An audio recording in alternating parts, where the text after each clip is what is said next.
All right. Thank you and welcome to the open session of the MDUSD board meeting here on April 27th. The board members are calling in remotely, but we will go ahead and Folks, you guys are live. thank you everyone. Welcome to the open session of the MDUSD board meeting here on April 27th. The board members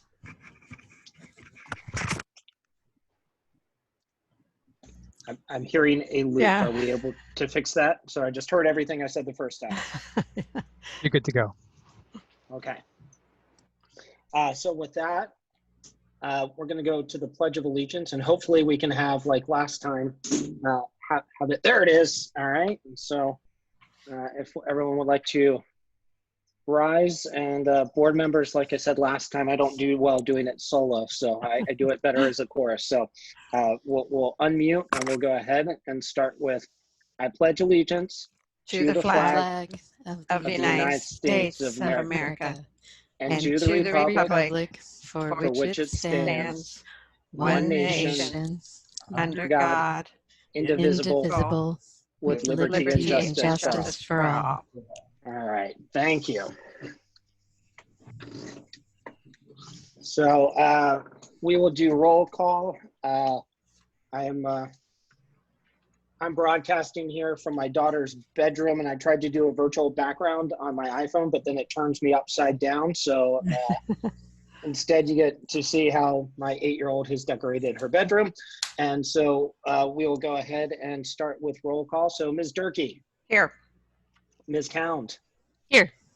Ms. Mayo. I'm here. Ms. Mason. Here. And I am also here, so all 5 board members are here. And so coming out of closed session, our first item is number 7.1, which is the expulsion of student 13-20 from all regular schools in the MDUSD. Do I have a motion? Yes, Mr. President, I move the approval of a suspended expulsion for student number 13-20.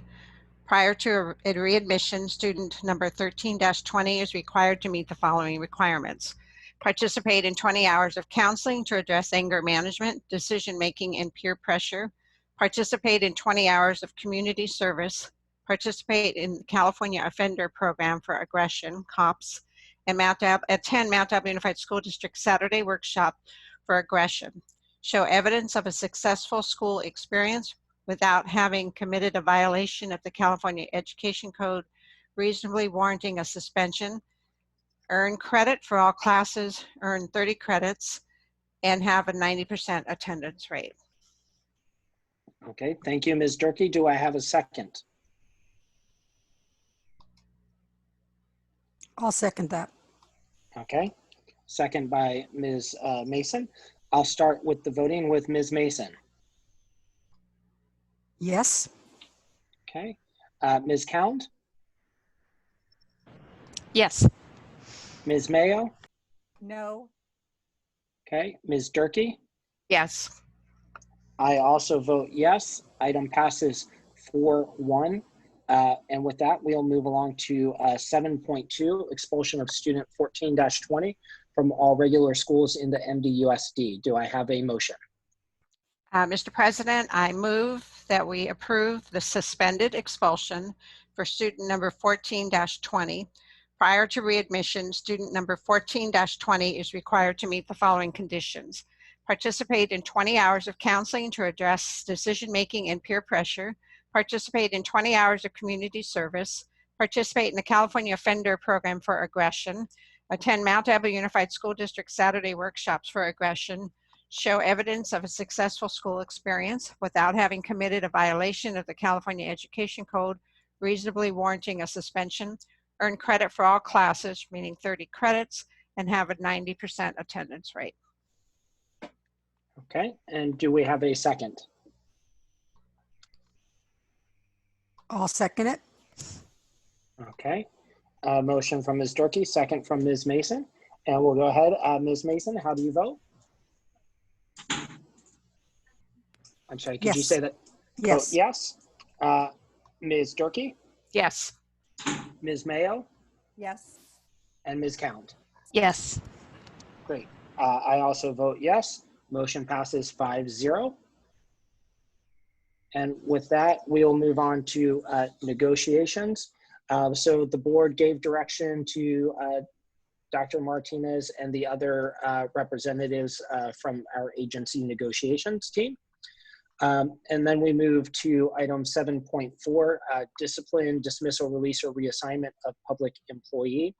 The board took action on a 4-0-1 vote with Ms. Mayo abstaining. The board approved a resolution to case number 2019-100-831. And that was, and then on the superintendent's evaluation, what the board did was have a conversation with the superintendent, discussing the 5 criteria that we had established at the beginning, in which we will evaluate the superintendent. Those 5 items are student outcomes, HR, fiscal and budget, negotiation and labor relations, and the 5th one is communications. And so we began the process of talking with the superintendent about that. The timeline originally for this has been moved back in light of the recent events. And so what we will be doing next is coming up with a time where the board will have a conversation with the superintendent about where those 5, where we are on those 5 items, giving feedback from the board, hearing from the superintendent, having a dialogue about that. And then we will reevaluate the timeline of how we will go about completing the evaluation and beginning the planning for next year. Our goal is to have the planning for next year done before June 30th, but we will report out to the public on both the timeline as well as some of the public facing items from the superintendent's evaluation. So that is where we ended there. And with that, we now move to item 8.1, which is public comment. And so I'll share again that the board has given the public 2 ways to comment here.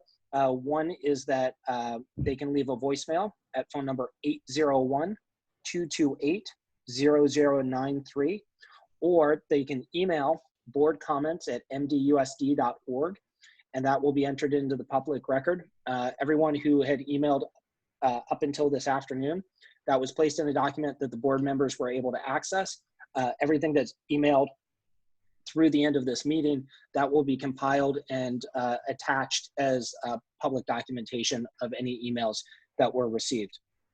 But with that, I will move to ask staff if they can go ahead and share the voicemails that we received that are on public comment, and if they can let me know if there are any others that are on specific agenda items, but if they're not on specific agenda items, we'll go ahead and consider those here under item 8.1 public comment. So with that, I will turn it over to staff.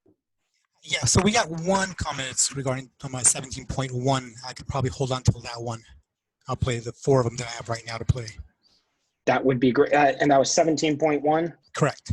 Okay, I'll make a note of that. And so please play the current ones. Thank you. Mm-hmm. President Bart and board members.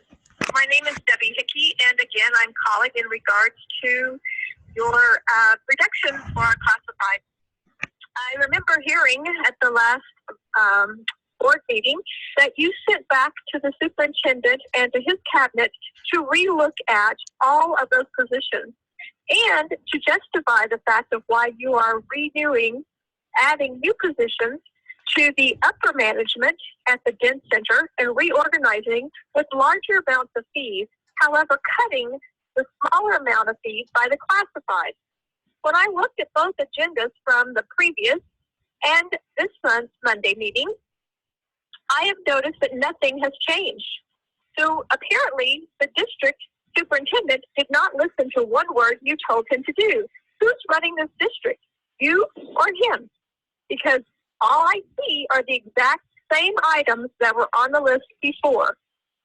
So I would suggest that you look at that again and you find out why we need to have associate superintendents when you are cutting the hours of the pays for the people who do the most work. my paycheck would go down by $400 a month. That would make me barely able to afford to feed my aunt and myself. So once again, please look at what you're doing to the rest of the people who work at your district. Thank you. Okay, we'll move on to the next one.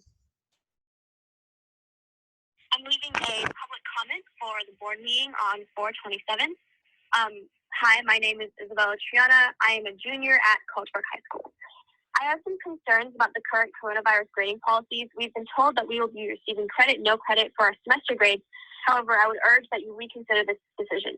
Given that the majority of third quarter occurred during the normal school year, I would ask that we receive third quarter letter grades that would appear on our high school transcripts. As a high school junior, it is very important to me that the third quarter grades are on the transcript because it allows AP and honor students like myself to stay competitive for colleges. This is especially important because the differing decisions from other districts and the elimination of standardized test requirements for college applications makes it even harder to remain a competitive applicant.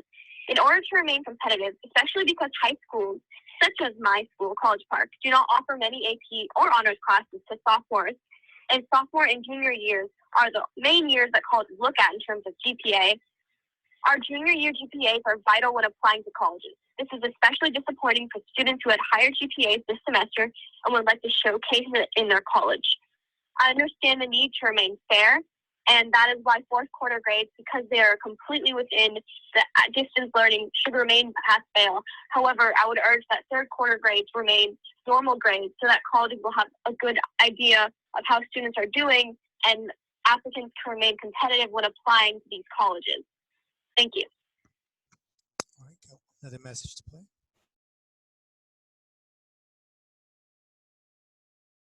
I'm leaving a public comment for the board meeting on 4/27. Hi, my name is Isabella Triana. I am a junior at College Park. Oh, then we played that one already. Sorry. I'm leaving a public comment. So that's it for right now. It was just two of them, and we'll have another one. It is, I believe, at 17.1. That's the next one we'll be playing. Okay. Yep. Great. Thank you for that. Thank you for the public comments, and I really appreciate our staff's efforts to continue to adjust and make it as easy as possible under the circumstances for our public to continue to communicate. So thank you for that. With that, we'll move along. I'm not aware of any district organizations. I don't think we had any comments under that heading. Is that correct? Okay, so we'll move along to recognitions and resolutions. Excuse me, Mr. President, Yes. there are posted comments under communications. On the agenda, I just clicked on it and there's an attachment with just for the record, Yep, under the public comment. No, under organization. Did you move on? Did I move ahead? I'm sorry. Nope, you did. I do not have it attached on my version. Under communications, is that what we're talking about? Am I in the right place? District organizations under communications. I do not show anything attached. So I just went to the agenda on I guess where I'm on the website, I guess. And there's there's something called union statements as an attachment, or am I in the wrong meeting? Maybe I'm in the wrong meeting. Hold on, let me double check myself. Yeah, I'm sorry. I'm on the wrong one. Go ahead. That was last time. I apologize. Okay. Yeah. No problem. Thank you for... it clicked in there. Okay. No problem. Thank you for double checking. So okay. Please, by all means. And so with that, I have as our next item, number 10.1, review and potential approval of resolution 1920-53 to establish temporary interfund transfers. Dr. Martinez, do you have context on this one that you would like to share? Yes, and I'm going to have Dr. Alicia Gonzalez come up and just share a little bit of information. What in essence the board item is, it calls for authorization to transfer funds from another fund or account in the district for payment obligations in the fiscal year 2021. Again, it's really an opportunity for us to utilize our own structures to prepare in the case of emergency or a need to have cash on hand. Dr. Gonzalez, what else would you add about this? You pretty much summed it up. This is a pretty standard resolution for interfund transfers. I will be speaking in my presentation on the budget update, what it might look like if there were cash deferrals. This helps us in the event that we are running short on cash. We are able to borrow from other funds. And this is all the board would need to do to prepare for this for the upcoming school year. It doesn't help us for this school year because it would need to have been done 120 days in advance, and we don't have 120 days left of our school year. This is Linda. Yes, Linda. Through this transfer, we are avoiding borrowing funds at a rate of interest. Is that correct? Correct. Either that way or borrowing from the county treasurer or the county office. Typically, we would do the county treasurer in this case. So we're just hedging our bets in case we start seeing deferrals. But yes, we would be in essence borrowing from ourselves, and the rule is that you're able to do that, but you've got to pay it back before the end of the school year. Thank you.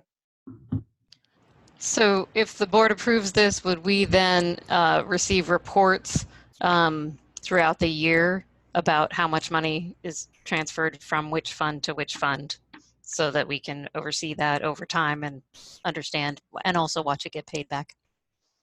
Yes, you would. We would make that very transparent to not only the board, but to the public.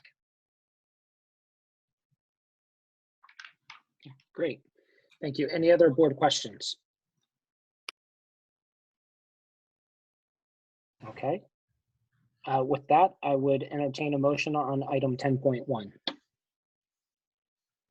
Mr. President, I move the approval of Resolution 19-20-53 to establish temporary interfund transfers. Okay. And do we have a second? Second, Linda All right. Mayo. Thank you, Linda Mayo. So motion by Ms. Durkee, second by Ms. Mayo. I'll start the voting with Ms. Mayo. Yes. Okay. Ms. Durkee, Yes. Ms. Count, Yes. Ms. Mason. Yes. I also vote yes. Item passes 5-0. With that, we move along to the budget update, which will, Dr. Martinez, anything to say, or should we just turn it over to Dr. Gonzalez? We're going to go ahead and turn it over to Dr. Gonzalez. Thank you. All right. Thank you. Dr. Gonzalez, take it away. Thank you. And thank you to my technology angels who are going to be advancing slides in the background for us. So President Lawrence, board members, superintendent, cabinet members, employees who are tuned in this evening, as well as members of the public. Next slide, please. Real quickly, you're going to see that a lot of these are very similar to the presentation from last time. Really wanted to make sure that we were talking through some of these components and adding a bit more information as it comes forward. But we're going to start with a little bit of an overview from the Contra Costa Health Services, different types of recessions and what we might expect, where we're seeing some savings and some different expenses right now that we hadn't budgeted for. We'll take a look at COLA and property tax implications, cash flow, how to manage cash flow and what we will be doing here in Mount Diablo, some issues related to recovery and impact, and then moving forward, what we currently believe based on the assumptions as of today, what our budgets might be looking like for next year. Next slide, please. The Contra Costa Health Services Department, as well as the Santa Clara County Public Health Department. Santa Clara County is really taking the lead in local counties. What they've been letting us know is that a vaccine won't be ready to address COVID-19 for at least the next 12 to 18 months. They're expecting another wave of infections coming this fall, typically the time when we see weather changing and the flu becoming a little more prevalent. So, you know, it's causing us to not only think differently, but there are budget implications as a result of that. We're going to continue to work with our families as well as our staff who have significant health conditions. What you may not know is that we have a number of staff members right now who are 65 and older who are working from home or who are not working right now based on the recommendations from the health department. We're really taking a look at teaching and learning from the perspective of how do we teach our students and families and staff to work through certain behaviors, whether it's interactions or hand washing, to be able to be as effective as possible at these times. We're taking a look at blended learning and distance learning. We know that moving forward, we're going to need to look at this very differently, and we're excited to see what our Educational Services Department is going to be doing in this regard in conjunction with so many of our employees. You know, the Health Department has also reminded us that we really need to consider distance learning and blended learning, because what if students can't come back the way that we're used to seeing them come back in schools? What social distancing might look like. These are all new and changing ideas. We have no crystal ball whatsoever that can tell us what the fall is going to look like at this point. But we are moving forward with a lot of their advice and taking a look at what the implications might be in the short and long term on our attendance as well. Next slide, please. These headlines are probably not a big surprise, whether it is unemployment, whether it is schools closing down, you know, the job losses, what's happening in the stock market. And all of what's happening right now with the economy is really based on an epidemic. You know, we can make historical comparisons to the Great Depression and to the Great Recession, but the challenge this time is the scenario looks very different. And we know that once shelter in places are lifted, we will have people coming back to work. We will have money that's being spent again, but we just don't know what any of that is going to look like. Next slide, please. This slide gives you a look at a typical economic recession versus something that is atypical. And typical is really more, you know, your Great Recession, your Great Depression, where economic growth slows, unemployment goes very high, which is what we're currently seeing. We have issues related to earning growth, the tax base that would be coming in from property taxes as well as from sales tax goes down significantly, and a recovery is slow.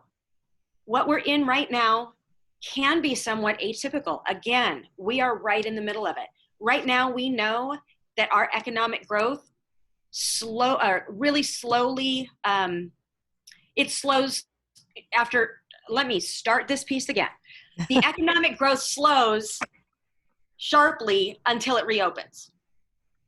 So we've got unemployment that is spiking, but we know that there is going to be a recovery as soon as we have that reopening, right? So as soon as our governor and other governors find that it's very safe because, you know, the health system can deal with testing and with monitoring and with tracking, and hospitals can really handle the increase of patients that might be going in, that's when we're going to see a greater reopening. And then they're again expecting that there may be another situation where, you know, we get closed again. And so we're going to see a lot of these going up and down, and that's what makes it atypical. You know, we've got government revenues right now that are rising. Post-opening is what we're expecting there. We think that the rate of recovery could be faster than a typical economic recession. Again, it's all related to when things open, and second rounds and even third rounds, until we get enough testing and vaccines that are able to really address the population needs. Next slide, please. So this slide comes from, a lot of these notes come from school services, and really what we're taking a look at here is the Great Recession was all driven by issues relating to mortgages. Back then, the state had no rainy day fund. You know, we saw the values of our property taxes decrease significantly, including here in the Contra Costa County area. But COVID-19, this is something that we could not predict. 6 months ago, we could not have said, oh my gosh, this is what's going to happen with unemployment and what's going to happen with you know, stock market, closures, you name it. And so these unprecedented restrictions on our movement, on our spending of money, on being able to be employed, because we're seeing so many people getting laid off right now. Again, completely unpredicted. Fortunately, this time around, compared to the Great Recession, And again, the Great Recession started right about 2008. The state and the federal government intervened fairly quickly. They came up with some plans. You know, there were funds available. They started distributing those. We do continue to hear week by week that more of that is continuing to happen. So that's important because especially in California, the state was in a good position to start with. We've got, you know, we had a real strong economy going in, especially again here in California, and we had those rainy day funds. Next slide, please. What I'm trying to do from here on out with a number of these is I'm trying to identify the resources from where these came as well as the dates. School services, FCMAT, CASBO, a number of our law firms send out information almost on a daily basis. And they're really some of the most reputable organizations because what they're doing is they're taking a look at what the Department of Finance is saying and they're breaking it down into easier terms for us. So what they said back about a week ago was in 2008, we had the Great Recession. And after that, our dollar was not worth $1 anymore. It was only worth 80 cents, which means if we're going out and we're trying to buy things, we don't have that same opportunity to try to get the most for our dollar. And that's one of the most simplistic ways to describe what happened during the recession. Our cash was cut nearly in half. And we're going to show an example of that in just a few minutes on another slide. And the challenge that we really had coming into where we are these days is that so many of our districts have been sitting right on the edge of maintaining only a 3% reserve. Every single one of our budgets in the state of California were required to have 3% in case something were to go wrong, that we've got this money that would be there. But most districts are so close to that having even 4, 5, 7, 10% is really unheard of. Next slide, please. Dr. Gonzalez, could I ask a question, please? Absolutely. In terms of buying power, I guess I don't quite understand that one. Is that implying that there was inflation or just that we had seen cuts? I don't quite understand what the 80 cents on the dollar buying power means. The inflation really contributed to that. But then what the important part that we also need to remember is this whole piece around volatility, because 40% of the state's budget goes into public education.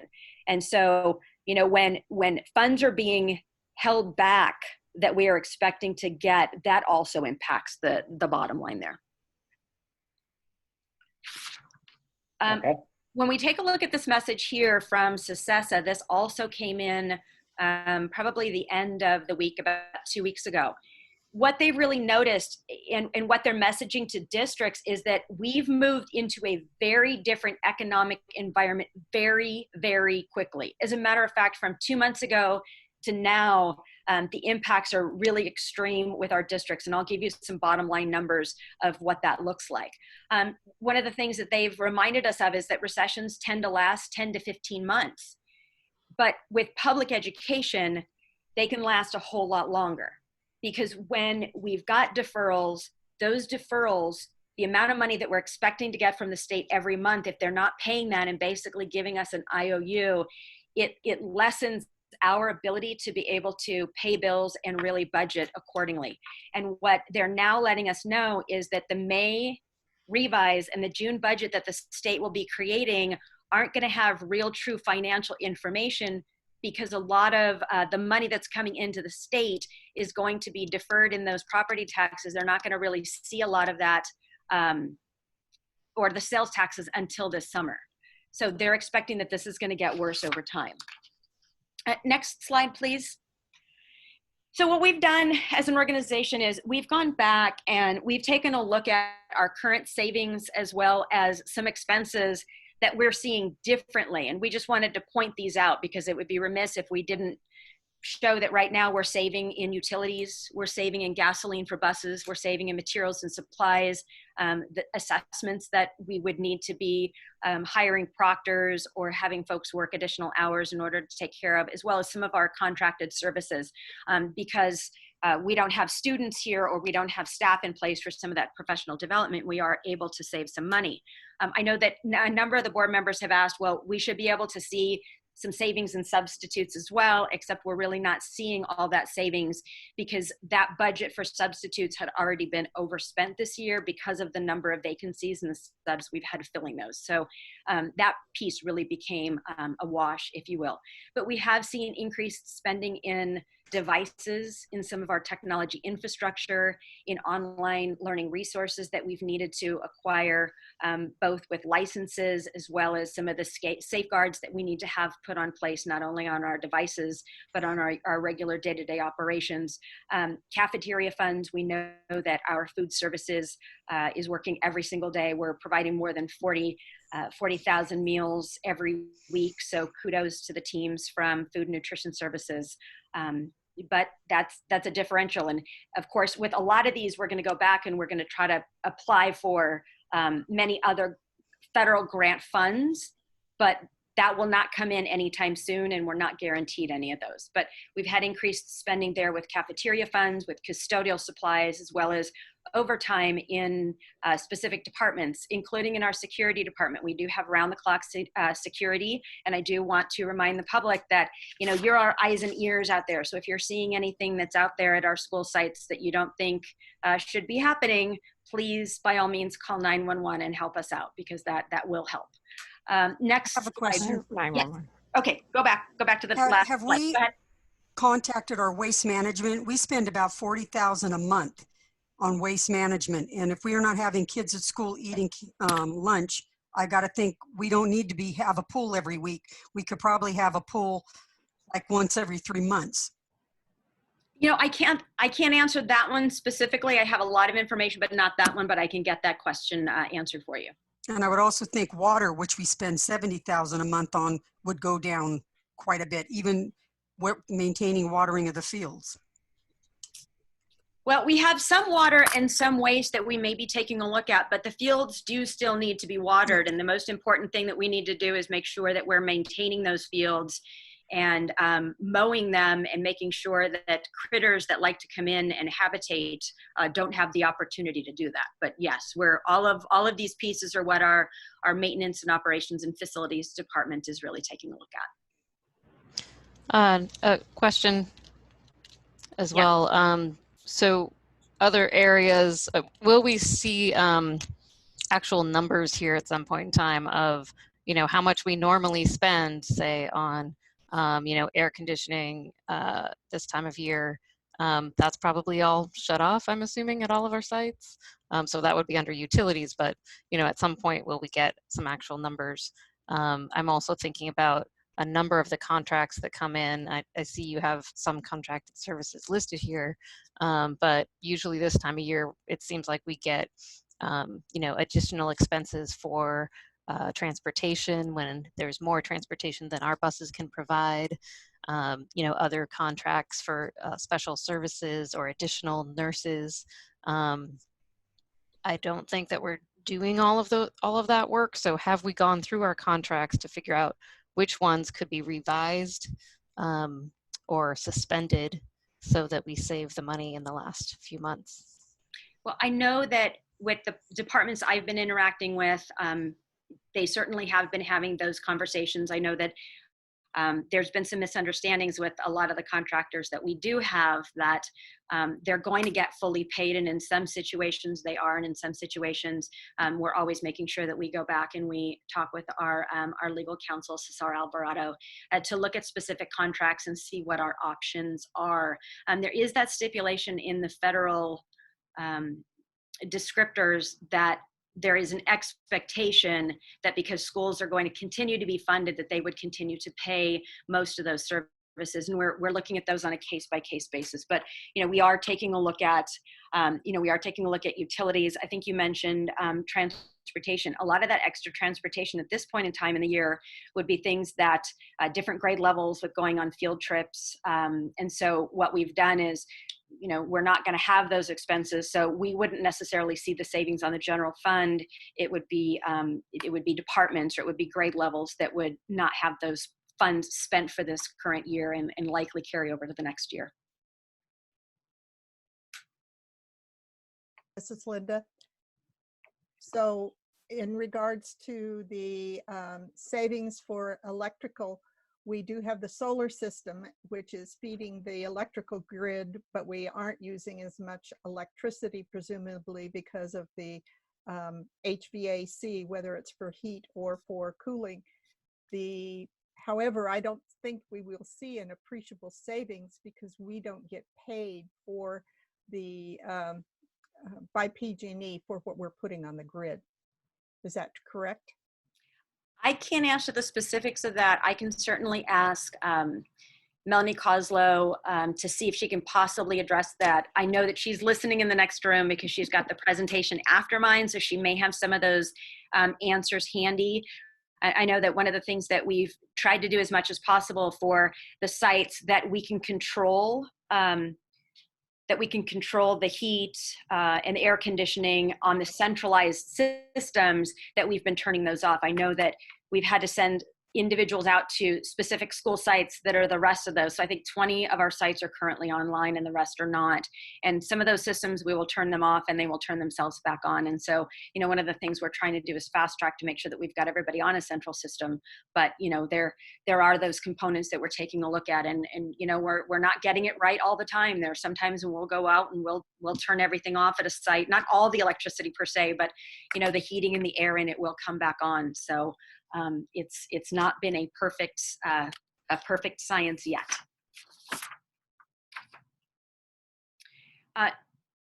If there are no more questions, let's go to the next slide, please. This is where we start getting into some of the serious components of what all of our school districts are facing right now. And in many of my budget presentations, not only here with the board, but out in the community, we've talked about the changing COLA. So what usually happens with COLA is we will get 3 years worth of what is a cost of living adjustment. And it's a number that's set by the state of California.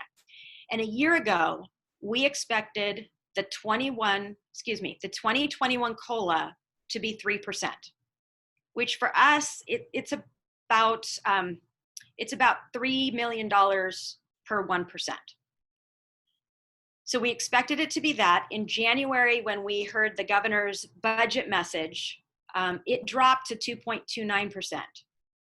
What we are hearing across the board, whether it is CASBO or FCMAT, whether it is school services or any of the legal firms, whether it is the Department of Finance, they're all telling us the same thing right now, which is exactly what the county office, the Contra Costa County office is requiring. They want us to go back and take a look at all of our budgets, redo our second interim, and that's the presentation that we gave to all of you back in March. They want us to redo our multi-year projections there and go back and put in zeros for that COLA, which means that for the upcoming school year, it's about an $8 million loss. The following year, it would be about 12 million plus the initial 8. So all of these amounts compound in all of these out years. And that's what's adding a significant challenge to school districts around the state, around our county, and here as well.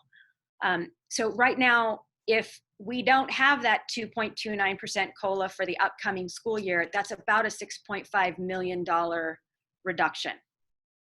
School Services of California, in a memo on April 22nd, said it's optimistic to think that it will just be zero. So then you try to figure out, okay, how can you have less than zero? So let's go to the next slide, please. This is going to be a tad bit complicated, but I'm going to share this because I really want to be as transparent with the public in understanding how some of this works. We are not funded based on the students that are on a roster. We are funded by something that is called ADA, average daily attendance. If you send your child to school every single day for 180 days in a school year, we get 100% of the money for that child. But every day that child is not in school, an amount of money that we were expecting to get for that school year has been withheld from us. So that's an important piece to take a look at, because when we're looking at all these numbers are based on ADA, and that's the descriptor that we're going to have here. So in 2007, 2008, let's go back to right about the time when the Great Recession just was beginning. The COLA was projected to be 5.66%. and 4.25%. Economy was humming along better than it is right now. Well, okay, better than it was 4 months ago. So what happens is a school district always has to budget 3 years in a row. So right now we're working on next year and the 2 years after that. We are required to do that. That's what we present to the board that the board will approve in June. What happened in 2007, 2008 was those percents of COLA were built into the multi-year projections, and then the recession hit. So assuming that at the time I went back and pulled these numbers, we had almost 34,000 students, 96% of those enrolled were present on any given day. We moved into 2008, 2009, and all of a sudden that 5.66% COLA was zero. Plus the state came back and took another $162 per student. That meant automatically we were at a loss for that very first year. We lost over $16 million. We didn't lose it, but we didn't get it. So it was revenue, money that we were expecting to come in, that all of a sudden we didn't have. The 2009, 2010 school year, that 4.25% COLA that I explained, that was also a zero COLA year. And then on top of that, they added another $253. So you start adding up all the numbers, and within 2 years, $38.7 million that we were expecting to get, we did not receive. And this is what starts throwing districts off, because we make these projections based on information that we are given. We build budgets on them. And then a year or two down the road, we may find out that this is what the number was at the time, and then that number changed. Let's go to the next slide. So this is a message from School Services. It came out about 2 weeks ago. And you know, if we think back to the slide that we just saw and exactly what happened in 2007, 2008 with the purchasing power and the fact that we started losing the revenue, not bringing in the revenue that we were expecting. The local control funding formula was designed as an opportunity just to bring us back to the spending power that we had in 2007. We just reached that level last year, and now we are facing a similar situation all over again. Next slide, please. This is where things start getting a little tricky. And this is where you start going from a 0% COLA to something that is negative. And it has to do with cash flow. So what you see here in this picture is, this is a fiscal year. Our funding year, our school year runs from July to the end of June. This diagram pushes it out one more month. So what happened back in 2008 and 2009 was, you see the little boxes that say July and August? The money from July and August, we didn't get until September. And that's really important. So if you go to the other end and you look at the money that we would expect to get in June, at the end of that fiscal year, the money that we were expecting to get in June, we didn't get either. So here's what we are hearing right now. The May revise hasn't happened. We know that as educators and as school board members, we've been talking to the state and saying, you know, please do not give us any deferrals for this year. What we are hearing is likely going to happen is that the amount of money that we would get in June, that nice blue chunk that we get evenly almost every single month of the year, we're expecting that that amount in June is not going to be paid, and they'll give us the money in the new fiscal year. That's what happens with cash flow. So if you think about it from the standpoint of, you know, if you're sort of, you know, living and you've got $1,000 in your savings, and other than that, you know, you're living pretty tight. Your bills are pretty close to what it is that you're earning every month. If all of a sudden your employer were to come back and say, you know what, we're not going to give you that money right now. We're going to give you the money in the next month or the month after that. We're just going to give you an IOU. All of a sudden you may not have enough cash to be able to meet any of the bills that are coming in, you may not be able to pay those. And that's the challenge that we saw in the Great Recession. And it worked well for the state because being that public school districts, we're 40% of the state budget. If they just tell us they're going to hold off giving us the money, we've got to make ends meet and we've got to figure it out. But it allows them to better balance their books. So it works for the state. It doesn't work for us. And so our problem is that if a bunch of those blue boxes down here don't come in at the right time and get deferred, it means that we may not have the cash. And so that's something that we're continuing to look at very closely right now with our County Office of Education as well as with our fiscal advisor. And you can also see in June and July that it's also a low time for us to be getting money from the state anyway. And so we do rely on those funds. So let's go to the next slide. This has to do with apportionment deferrals. So on the last slide, all those little blue boxes, those were apportionments. And so what happens over the course of the year for the most part is, if we were to get $120 million in a year, every month you would get 10 million of that. You might get, some other things tossed in, but you would be able to count on that pretty consistent amount of money coming in.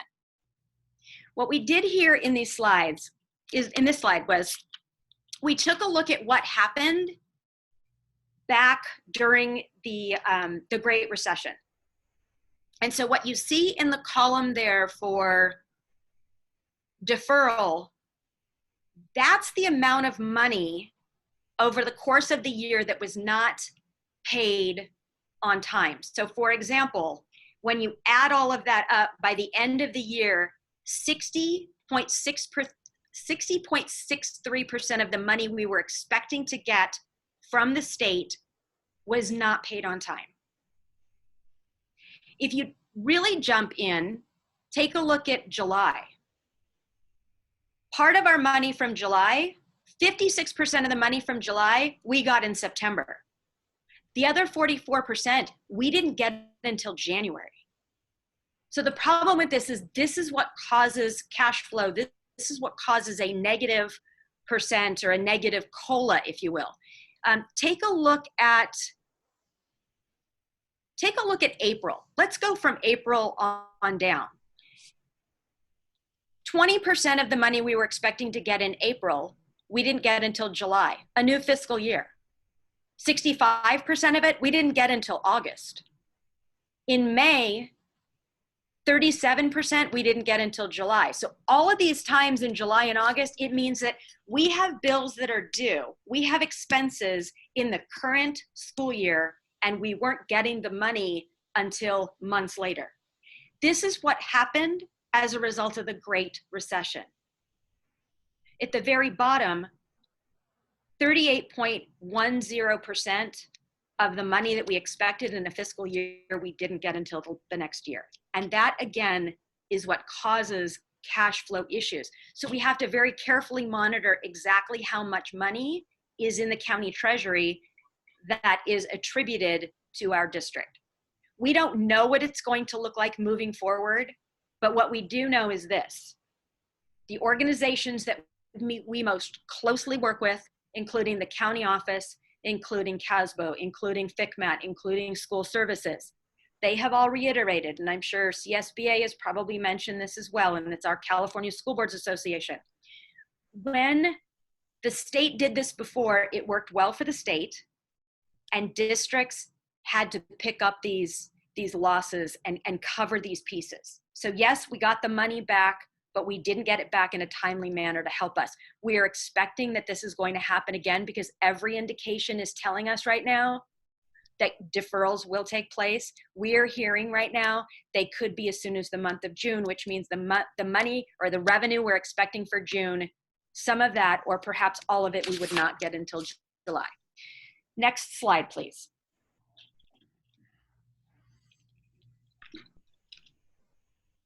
So what are we going to do to address cash flow? First of all, there is a saying, and we're going to keep saying it, cash is king. We have to predict right now our cash flow, not only for the next school year, but the school year following that. And we've got to turn that into the Contra Costa County Office of Education. All of the school districts in our county are expected to do that. I'm understanding that all the school districts in the state have been asked that by their county offices as well. We're continuing and we'll continue to have regular check-ins with our county auditor to make sure that we clearly understand cash flow and that we are able to monitor that, especially now since the month of April is the month where property taxes come in. We are not one of the counties that said, okay, taxpayers, you have a few extra months. That didn't happen here. So now what we do is we're going to sit and wait, and we're going to find out if people are defaulting and not paying their property taxes because they've recently joined the ranks of the unemployed. We're just not sure. We are delaying discretionary purchases district-wide. We realize that this hasn't been terribly popular with a lot of our directors and our principals, and we continue to talk to them about the reason. We're explaining cash flow, we're explaining a lot of these items here, because really the longer we can keep cash in our accounts, the longer we're able to go without needing to borrow, and the implications of what happens when you borrow money. We had the interfund borrowing resolution that you just approved. So if need be, we can address that. We would prefer to borrow from ourselves and have a repayment plan, if you will. Think about it like, a holiday fund. If you put money in every month, sometimes you have the ability to go back and borrow that money. We would have to pay that back to ourselves within the fiscal year. But if needed, there are other options, including what's called a tax and revenue anticipation note, borrowing from the county office or borrowing from the treasurer. And again, this comes from FCMAT's fiscal alert from April 2020 in what you should be doing in order to manage cash flow. Can I ask a question on that? Yes. You mentioned that the cash flow analysis will be due to the county. Correct. When will we be seeing the full detailed cash flow analysis?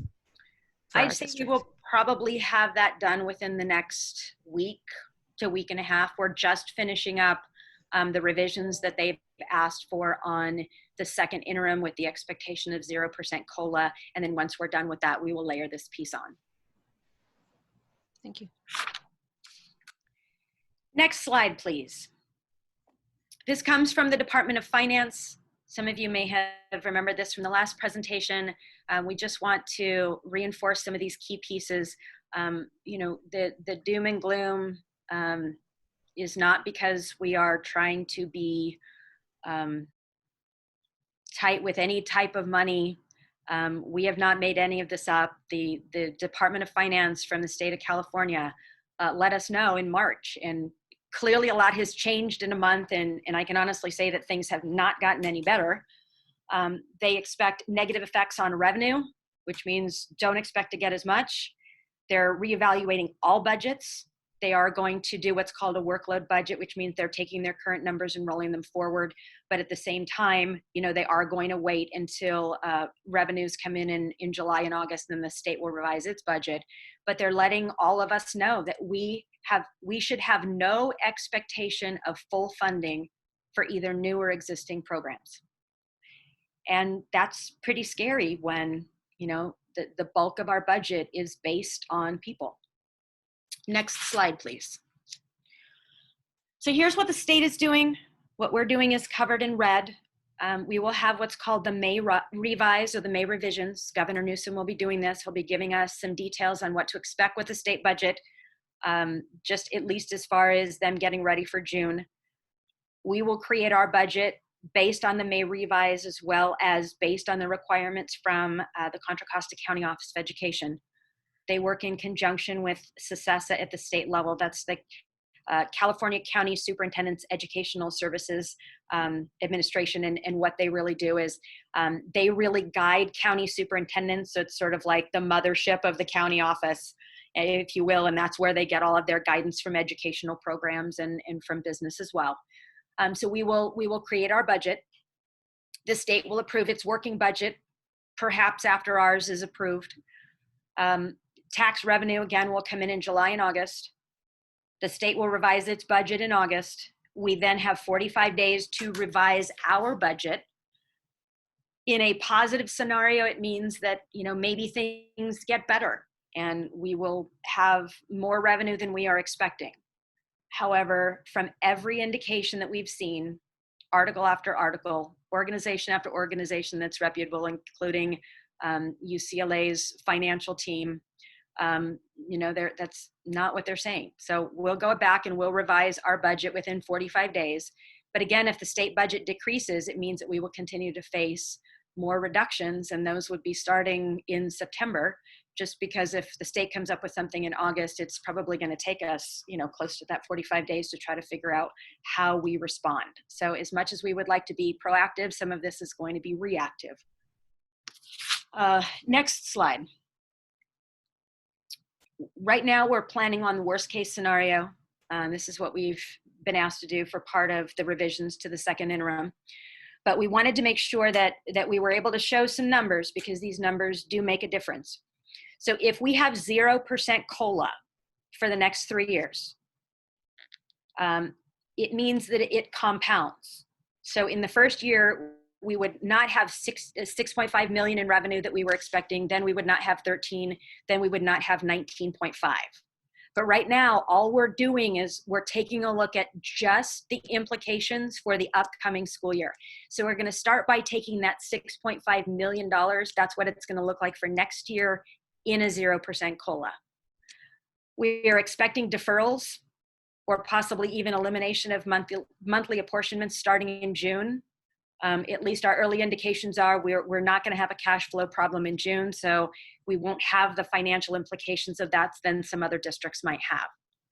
We are expecting that the CalPERS and CalSTRS contributions will likely go up 1% each year. The reason for this is these two systems are the retirement systems that our employees as well as the district contribute to, and they are based on investments.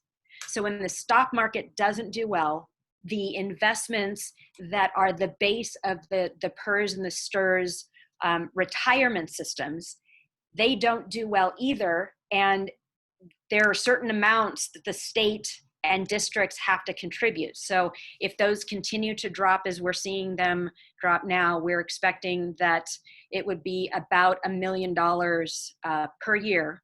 And again, that compounds. So $1 million in year one, 2 million in year two, 3 million in year three. But right now we're just taking that 1 million amount. And if it goes up 1% in each, it's about $500,000 for PERS and $500,000 for STRS.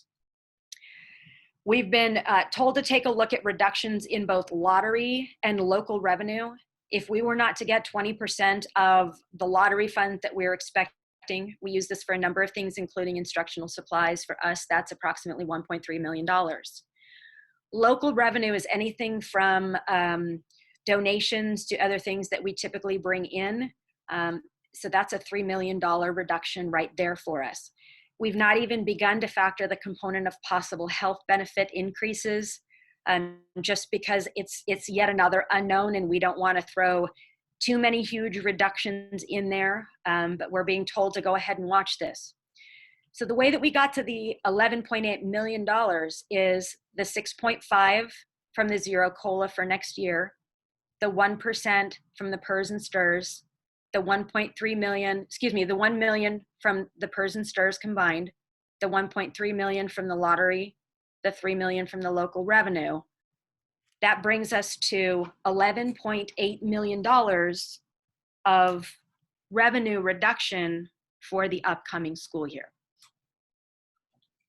Right now, just a point of reference, each month payroll costs us about $18 million. We're a fairly large organization with a lot of people. And so, it's kind of a good number to just sort of, keep in mind that all of a sudden, if the state isn't giving, 20, 30, 40 million, those things can start to add up. Dr. Gonzalez, I think Board Member Mayo had a comment that she was going to make or wanted to add a question maybe.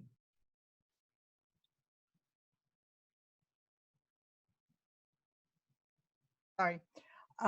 I just wondered if we've heard anything about multi-year grants from the state of California or the federal government, if there's any possibility that year 2 or year 3 of those might be set aside or delayed. It's just something to consider as you are talking with folks at the county level and the state level, because those really affect some important programs that we are doing should that happen.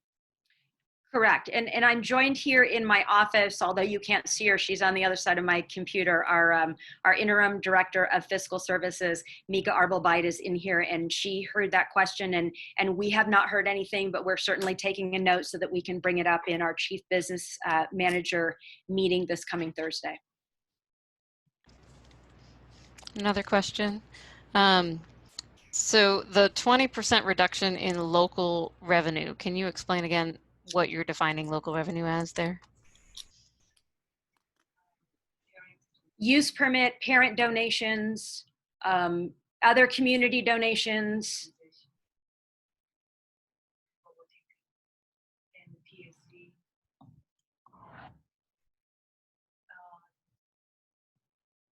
I'm getting more information from Mika.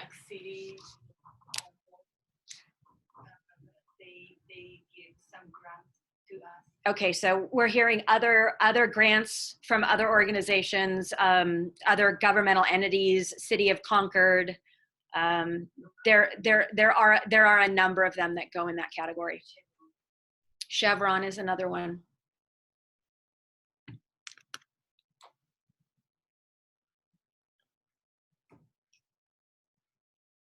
You're on mute, Charisse. Clicked it the wrong way. So 20% is just like a good ballpark estimate for what a school district should assume for local revenue, or are you basing that on like we've heard from Chevron or we haven't heard from City of Concord?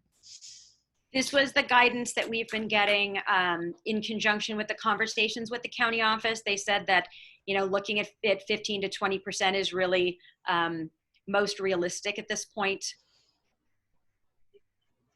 Okay. And then could you just repeat what you said about how much payroll is per month? Approximately 18 million. Thank you.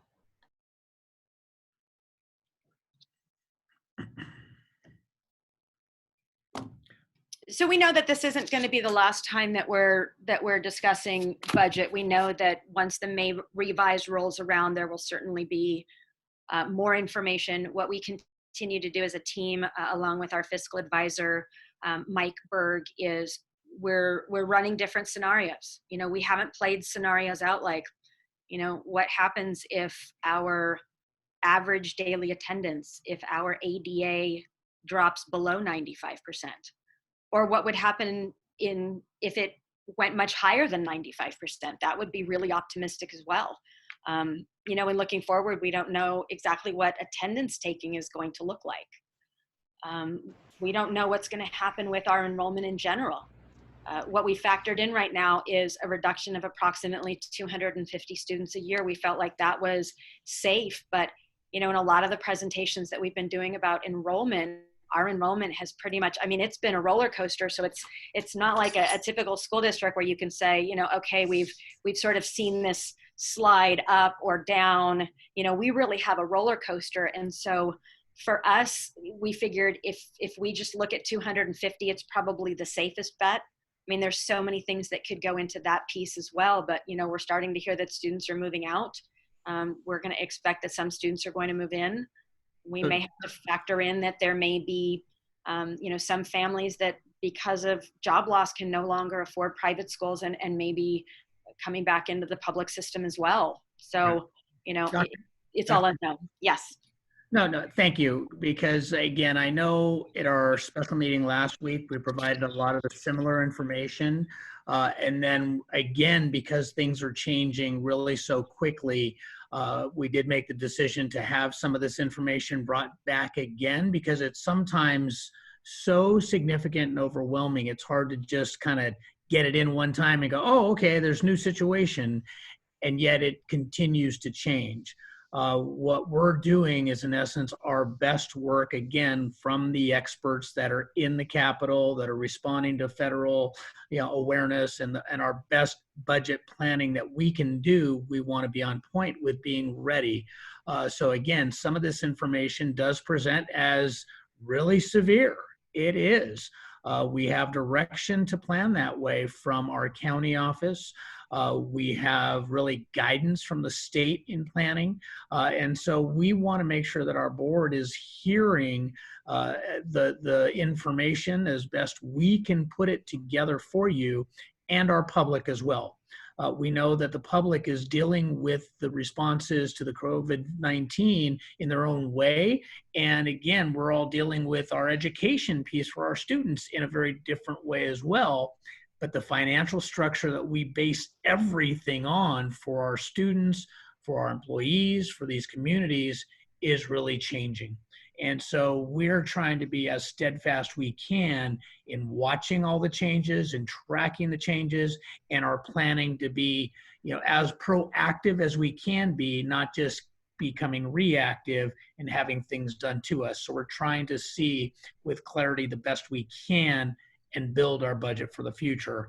And again, as Dr. Gonzalez has indicated, so many of these variables are absolutely out of our direct control right now. We have an obligation to create a budget based under what the state guidance is, what that may revise is. That's part of our process as a society. We just can't ignore things and build our own budget and say, well, money's going to show up. We have to go with the data that we have, and that's part of our process. So I really do value the work that we're doing, the work of Dr. Gonzalez, the work, again, of our team in doing this. And I know it's difficult for everybody to see the magnitude of this, but we feel that we have to be responsive and get this information to you to start having that awareness. So thank you. Can I just ask one more point of clarification on the slide? So the 11.8 million in additional revenue reduction, that is just for the 2021 school year, correct? Yes. That is correct. Okay. And then you also talked about how, there's like a hold or a freeze on spending discretionary dollars. What is the process for dollars that are needed right now? If a principal knows that, he or she needs devices for remote learning, or, something that they were thinking, okay, we were going to spend our Title I dollars on this, but now we can't access those. What is the process that's in place currently to make sure that for the next month we are actually doing everything we can to close the digital divide and educate all kids?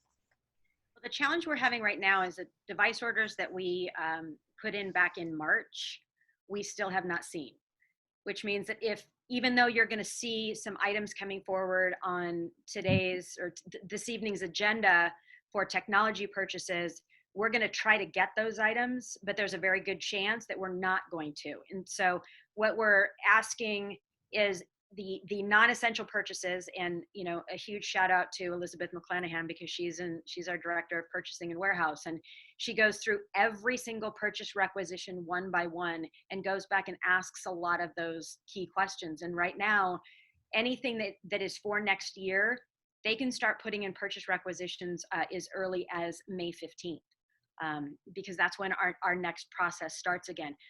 But right now, if we went out and we tried to put or tried to find more devices and get them here in the district, get them set up and ready, we're going to be hard pressed to get anything before the last day of school. It's just, because we didn't have enough devices to start with, and some of our devices are certainly aging, we're in a situation with districts around the country where we're scrambling to get devices, and there are only so many that are available right now. But I do want to be clear, because we haven't gotten new devices doesn't mean that we're not trying to meet that demand of parents who do have needs, that students do have needs. And again, the principals really are the best way for those families to connect. We've said that a number of times. The principals are working together with the technology department, with Dr. Gonzalez, and trying to make sure if somebody is in need, that we identify the need and figure out a solution. So it's not that there's no solutions, even though there are items that are back ordered. So again, we're just trying to be very responsive in that manner to those needs. This Joanne, it's really interesting to hear that because I have to assume many school districts, if not all, are having similar issues.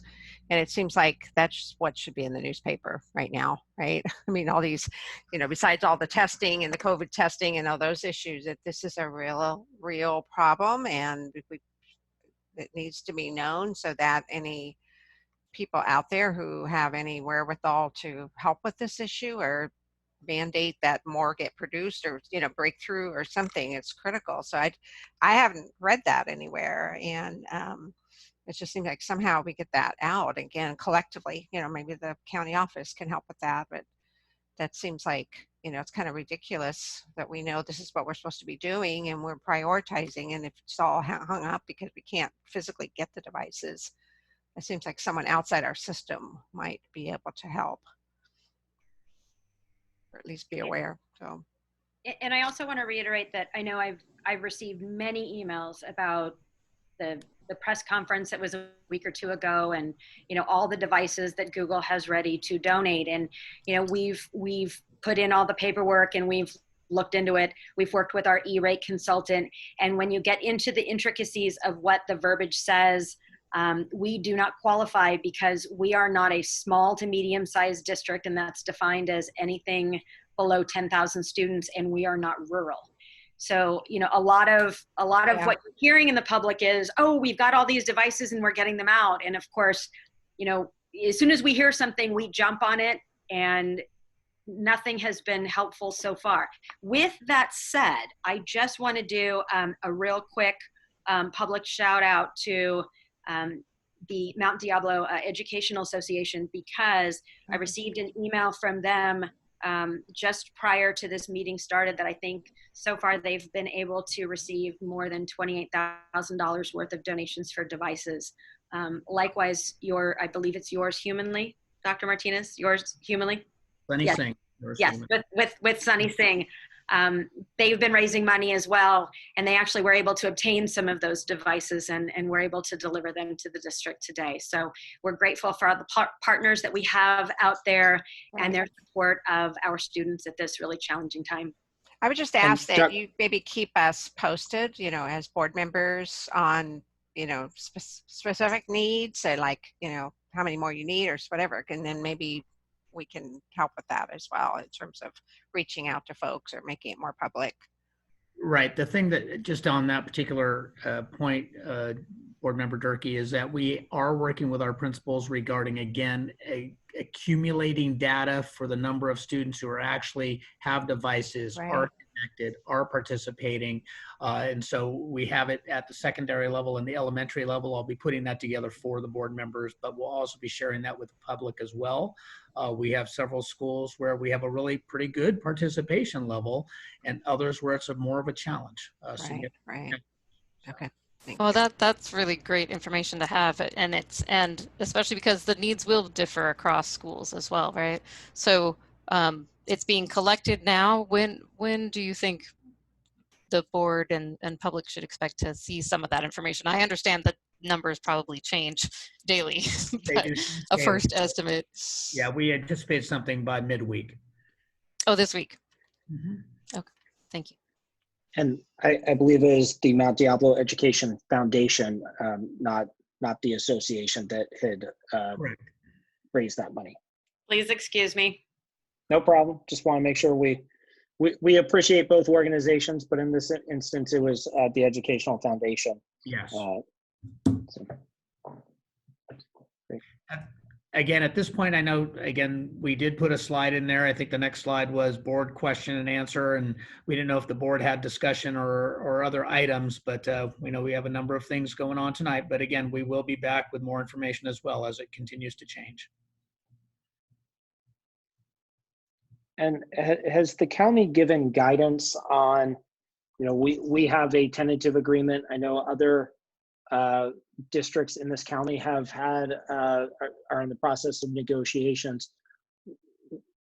Are any districts in a position to move forward with those tentative agreements right now, or what is the guidance from the county? So there is one piece of guidance that I actually sent to board members that has been out there from the county office that, again, we believe that it's been shared across the counties. They, in essence, are having any district with potential tentative agreements, I would say, being very cautious with them and providing a lot of guidance about their structure. Because again, anybody who's anticipating something different than a 0% COLA, I'm not sure how they would get anything approved from the county office unless they had a considerable savings account to do so without them making significant changes to the status of their budgets. Again, I cannot speak for every county school district, but we know that the guidance is out there. And again, we'll work to get something on our website as well that reiterates that. What I can tell you is that there was a memo from the county office to all the school districts. It was on April 15th. I have it pulled up right here. And one of the comments they have is that for district negotiations, salary settlements, you must submit the required AB 1200 disclosure using the 0% COLA assumptions outlined in this memo in order to certify any future salary settlements. So any other districts that would be trying to take that forward would certainly be needing to go back and address all of their budgets and put in the 0% COLA. And it's probably important for me to remind the board right now that because our budget went from positive to qualified at second interim, we are required to do a third interim budget. We are expecting that we will close the books on that on April 30th. And we'll then move forward to preparing that. We will be having a special board meeting sometime in late May in order to present that information to the county office, and it will need to include a lot of those assumptions as well.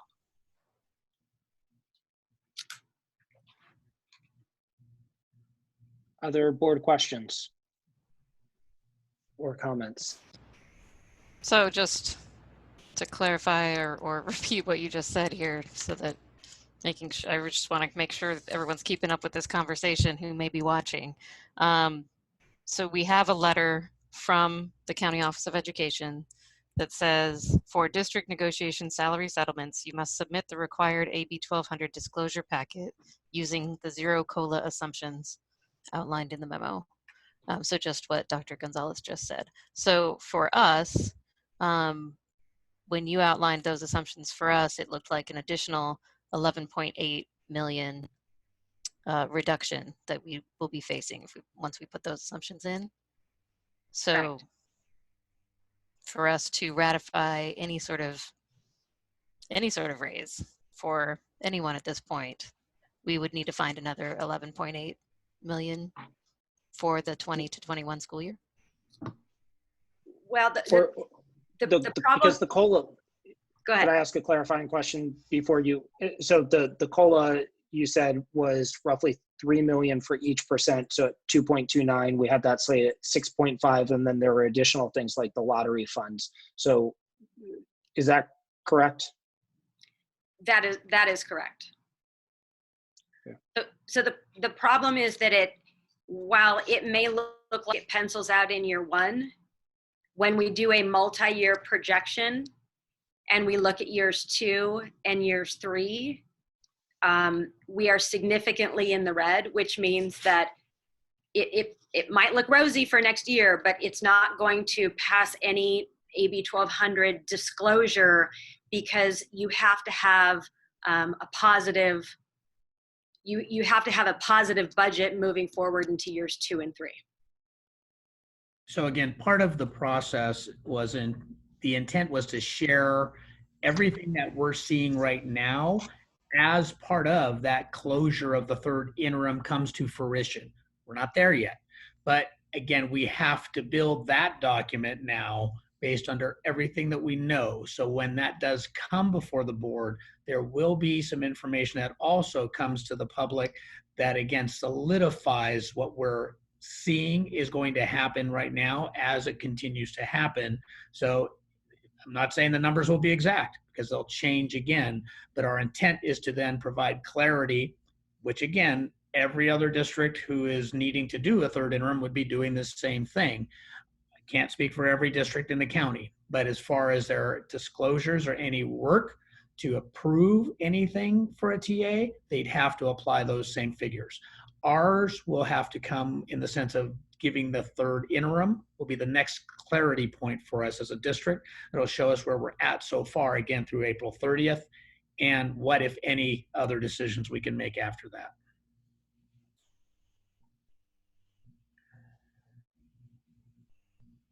Other board questions or comments? So we as a school district, because we're qualified, and there's other districts near us, I think, that are qualified as well. Everyone who's qualified needs to do the third interim report. But Correct. then every school district in the state has to approve a budget for the 2021 school year that also shows a 3-year projection. It seems like every school district is going to be qualified or negative for that kind of projection. Unless they start making significant reductions, and that's why so many of these conversations we're trying to be as proactive as possible and use the assumptions and really start taking a look at our budgets to see what we can do more sooner than later to be able to get to a point that by the time June rolls around, our budget can be positive. Because if we have a negative certification on our budget, then we're going to have someone coming in with fiscal assistance assigned by the county office who will then be telling us what we need to do with our budgets. And so as much as possible, we want to remain in the seat to control as much of that as we can.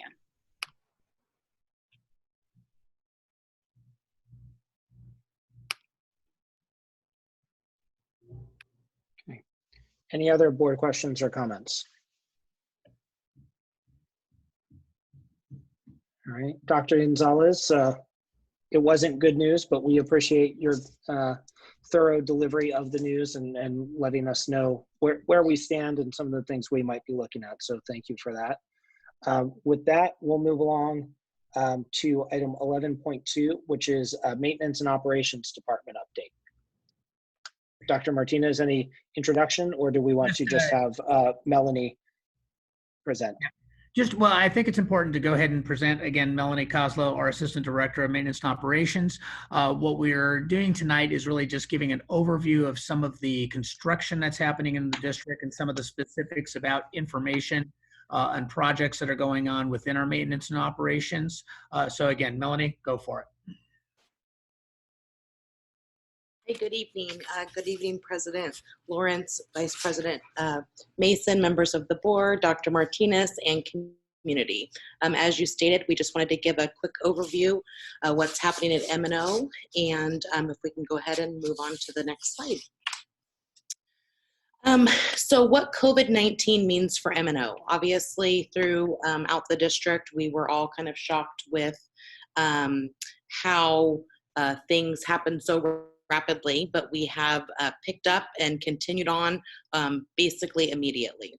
Our security office has added a daytime shift, so we are working 24 hours a day, 7 days a week in our security department to keep our site safe and protected.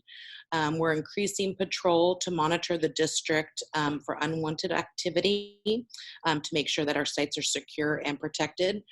We find all things from our homeless and that type of community member coming to the sites at school or in the evening, as well as just an increased activity more than we thought during the day.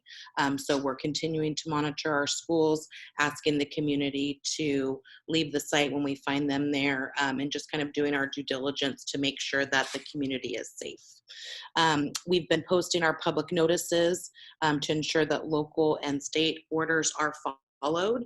So we've done that as they've come out, and then also maintained reposting when we find that the notices are have been removed.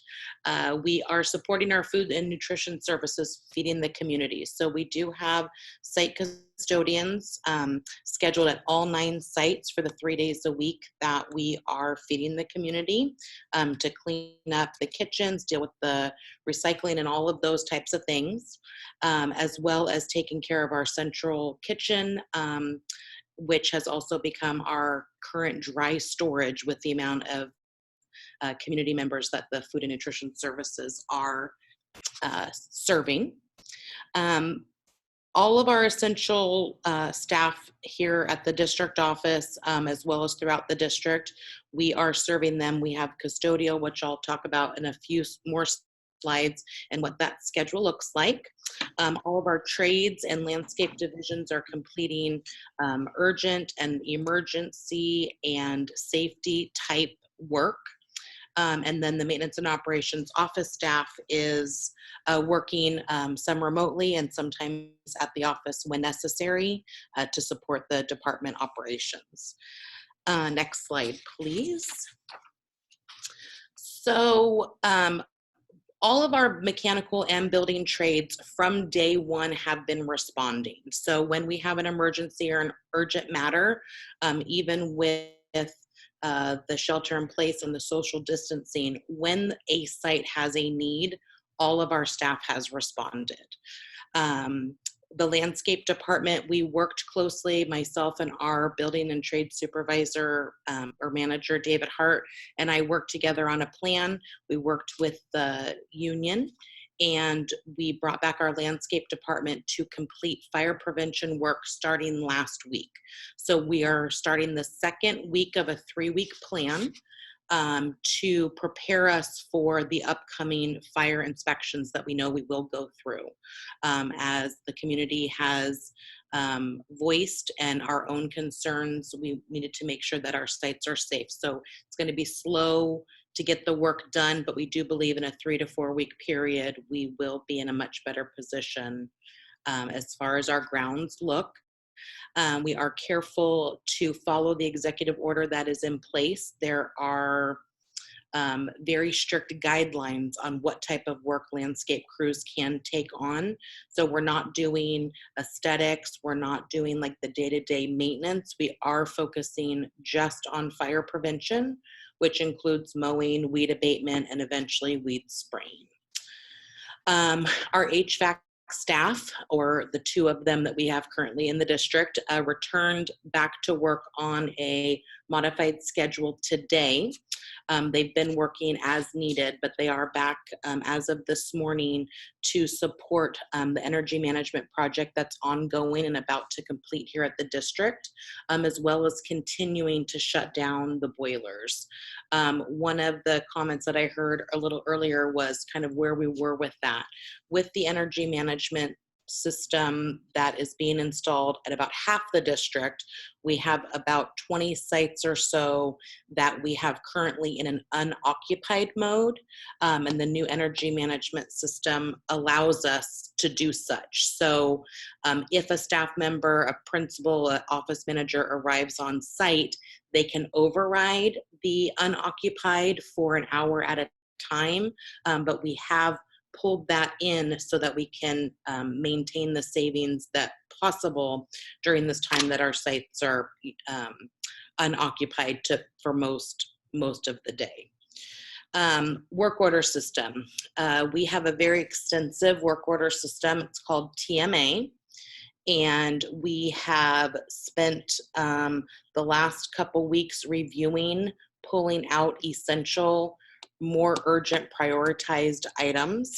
And we are working on putting a plan in place to have mechanical and building trades kind of in full back to work, hopefully maybe later this week, to complete essential work as far as safety and security. So things like electrical needs, lighting, fence repair, lock repair, dealing with any graffiti or anything like that. And so we are working, we've got a plan in place. We're working to speak with the union probably tomorrow morning with the hopes to bring them back on a modified schedule pretty quick. Next slide, please. Can I just ask one question on that last slide? On the landscaping, we did receive a question from Councilmember Obringer asking when Olympic High will be mowed and weeded on the schedule. I know you said the whole thing is 3 to 4 weeks. I don't know if you know where Olympic High is on the schedule. I don't. I will have to double check. I can get that information. I happened to drive by Olympic today. I saw that part of, I think the front of the campus had been mowed probably by our small mower. However, we definitely need a flail mower out there, so I'll have to check on that. Okay, thank you very much. No problem. So right at the start of the closure for COVID-19, we reviewed all of our current custodial scope, and we set a plan in place almost immediately to do a refresh training with our custodians. So in small group environments, myself and other custodial management, we met with all of our custodians that are currently working. We reviewed all of our current procedures, our level 1, 2, and 3 cleaning, what it would look like should we have a situation with COVID within our sites. We reviewed the chemicals that we would be dealing with, the disinfecting and all of that. So it took about 2.5 weeks, and we have retrained or refresh trained all of our custodial staff. When that was complete, we have our custodial staff working at all sites on a modified schedule. So unless there's a special circumstance like our custodians that are supporting food service, we are out at the sites 1 day a week, and then we're bringing back custodians as necessary depending on what the needs of the district are as we move forward with either distance learning, childcare, like any of the things that come, we'll be working to modify that schedule. Teamsters have been involved and are definitely supportive of us and the custodians during this phase. We've reviewed shelter in place and social distancing protocols, and just kind of reviewed the necessary things as far as just to reiterate to our staff, what is needed and then also what could be. So if we switch to the next slide, one of the things that we've added to the district website is our custodial procedures. So we have level 1, and on the website you can find these. A level 1 is just our standard cleaning. There's 2 different types, a day procedure and a PM procedure. Talks about the products that we utilize and what type of tasks the custodians do. We also have level 2 and level 3 procedures on the website. A level 2 is a procedure that we've had in place for many years. Anytime we have a report of an influenza type situation or possibly, something like lice or some type of other skin rash or something like that, we complete a sanitize of the site. So that's a normal procedure, but when you visit the website, you'll see that we call a level 2 a COVID possible exposure. And then we also have our level 3 cleaning, which would have been a confirmed COVID, which we did not have, thankfully, but we are following level 3 cleaning as we clean the classrooms, just in preparation for staff and eventually students to come back. Next slide, please. Can I just get a clarification on that? So you just said level 3 is only if there's a confirmed COVID, but I think I also heard you say that level 3 cleaning is being done in all classrooms? So it's a full disinfect. And so we are doing it More so, it's not necessary. We know that our classrooms have been empty for weeks now. We know the length of the life of the virus, but we are doing it to disinfect the site so that staff feels better. And then also it's a really good clean. So the sites are getting a really good clean.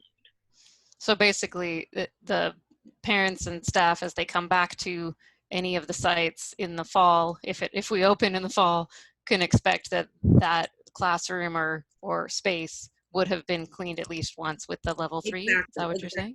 We created a posting, which all of our custodians have, so that once a classroom, office, anything like that has been disinfected, they put a posting on the door with the name of the custodian when it was disinfected, and then there's actually a line down at the bottom for anybody who enters the space after the disinfecting, so that we know if we need to go back and do it again. We know that there'll be probably some activities on site, you know, as staff returns to collect their things, students return to collect their things. So we know that we'll be doing this process probably multiple times, but it allows us to verify what has been disinfected and then also track what needs to be done again. That's fantastic. Thank you. No problem. So current construction projects. While the majority of our construction does normally take place over summer, we have a few projects that are already underway. So Mount Diablo High, the home side bleacher extension is being installed currently. And then the gym building roof. This was a project that was supposed to be completed last summer. And as if you guys remember, we ended up delaying the contractor on that just due to a manpower shortage. They were slated to start in June. And then when all of this happened and they had some time on their books, they came and requested, and we went ahead and approved for them to start over spring break. So they are currently at Mount Diablo High finishing that building. Our food and nutrition services project is underway. We finally have some noticeable activity happening. So we hope to put some pictures on the website in the coming days. Wall framing's going up, that type of thing. It's pretty exciting. College Park baseball netting. This is a project also was to be started immediately after baseball season. We went ahead and early started it over spring break. And this is kind of like a two-part project. We know that we have solar panels that have been damaged from baseballs at this campus. And there's also some future projects that are going to happen out there, but the contractor was able to get a jump start and we're just about finished out there.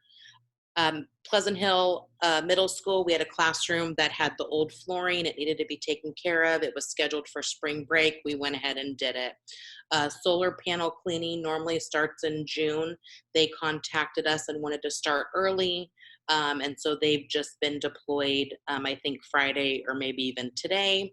And then our phase 1 of the energy management project is underway, rounding the turn to completion, and we should be off site with them in just the coming weeks and being able to file with the state. Next slide, please. Planned construction for this upcoming summer. So as you can tell, this is like the big list of what we have going. It's not all projects, but these are all things that we are either in contract with or will be contracting with in the next 2-week period at the next board meeting. So we have the 2020 summer roofing project. We have 8 campuses slated in contract. We have 3 different contractors on board and contracted with for this project. All 3 contractors have reached out to us about doing a potential early start. It's something that we're considering, but we're also working with some other departments within the district to see how that would impact the sites if we did do an early start. So that's Cambridge, Mountain View, Silverwood, Strandwood, Pleasant Hill L, Valhalla, Ignacio Valley L, and Foothill Middle School, all slated for this summer. Exterior painting. So painting's actually a pretty fun and quick project for us. We are out on the street, I believe, right now. Bids coming in, I think, at the end of the week.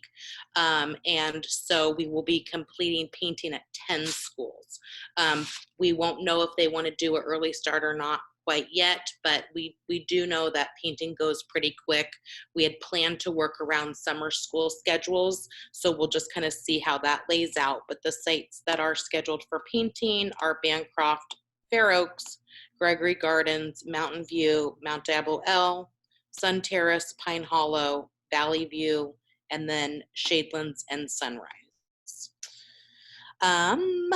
Hardscape, again, one of our multi-site projects. We've got quite a few, about 15 sites that will be experiencing hardscape improvements this summer. Bids also come in at the end of the week, and we'll kind of see how that lays out. Some of the campuses intertwine with a site that's getting roofing or painting, but we're really good at kind of scheduling that together.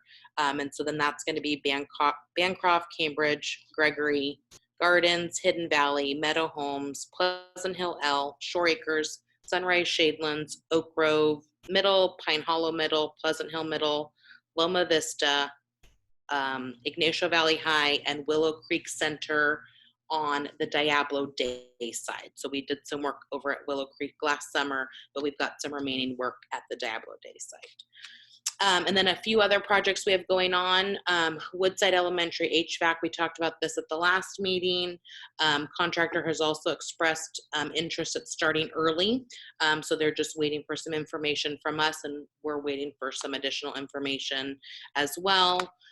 Cambridge, new adult education buildings taking place, tennis court replacements at Mount Diablo High and Ignacio Valley. Both of those bid this week.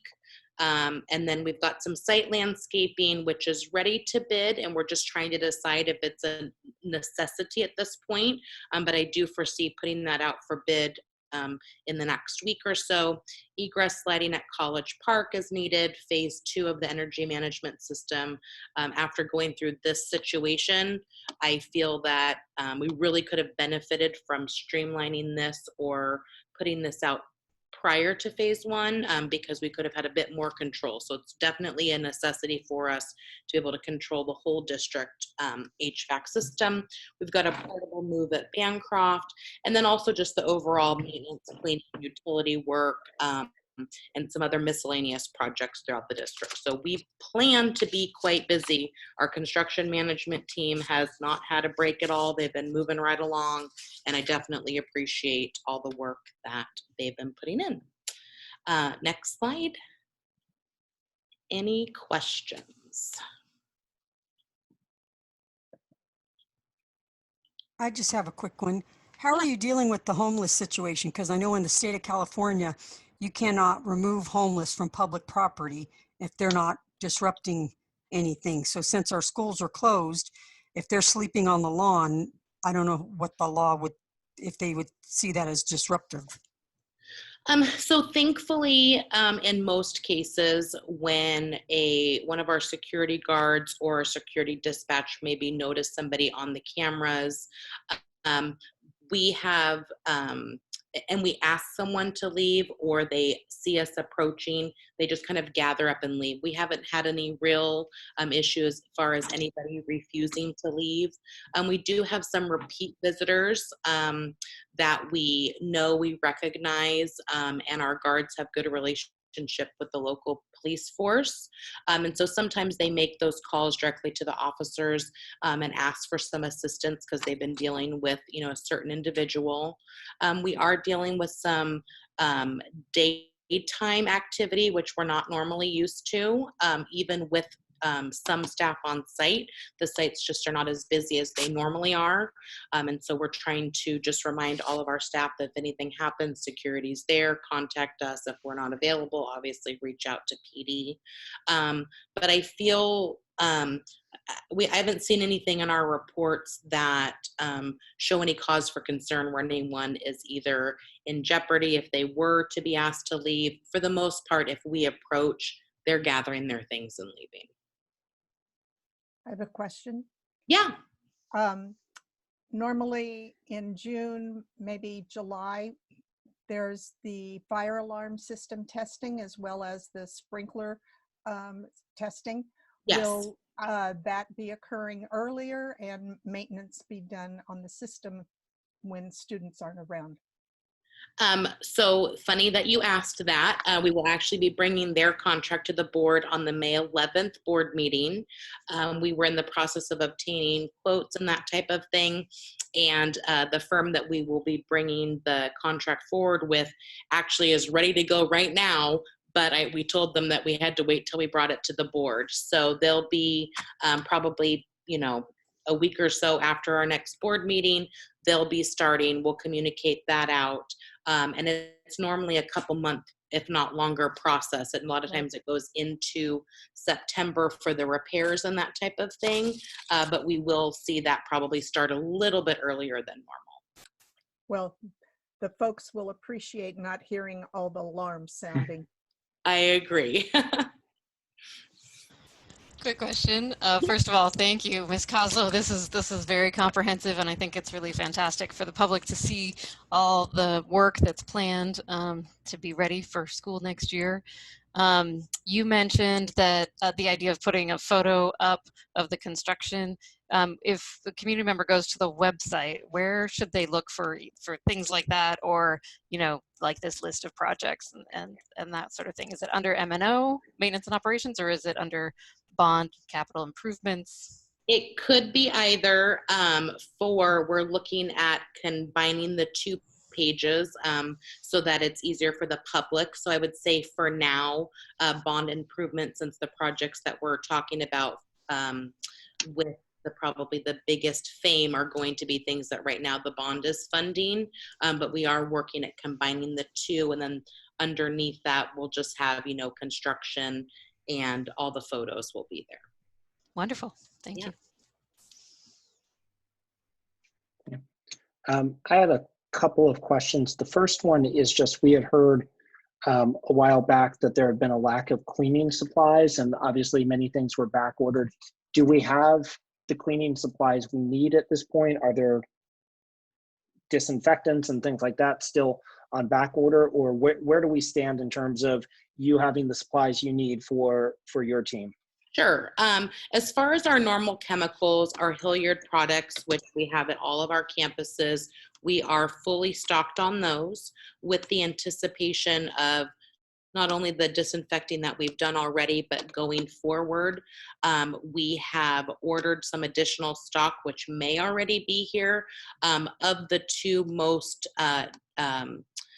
used product, which would be our disinfectant, the Rejuvenol, as well as the Robusto, which is just kind of like the day-to-day cleaner. So we've added some of that. We have gloves. We have a new mop system that's in. So as far as like the majority items that our custodians need, we have them. Some of the things that we're dealing with is hand sanitizer. While we do have enough hand sanitizer at the moment to continue to refill with the amount of staff and use that it's taking on, there is some concern that our next big bulk order is on back order till August. We've had lots of our vendors reach out to us saying, we've got these small orders, you can only order so many, but we're taking advantage of those as they come in as well.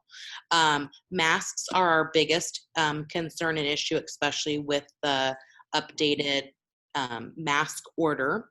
And so for the most part, when staff comes in, they all have their own masks, and we have a small stock left. I know that our purchasing director has a large order on back ordered, potentially, we know for August, potentially for late May. And then again, just like with the hand sanitizer, we've had a few vendors reach out to us saying we could order some small stock of just like the paper masks and that type of thing. So we're taking advantage of those things. The biggest thing for me is probably just the concern that all of our staff is protecting themselves, covering their faces, and that type of thing. So we haven't really found that we've lacked something that we need, and we do believe we have enough on order so that we'll be prepared for the summer cleaning, and then should our schools open in August. Okay. So- And then, go ahead, Therese. I just had a follow-up on that, sorry. When you're talking about masks, I know when this all first started, there were districts that were donating all of their school district masks to our local hospitals. So it's interesting to hear where we are right now. So when you're talking about the need for masks, is that including our food service providers right now that need to be wearing masks as they're serving the food? So They I have think enough. that we've had some really great volunteers that have made masks. They've distributed them out for our food service workers. And I'm not talking about the big heavy duty respirator masks. I'm talking about like the thin paper face covers, because we do know that, the respirator mask should be at the healthcare. So I think for the most part, now that we've gone on this long, most people have their own. They have washable masks that they're using. We just want to make sure that if someone arrives without a mask, if needs it, we have the ability to offer a disposable mask. Okay, yeah, because I think a number of our, community members, parents, even students have been making masks and things like that. So if you do find a need, please share that information. I was not aware. And so I think the board has heard from certain school sites concern about the overall cleanliness of those sites. Mount Diablo High School is one in specifically. While making sure everyone's staying safe, do we still have the opportunity to just do a more district-wide assessment of each school prior to reopening and make sure not just that they have the disinfectants and have been deep cleaned, but that they have everything they need from an ongoing cleanliness and maintenance standpoint? Yes. So one of the things that we're hoping is by doing the refresh training, it kind of brought forward back the standard that we expect. We also hope that at some point we'll be able to bring our custodians back on a greater schedule where we can actually start some of that summer cleaning. So hopefully as we deal with the other departments and having, student items picked up and that type of thing. And once we know that the classrooms are going to be, really empty, we can start that process. We have a lot of our custodians that are actually vocalizing to us, why are we not just starting the summer clean? Because it is so extensive, and having some extra time would allow us to deal with some of our sites that need some additional support. And it's just one of those things that we're working on, we're planning for, we're ready for them to come back.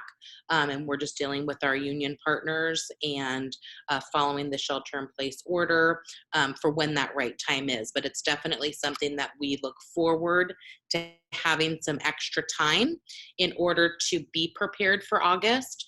My staff, my management staff knows my expectation, their own expectation of what the sites look like in August, as well as we welcome, anyone else who would like to, view what we look like at that point. That's something that we can arrange. We definitely don't like hearing that our, district staff is in a environment that should be cleaner than it is.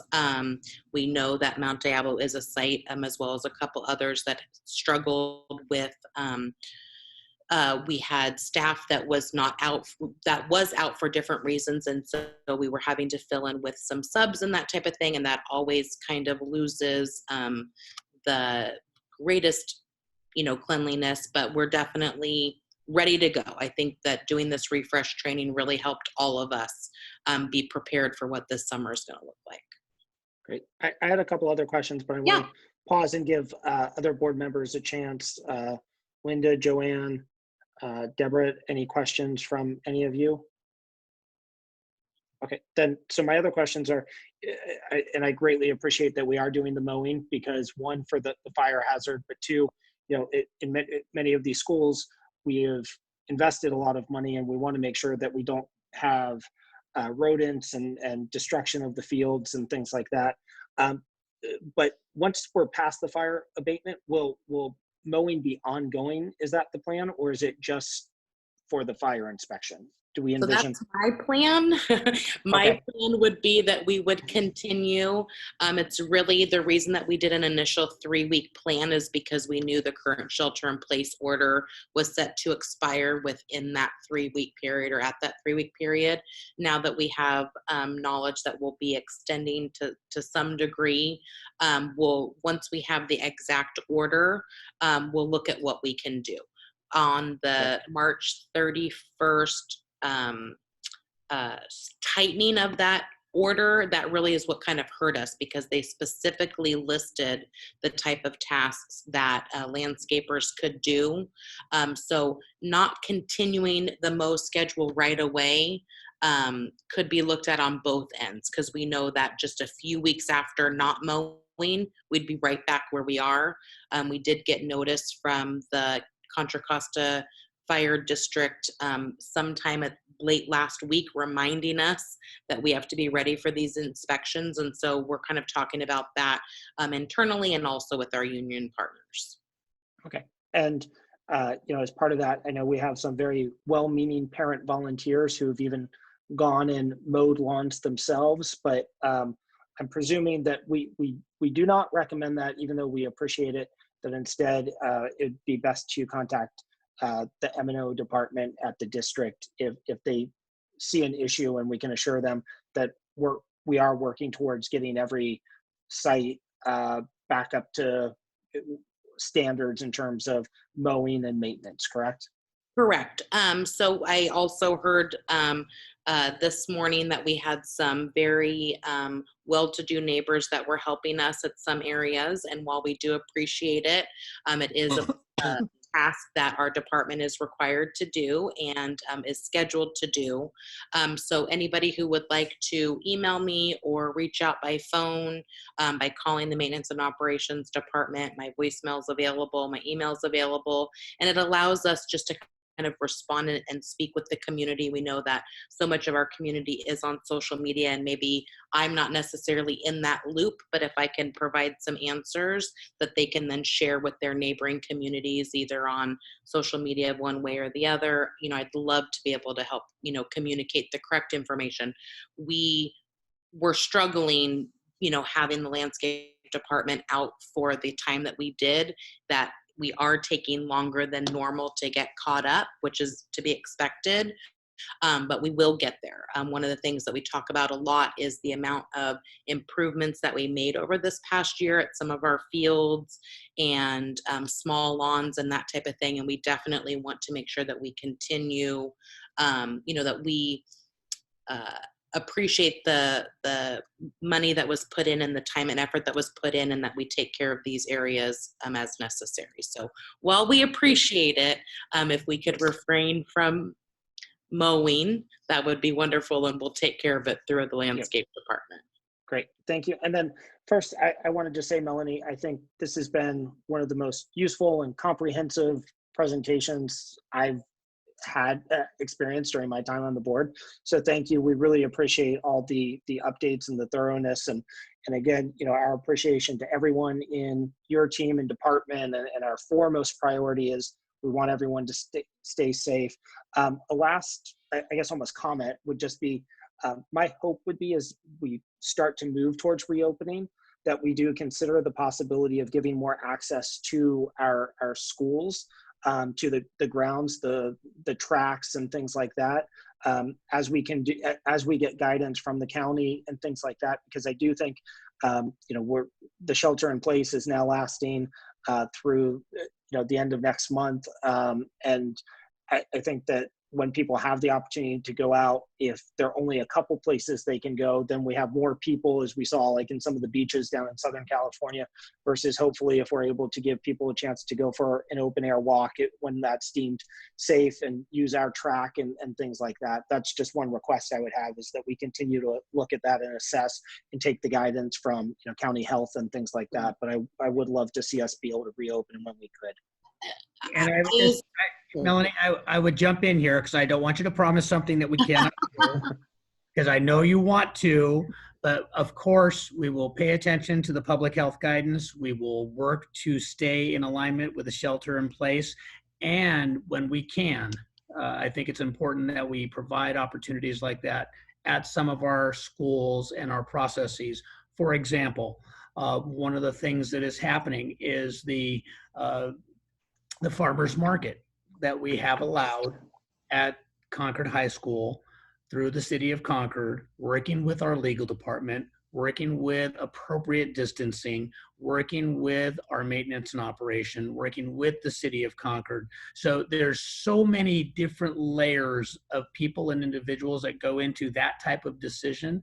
Where I know some folks would love to say, well, can't we just open X school and this school? We have to really think it through to make sure we're in alignment, we're staying safe. Absolutely to your point, President Lawrence, and the different departments within the district need to be coordinated so that we don't have one school saying, we're going to do this, and the central office doesn't have that awareness of support, and we've really got everything in place to make sure it's done well and done right. So, yep, great. Thank you. Other board member questions or comments? I would just like to say that I appreciate the report as well. My one concern when you said we're mowing the fields is that everybody's going to want to be on those fields. There's a reason why folks are out there hand mowing them, because they want their kids or themselves to be able to play.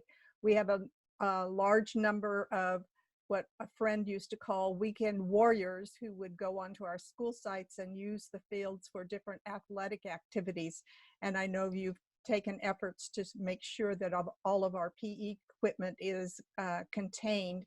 And I'm hoping that the 2 new tennis courts will be secured once the work on those 2 courts is completed.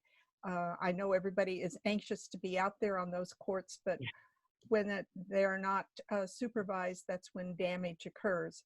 The other thing I appreciated was the comment that our public and board members should report either to 911 or to our emergency staff when we see folks on our campuses. I know I personally have witnessed students walking on the walkways above and on our roofs. So it's important that we limit their access to those unsafe locations. Of course, they think they can fly between buildings, but we know that that's not always the case, and we need to look out for their safety as well. So thank you.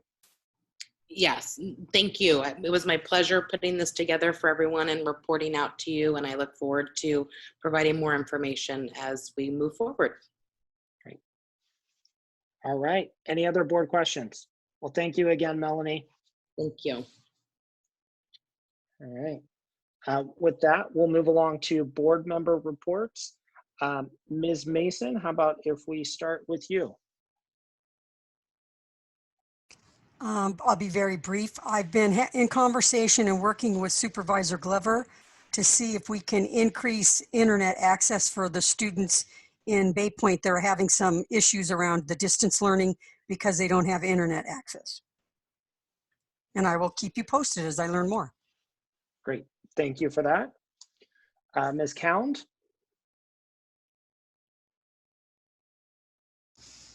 Okay, thank you.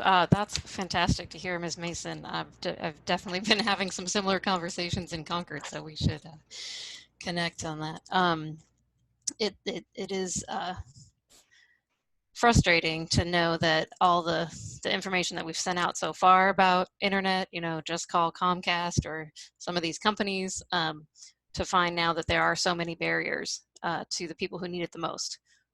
There was actually a report that LA Partners for Public Education did, actually detailing what those barriers are, and reading through it, I could see that this is the same thing we're hearing here in Concord and Bay Point, that either they're not answering the phone, when you call to get the deal, or they're requiring a credit card, or they're asking for a long-term contract that's going to increase price in 2 months.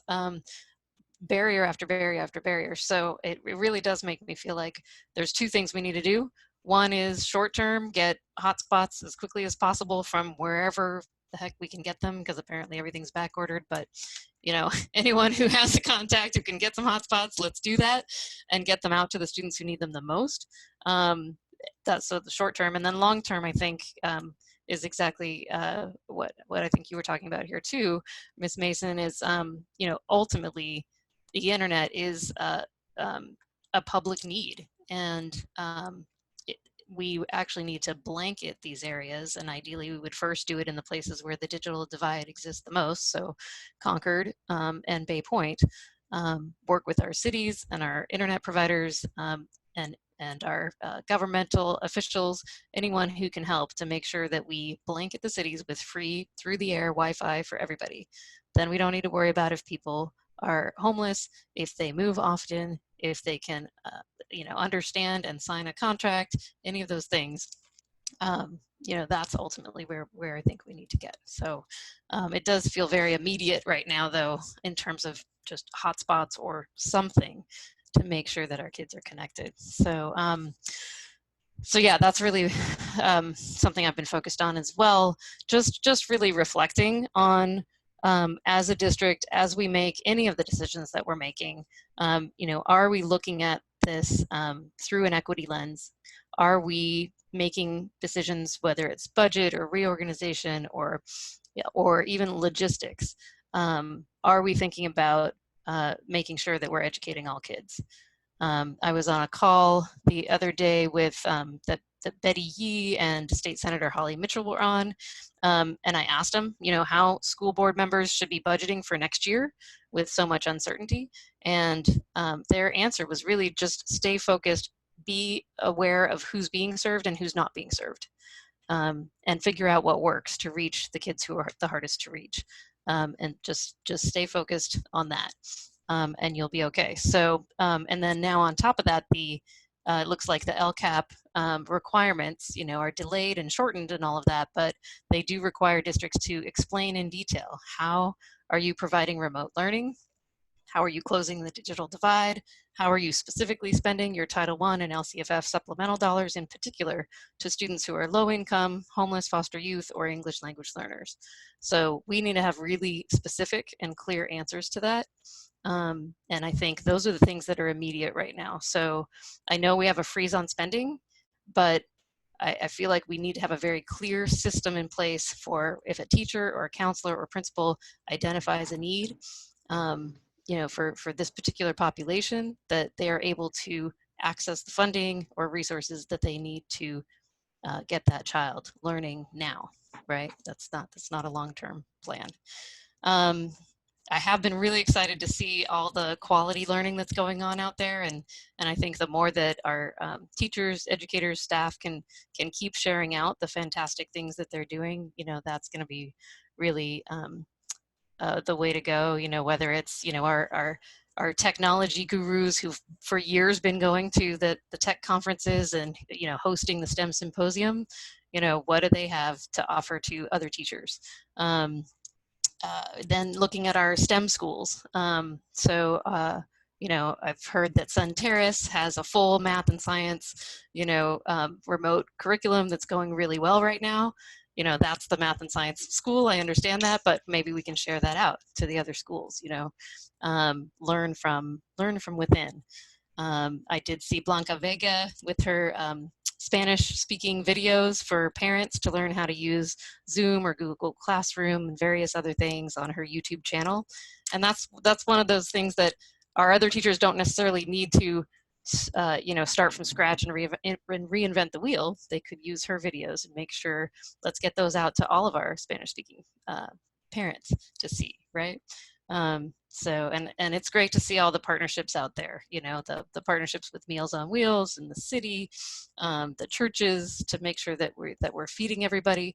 I'm hearing about additional possible partnerships, right, with the library cards to be able to remotely access the library really easily, and to inform people about the census. Through our free meals program. There are people who are offering to do that. I don't know if either one of those has started yet or is something that we're able to to do, but it's really, I think, you know, at a time where we have such a shortage of funding, these partnerships are really what's going to get the resources and the education to our kids. So I think it's a really hard time right now in terms of the budget, and I think teachers are asking, you know, rightfully, why have we not ratified the contract? And I think we need to really tell that story very clearly. The way I look at that is that 2 years ago, when the whole negotiation began, which is even before I was on the board, if you looked at the budget back then, our district was deficit spending. So that means we did not have any extra cash lying around, right? The money did not exist. The way to fund it was to do layoffs, right? Because our district is mostly people. So I think our board worked really hard to create enough cuts to be able to fund a very basic tentative agreement that took a long time to get to that, right? To get to some agreement about numbers. And we thought, you know, those were the deepest cuts we could possibly make. So to go from that to then January, where, you know, right away the state comes out with, oh, it's not 3% COLA, it's actually 2.29, and on and on and on, as we heard in the budget presentation today.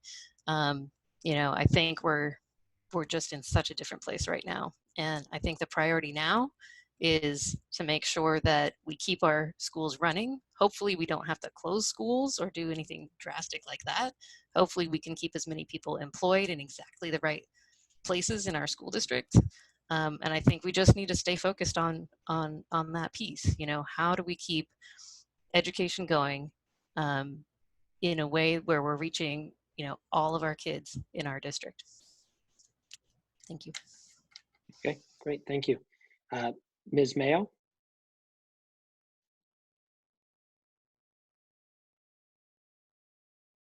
Ms. Mayo, are you able to go? Yes, I am. I'm sorry. Okay. I was No problem. hunting my cursor to turn on the mics.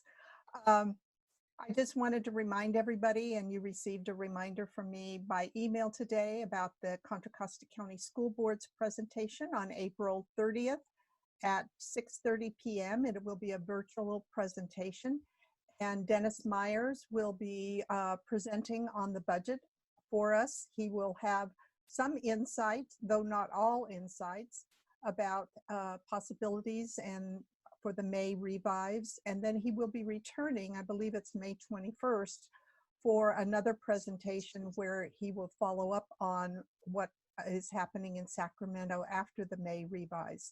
I also want to congratulate Ms. Cowan for her nomination as president for the 2021 school year for the Contra Costa County Board of Education, where the slate was announced last week and was repeated again today. And the election will occur at the late May meeting. I also wanted to briefly give a shout out to all our PTAs and PFCs and athletic boosters. The work that they had planned since the beginning of March has been canceled. Many of those were their major fundraisers, and they have found ways to recover from some of the expenses, as well as to convert an in-person live auction to an online auction. So they are taking steps to raise funds that will be contributed to the school district or benefit families and children within their own school community in every way possible. And we are fortunate that they are contributing. Some districts, I was on a conference call about 10 days ago, where one trustee from another district said about a third of their budget came from parent donations.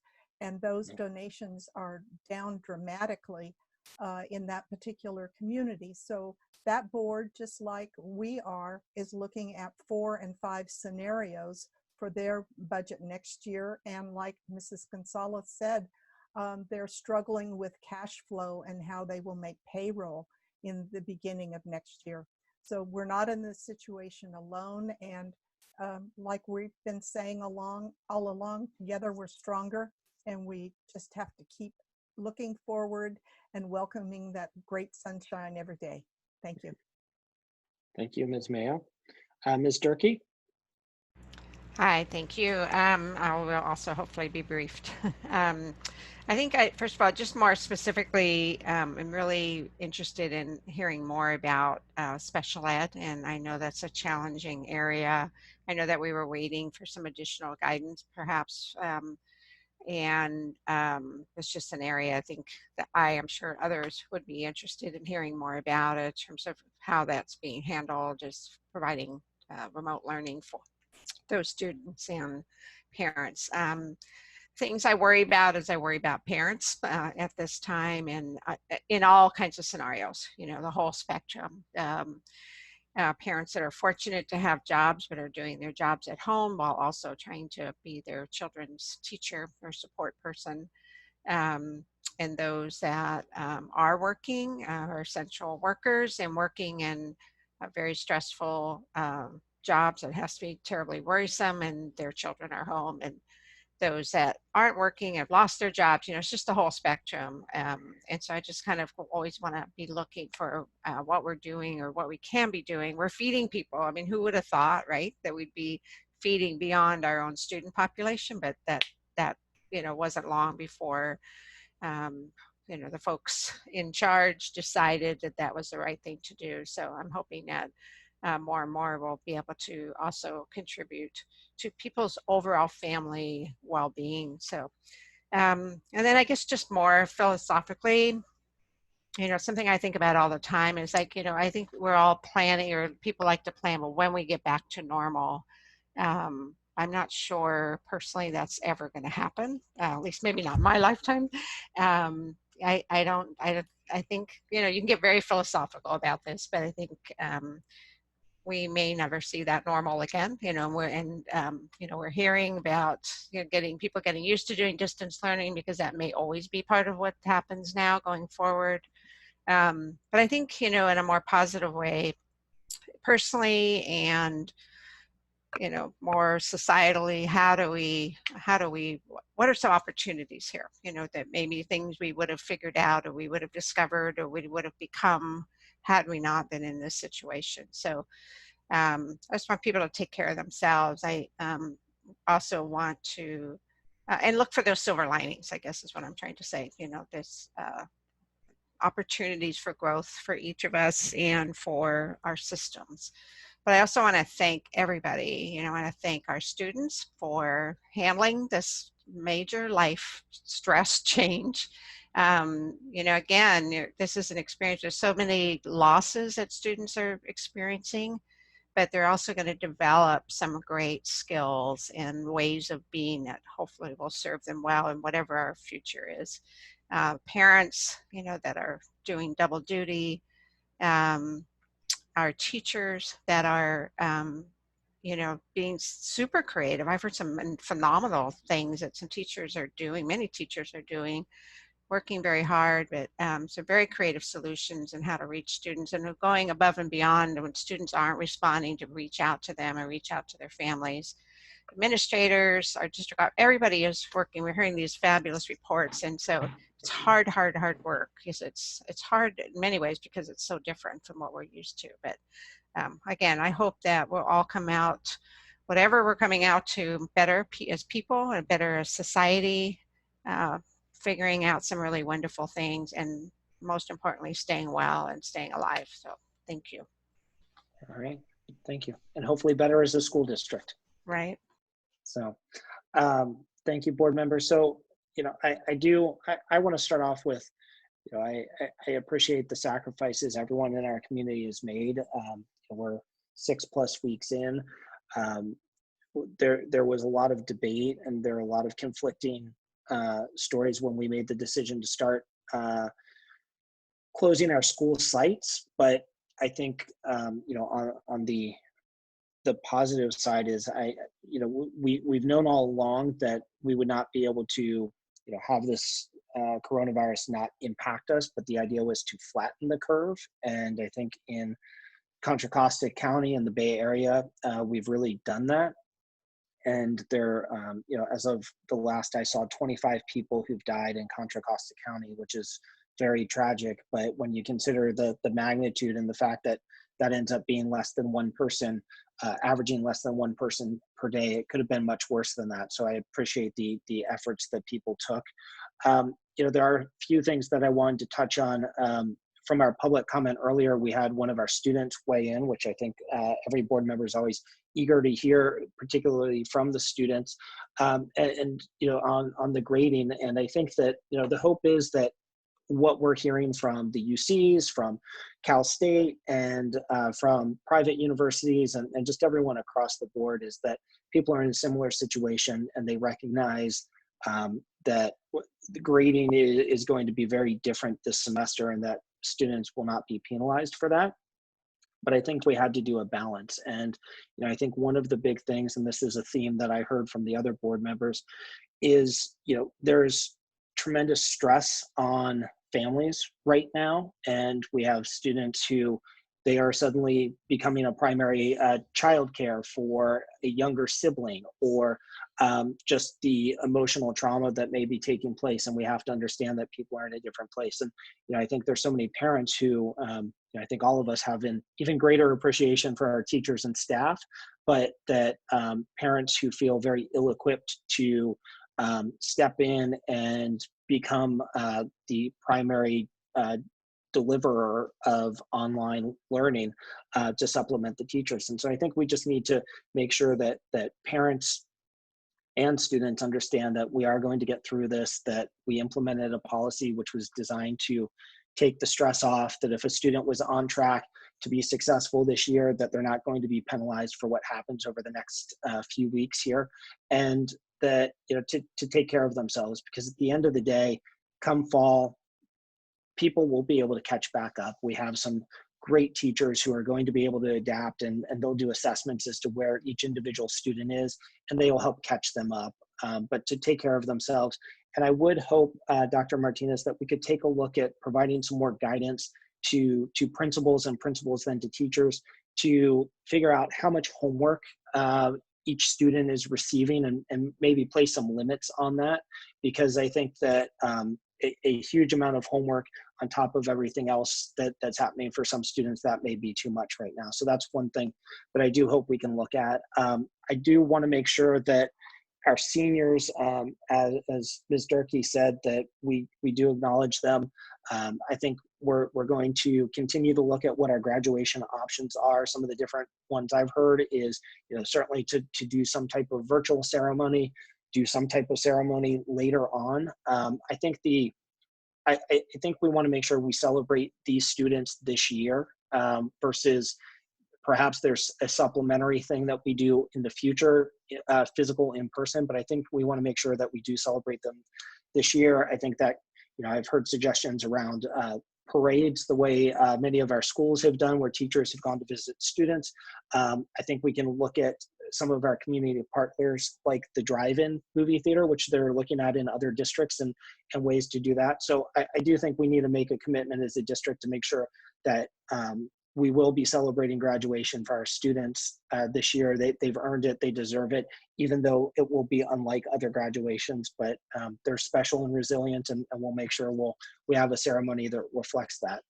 I think we need to continue to look at what school is going to look like in the fall. I don't think we know yet, and so we're going to have to be adaptable. I think we need to make sure that families feel comfortable sending their students back, and so we need to prepare for homeschooling options, and to be flexible and adaptable, because we don't know what the fall is going to look like. So that's something that I think remains really important. And then on just a couple of housekeeping notes I wanted to share, I really appreciate Dr. Martinez and staff with their help with board agendas. One of my goals is that all our board agendas are published for a Monday meeting, that they're published by Thursday by 5 p.m. because that would give the public a chance to look at it. They can then ask questions, as well as board members ask questions on Friday, and that would give staff an opportunity to have responses and use some of Monday to get back to folks and things like that. When we publish on Friday, even though it does meet the Brown Act requirements, I think it puts an additional strain on staff and on the public. So that's one of the goals. I do also want to make sure that we continue, and I'm really pleased that we're making sure anytime there are changes to the agenda, because things are fast moving, that we're notating those changes and showing. So whether that's pulling an item, something that's been pulled by staff, that we continue to note that. I appreciate that. And our goal is to continue to always have accurate meeting summaries. We moved away with the board videos. We've moved away from traditional minutes, but making sure that we do have those accurate meeting summaries. And I really appreciate that. And we'll make sure we continue that. And then the last part that I wanted to share is, as Ms. Cowan touched on, that there will be cuts, and I think anyone who listened to the budget presentation understands that. But I do think that this board has said that it's vital that this district, that we operate in a transparent and honest way, that we're very upfront about what those cuts look like to the best of our ability. Appreciate the work that the superintendent and staff are putting in there, and that with our employee groups, that we continue to partner with them and make sure that they have input into the process, even though it may not end up the way they want, but that they have a seat at the table, that they have a voice, that they're being heard. And in many instances, I think our decisions will be better by making sure we have that engagement. So those are the quick items I wanted to touch on. And with that, that wraps up the board reports, and I will move it over to Dr. Martinez. Thank you, President Lawrence. Again, there's so many different areas where we could continue to talk, continue to share information. A couple of the areas that I just wanted to highlight are, again, our focus on trying to communicate with our public. We know that, again, given the distance issues, given the lack of ability to gather, we haven't had some of the standard meetings that would usually go on in the district. Our Community Advisory Committee meeting, our Parent Advisory Committee, our District English Language Advisory Committee, the DLAC, the PAC, the CAC, the Budget Advisory Committees. And again, while we're moving through the crafting of responses, the crafting of strategies, the crafting of redesigning the district, we really do value the input from our community stakeholders, our employee groups, as you were saying, the associations and ideas. And times like this are very difficult to coordinate that. And yet, again, we have been using technologies. We've been trying to get opportunities to talk through things. We are looking, going back to our parent groups, at holding some Zoom opportunities next week for them. Our Executive Director of Instructional Supports we were taking the lead today and trying to figure out how the best way to go forward is through that process. And, there's another side of this. We know that many of our parents are engaging differently in their education of their children. And they wouldn't normally come to some of those meetings, but we want to have them engaged in this process, especially as we start to develop what could be, we use these words, the new normal. I don't know if it will be a new normal rather than a reimagining of our education for our students that truly strives to meet their needs with all of the resources that we can muster together. And it's, our staff, our employees, our technologies, but yet it's our families of families who are going to be connecting and working together to sustain really a different level of education for children, because you cannot just replicate on-site instruction, we've said this, through the internet, through distance learning. It just doesn't turn on and off and translate. As much as we could push out 24/7 instruction via a screen, it's not the same thing as the person-to-person, heartfelt learning that occurs when we can bring students into our classrooms. When we can have our staffs truly communicate and connect with families, the extended families, the children themselves, and we become part of their lives. So we know that there's many great things happening. We know that our employees from across across all sorts of classifications are reaching out to families, are trying to connect. The digital divide does not just create a trauma for us, for our families. It creates a trauma for our employees. Many of our employees don't have simple access to Xfinity, to Comcast, to the things that maybe some of us take for granted. We just turn it on. A lot of our folks don't have that ability. And so we're really trying to be aware of that and build support systems that not only connect our students, but connect our society of employees, and we don't leave people behind because we have to have a group that's connected and aware, and it does cost funds. So when somebody has to decide, I need to have an internet connection for my work, that sometimes is a decision that they're making in lieu of having to pay another bill or to buy some food. So we have to be very thoughtful about that. And that's really our process in trying to engage with everybody. And I'll be the first to tell you, it's not going to be perfect.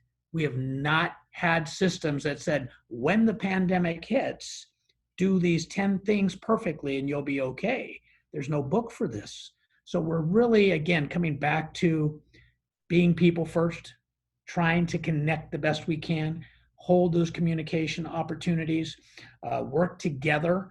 And, you know, what we've talked about our employee associations, it doesn't just stop. It's going to be a continuous process of learning and working with each other for the benefit of our students. I know I've said a lot, and again, there's so much that goes on in our minds and the kind of layers of working through the iceberg. Sometimes we see the very tip top, but there are multiple layers oftentimes that many people, not just myself, the team here, you've heard from the maintenance and operations folks today, so many educators, so many support staff, so many of our food, nutrition folks, the people that are still here in the central office on the daily, taking care of the business of the infrastructure of the district. It's so important to the benefit of all of our children.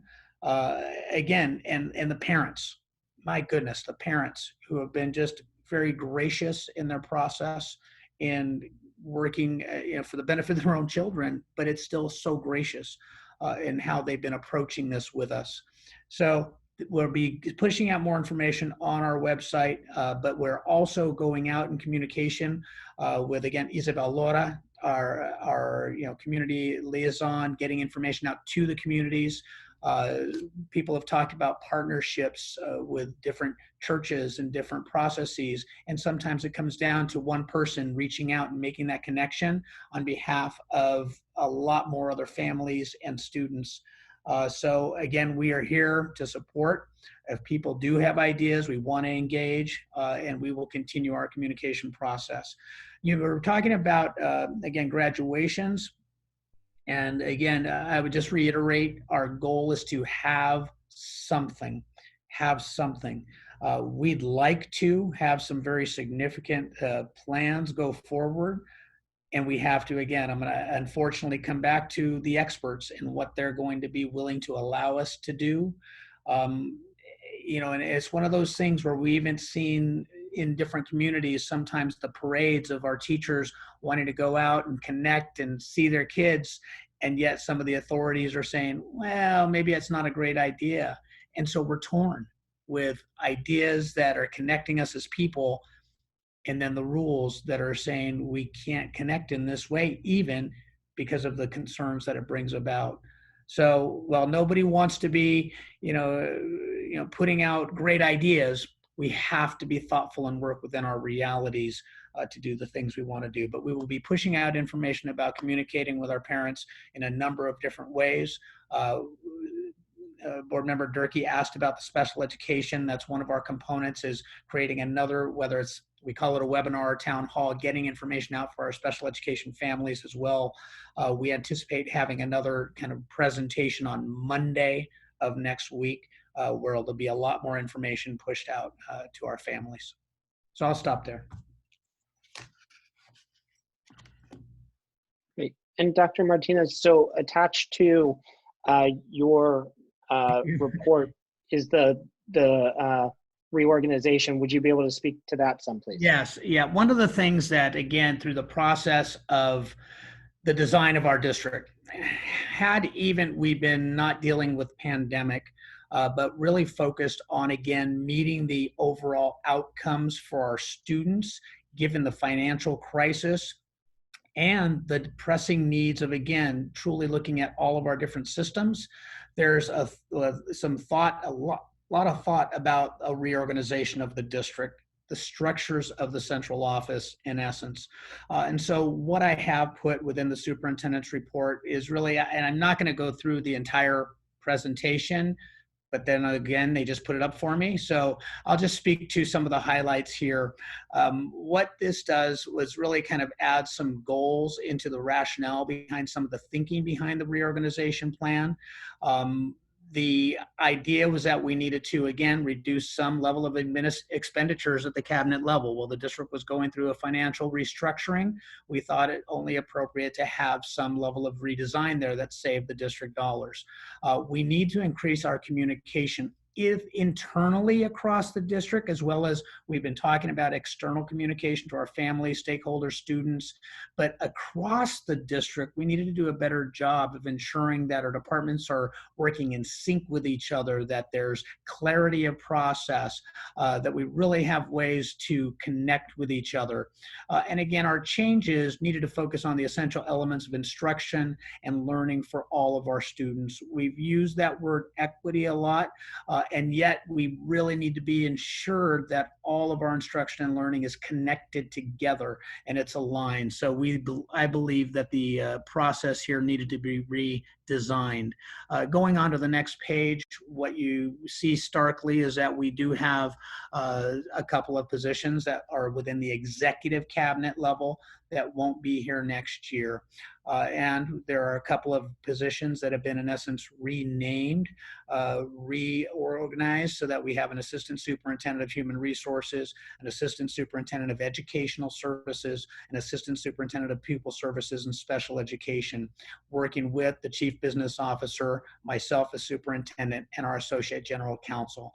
This would make the top level executive cabinet group. There is documentation within this presentation that people can see the actual structural variance between the salaries. This overall redesign saves money. It really does.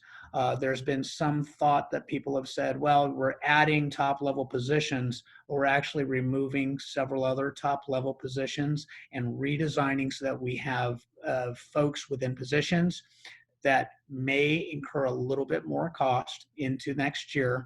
However, there's a significant savings in the reduction of some of the other positions. Again, I won't go through the next two slides, which are the organizational structure, other than to say that there are at least 11 positions in pink on the current organization chart that are in essence removed from the structure. And, you know, it's not lost upon us that there are many other districts with a very similar type of structure. But again, as we're moving forward, we needed to redesign this so that there were some positions that we're not just saying the work isn't important, but then essential elements from the work will be folded into some other positions. There are components within some current positions right now that will be saying that work needs to not necessarily take priority. We have other things that'll be more of a priority nature. So again, there are several positions that will not be there next year. If you can move into the yellow tinged document, and there are several positions that are being, in essence, redesigned. The chief accountant rather than a previous budget director of budget position, for an example.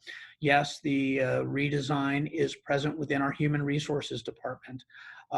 When we have this magnitude of hiring that's done, of individuals who are receiving service from human resources, this design, and you can see it in the job description, calls for an expert, if you will, in the human resources assistant to superintendent position, and a director who has the ability to work across classified and certificated, because with two primary administrators leading the organization in that arena, you have to have individuals who can live in both worlds and make decisions, supervising and guiding the work.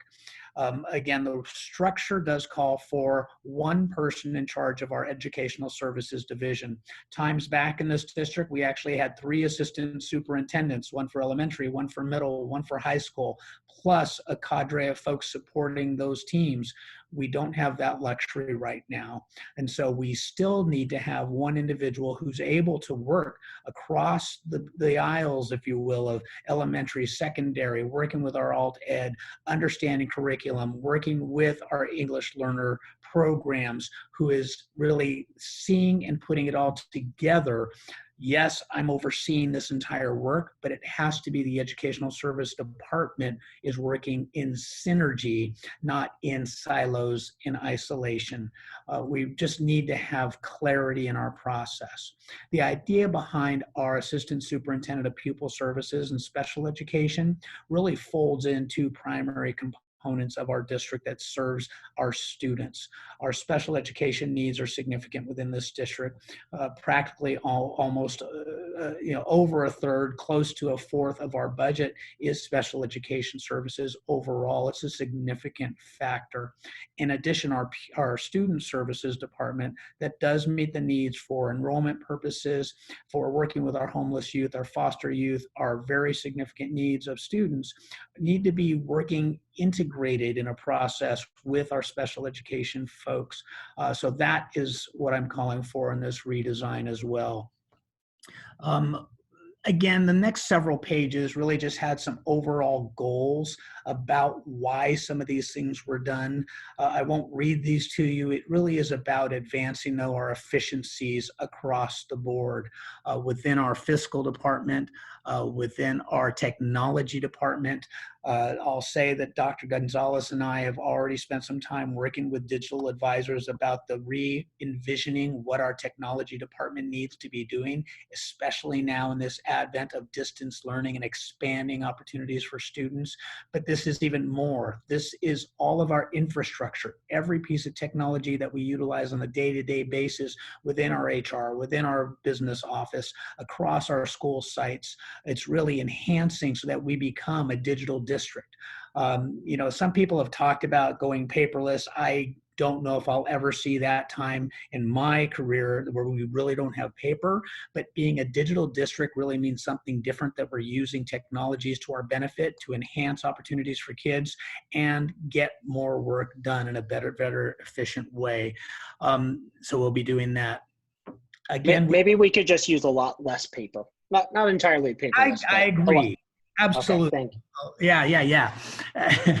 Again, Ed Services Department is really, if we go to the next slide here, again, a re-envisioning of working for putting our equity together with our EL, with our curriculum, with our instruction pieces. It's across the entire district. It has to be together under one mission. It doesn't mean that our schools lose identity. It doesn't mean that we don't have variety and diversity at our different schools that looks different. It means that we have systems of support that really strive to make sure that we don't lose any children to any gaps in their education. Some people have asked about, well, what is this multi-tiered systems of support? Those are just fancy words in the sense of what is it? Well, for me, that truly does become a lot of the bedrock of what our systems are intended to do. If a central office is working to support each one of our sites, because the sites have a leadership for what they're doing at their particular schools, then the multi-tiered systems of support are really focused on meeting the uniqueness at each school site. You could have a variety of 100 different things, and you can't just do 100 different things at every school. But in the multi-tiered systems of support, if we're doing a number of things really well, and we've built those skills, and they need that skill at a particular school, by getting that to that school for those children, that's what the system calls for. It's supporting the students at that school with the resources that we have as a district in a varied format. So in the design, again, some people, we kind of looked at it and said, well, why not keep it separate? We have elementary, middle, and high. Well, it has to be coordinated. Our students are sometimes transferring from school to school, and we have to have a flow of information so our students can actually benefit from their elementary school, go to their next level, their middle school, if it is, or a K-8, if it will be at some point, and really transition to the high schools where they can see the growth, they can ascend to the levels that they want. In any case, the instructional services really kind of provides a lot better alignment structure for communication and for clarity. I've talked a little bit about our HR goals. Again, people can read from this chart. It's the next slide, by the way. Really working to have a high efficiency of integrity, trust among our stakeholders, managing a tremendous amount of data. The workers within the department are truly needing some structural support in being able to see efficiencies for our leave processing, for retirements, for hiring, where right now we really just need to refocus to make sure that our employees are supported, our employee organizations are supported, and we really have a plan that gets us into the future for that hiring a level of diversity that we need across our district. But we have to have the structure that is really responsive to our needs of employees through that hiring process. So we're making some significant changes there. Again, I've mentioned the special education and student services. Really, it is getting to those most at-promise students that we have so that any student who is suffering or needing something through pupil services, through our special education services, we want to have that a continuum of services so they can get access to the specialists they need. And again, in this design, we think it's better suited to meet those global needs of our students rather than, again, back to a siloed approach. So we see it as being more embedded that way. The next couple slides do provide, again, a structure of some of the fiscal savings for us. The overall structure does call for a reduction. So I'm in the summative page here. I wasn't going to read this all through, but it does, have, in essence, a reduction of close to $1.3 million, even though there are a couple of positions where we're saying the current position needs to be elevated. But that's coming with a reduction of several other significant positions. Some of those savings have already been accounted for in our particular kinds of service reduction for the certificated side. Several of the positions will be included in the particular kinds of service on the classified side. And really the number of job descriptions that you're seeing tonight are in response to this restructuring, this redesign, because we believe that the work that is now presented in these job descriptions better coordinates with the reorganization plan. And a plan is the plan. I mean, what we believe is that through this process, here's the design that will help us meet the students' needs in a better way. Here are the positions and the description of many of the essential elements within those job descriptions. And here's the savings that is occurring through this particular structure. There are more reductions occurring across the district for administrators that aren't included here. We tried to isolate some of those primary things that are part of the central office and the departments that were included in this reorganization. Again, so there's a lot of information. I just wanted to really, again, walk you through, in essence, this structure. What'll happen is that I would appreciate, the board, again, I know you've given a lot of feedback on job descriptions. Tonight, you're asked to approve a number of those descriptions. If there are any advancements of employees, that's not happening tonight. Really, the structure is, I wanted to show you the organizational design, make sure and be responsive to any questions, and give you, again, the rationale behind a number of the job descriptions that are coming later this evening. Great, thank you. I had two questions on it, or things I wanted to highlight. So the positions that are in the reorg and that we're voting on later this evening, those would not automatically be filled. Those would still come through board approval, correct? That the people moving into those positions. And so that, and some of them, it may take a while to fill. And so it seems like some of the cost savings would be more immediate, and the cost expenditures, those would come over time as we fill those spots. Is that correct? Correct. Okay. And then one last part is just that by doing this, the board intent and your intent would not be people in a current job. No one would lose their job just because a new job had been created on top of it, other than what's laid out here in the cuts. Meaning, if potentially someone's going to be moving up, that we would have time to separate, to ratify that separately and go through that process. Sorry, I don't think I phrased that one very well, but I think I understood the question. Again, there's no immediacy that, well, we've been having. So I will pull out one of these areas right now. We've had an interim director of fiscal services for a number of months. Right. We have been looking to redesign a job description for that particular position. As we get now the job description affirmed, the separate decision will be, what do we do about an individual in the recommendation for that position? Those would still come to the board again for affirmation, if you will, at a later time. That is not happening tonight. That makes sense. And just to maybe clarify my question, so for instance, we have some executive directors right now. We're creating some assistant superintendent positions. Those people would not be losing their jobs. They would continue in their jobs until we appointed someone as an assistant superintendent. Is that correct? Correct. Great, thank you. Okay. Other board questions or clarifications? Yeah, I had one. I'm not sure. Where does our community school liaison fall in your org chart?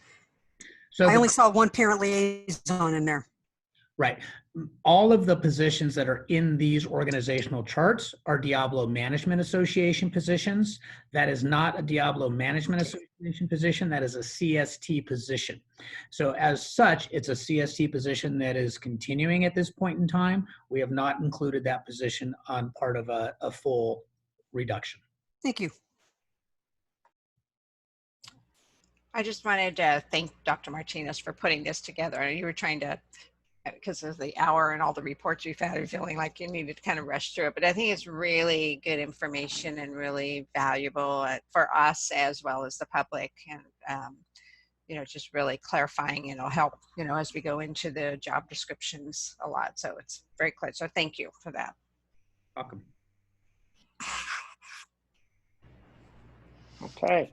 I had a question. Please, please. The administrator, school, and community is a position that we've received some questions about, because there's requirements for school districts to have a homeless director liaison and foster youth as well. And so that position is the person who's coordinating with a number of other agencies and required reports along those lines. So if that position is removed, which position would then take on that work? So by process, again, we would continue to have the structure of pupil services, right? So we have an assistant superintendent, special education and pupil services. Then we would have still a director of student services and an assistant director of student services. So within the structure of those three positions at least, we would have to identify the specific individual who would be responsive to any particular areas that need to be covered by the state or to have a certain individual identified. So again, it would be one of those 3 individuals. I haven't made that final decision. Again, so we go through that process to then prioritize the work that we have and the individuals that we have doing the work.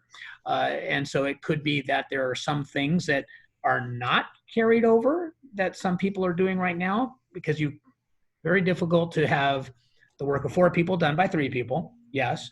But as we go through this kind of structure, you start reprioritizing to say, these are the most essential things that we have to get done. And then what do we have left that we can do? So, I mean, I wouldn't want to tell you that everybody who's remaining is doing the same work as the 11 people who have left the organization. When reductions happen, you have to readjust that work. So that work, though, will be done by one of those 3 individuals. Okay, thank you. Because that's, I mean, an area that we as a district need improvement on is serving those students. And so making sure that that work does continue is pretty important. The other thing was we did receive a letter from, the Black Educators Association of Mount Diablo, and I thought they asked a few good questions that should be considered. I'm not saying you need to answer it right this minute, but one was, what fair and unbiased hiring practices will be used to hire the newly created management positions, as well as what equitable criteria will be used to determine the salary ranges as well. So just some additional things that we could consider along the way here. Okay. Other questions? Okay. I think thank you, any other thing I have is better when we do the job descriptions. It'd be more specific than the org. Fall under that. Okay. Thank you, Ms. Mason. So with that, if there's no other comment, then we'll go ahead and we will move along to item 14.1, the consent agenda. So items listed under consent agenda are considered routine and will be approved, adopted by a single motion. There will be no separate discussion of these items. However, any item may be removed from the consent agenda upon the request of any member of the board and acted upon separately. So with that, do we have requests from board members for items to be removed? I wanted to pull 1413 and 1415. 1413, 1415, okay. I would like Ms. to May. pull 14.3 and 14.7.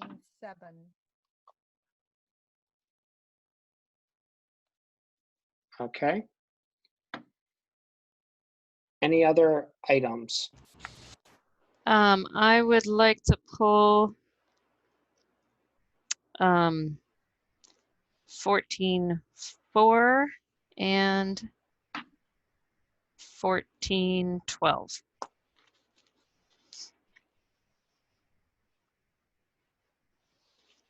Okay. So I've heard 14.3, 14.4, 14.7, 14.12, 14.13, and 14.15. Did I miss any?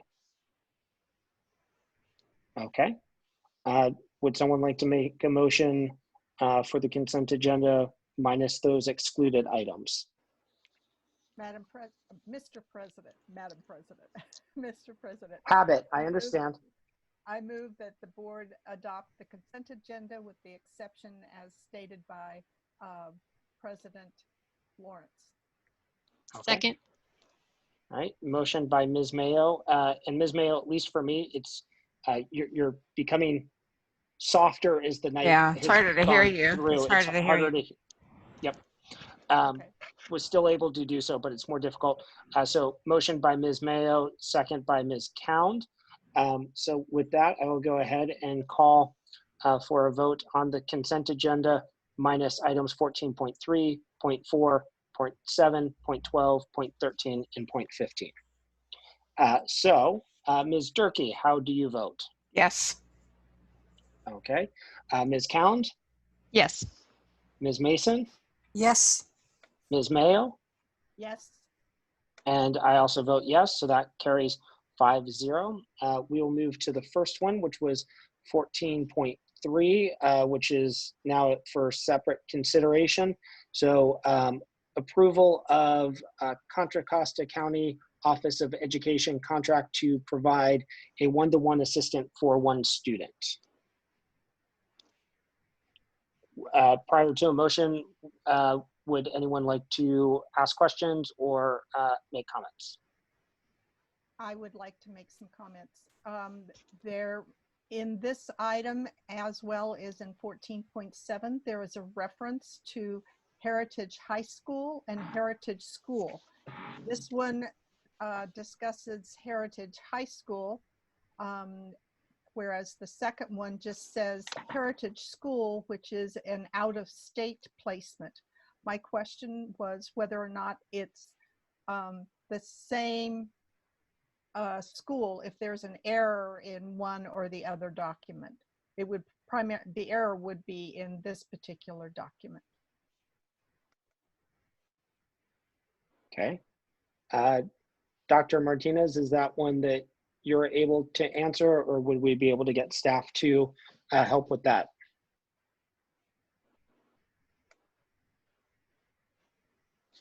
Sorry, I'm awaiting a response from staff at the moment. Okay. Could I suggest perhaps we return to that item and we could go, Ms. Mayo, if it would work for you, we would go to what had previously been 14.4 and we can come back to 14.3 while we await information. Yes, or we just need, I would just like information that it's not relevant. It's not critical. Well, I'll add this. There are two separate programs. Heritage High School is a county program out in East County. Heritage School is out of state and is a residential program for students with emotional difficulties. So there are two different programs. That's why there's the two different processes. Okay. So with that, one is a in-district in the East County, one is out of state. They're two separate programs. So for 14.3, the one here, we were contracting with the county office for a one-to-one assistant for one 12th grade student. Not clear where Heritage High is, but looking at our instructional, our one-to-one assistants usually make $11 to $15 an hour, and this one is paid at $28 an hour. Usually ours work at, less than 4 hours a day, and this is, I think it's at 6 hours a day. So remember, well, this is in response to a student's IEP who has significant needs. So Okay. we can't necessarily just send one of our employees to this facility to provide those services. So it really is it's a different thing. We can't just compare it as one of our employees who might service a student in a very low-level program. And so the rates are determined by the larger contracts that we already have in place. And this is, I believe, an extension of that contract for a new person at those going rates. So that's kind of been predetermined already. We don't get to just set a new rate. It's part of our overall contract for individuals within those settings. I just wanted to add that clarity. Okay, that makes sense. So then within that setting, is with school closures, is that work still going on, that hourly pay still something that we owe, or is this a contract that we should be shortening because there is not work being done? So it's my understanding that, again, based under the process of we're billed by the quarter in these programs. So if we have service within a quarter, we pay for the quarter. We have to contract for that work. So we're obligated to pay for the contract for that work. It's not something that we can simply not provide, because we would then be potentially also accused of not providing FAPE in this situation, free appropriate public education.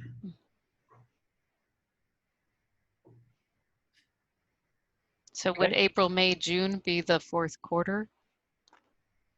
Again, I won't get into the specifics of that. We'd have to go back in. I believe that since it's here, we have an obligation to move forward and pay that. If in fact there is an ability to restructure some of these, we'd have to work with our legal department to determine what, if anything, we did not receive as part of a contract that we already have. But right now, there are 4 times a year, and again, I'm being told we have an obligation to pay. Thank you. With that, I would move that the board approve 14.3, approval of the Contra Costa County Office of Education contract to provide a one-on-one assistant for one student. I second. Okay. Motion by Ms. Mayo, second by Ms. Durkee. Ms. Durkee, I'll start the voting with you. Yes. Ms. Cound, Yes. Ms. Mason, Yes. Ms. Mayo, Yes. and I also vote yes. Item passes 5-0. And in the past with ES Electronic School Board, we've had a reordering of the agenda and things like that. In lieu of everything going on, I think as long as it's convenient for staff, I would just like to keep them as the items which we did last time. And so we will now vote separately on item 14.4. So or consider 14.4. There's no need to reorder the items, but if we could go ahead and are there questions regarding item 14.4, which is the review and potential approval of increase to master contract with Point Quest Pediatric Therapist for the 1920 school year? Is there a question for staff on this? Yes, so it looks like the contract started in July of 2019, and then additional funds have been requested. So again, I'm wondering, are those additional funds still needed? Is the additional work still being provided remotely? Are there any changes now with closure of school? So again, I'm trying to work with information that's coming. I believe that these are for additional students that have been placed into the program. And I'm looking at information I'm getting. Let me just make sure.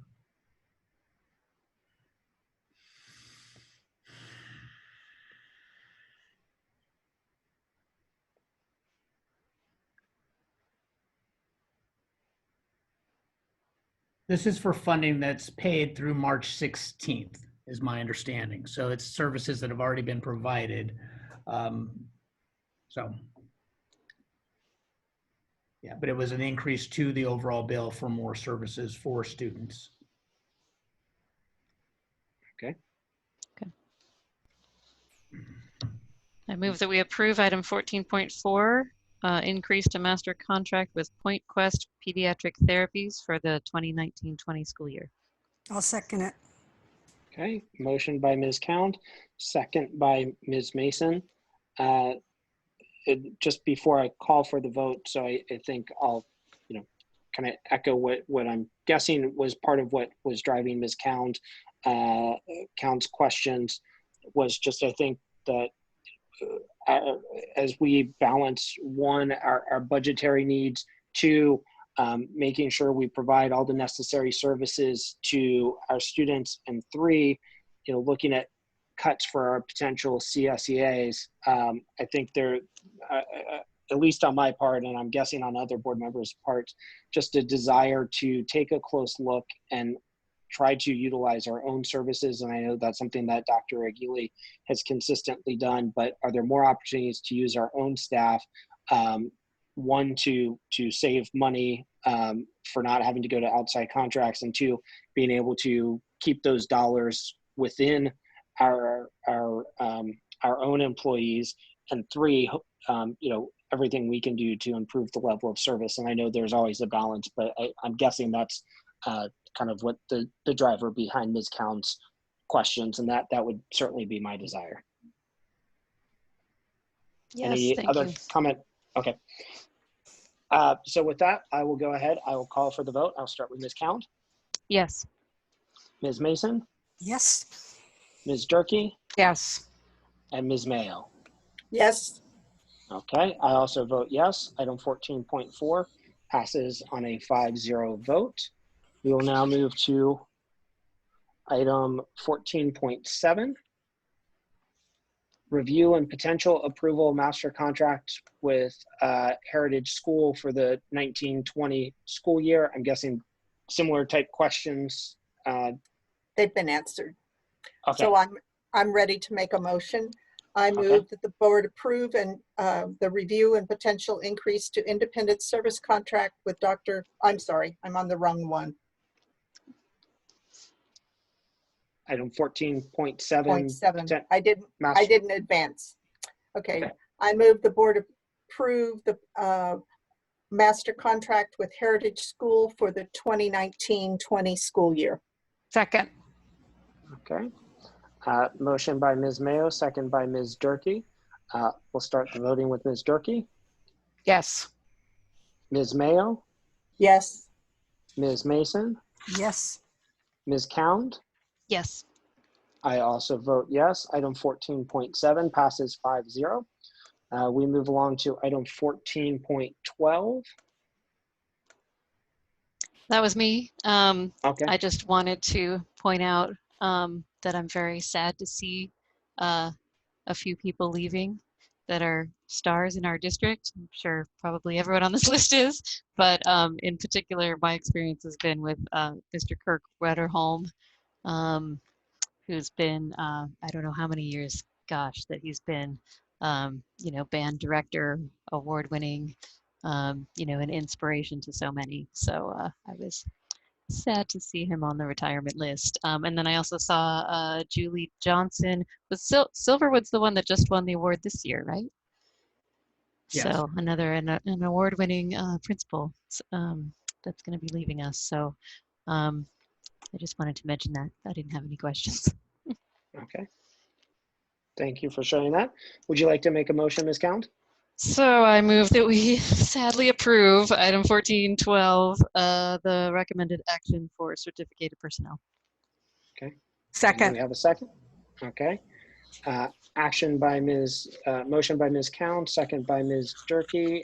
We'll start the voting with Ms. Mason. Yes. Ms. Mayo, Yes. Ms. Cound, Yes. Ms. Durkee. Yes. I also vote yes. Item 14.12 passes 5-0. We move along to item 14.13, review and potential approval of the request to increase and decrease full-time equivalent of certificated personnel for the 2020-2021 school year. Yeah, I just had a couple questions. Under the CSI funding, they were spending $71,578 that they said was a change in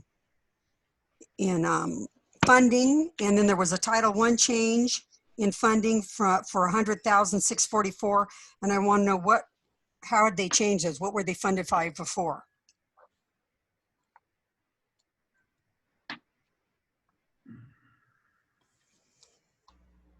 I see the first one under curriculum and instruction. What was the second one? There was one that was a Title I for $100,644. I think it was under, yeah, that was curriculum instruction. The other one was also curriculum instruction. Okay. One just was Title I funding, one was CSI funding. So Dr. Martinez. 5. Go ahead. No, Hi. go ahead. Ken. Thank you. Hi. So what I believe that was based on the board action March 9th.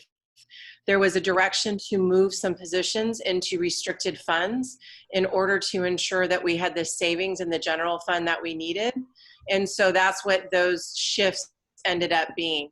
The positions that were moved into CSI have to be looked at every single year, right, in order to ensure that if a school stays in that level of support, they'll continue with the funding, but each funding they kind of, receive it every about 18 months. So that's going to be revisited all the time, as will the Title I positions as well. But that's what that whole piece was part of, was moving positions into restricted as the board directed.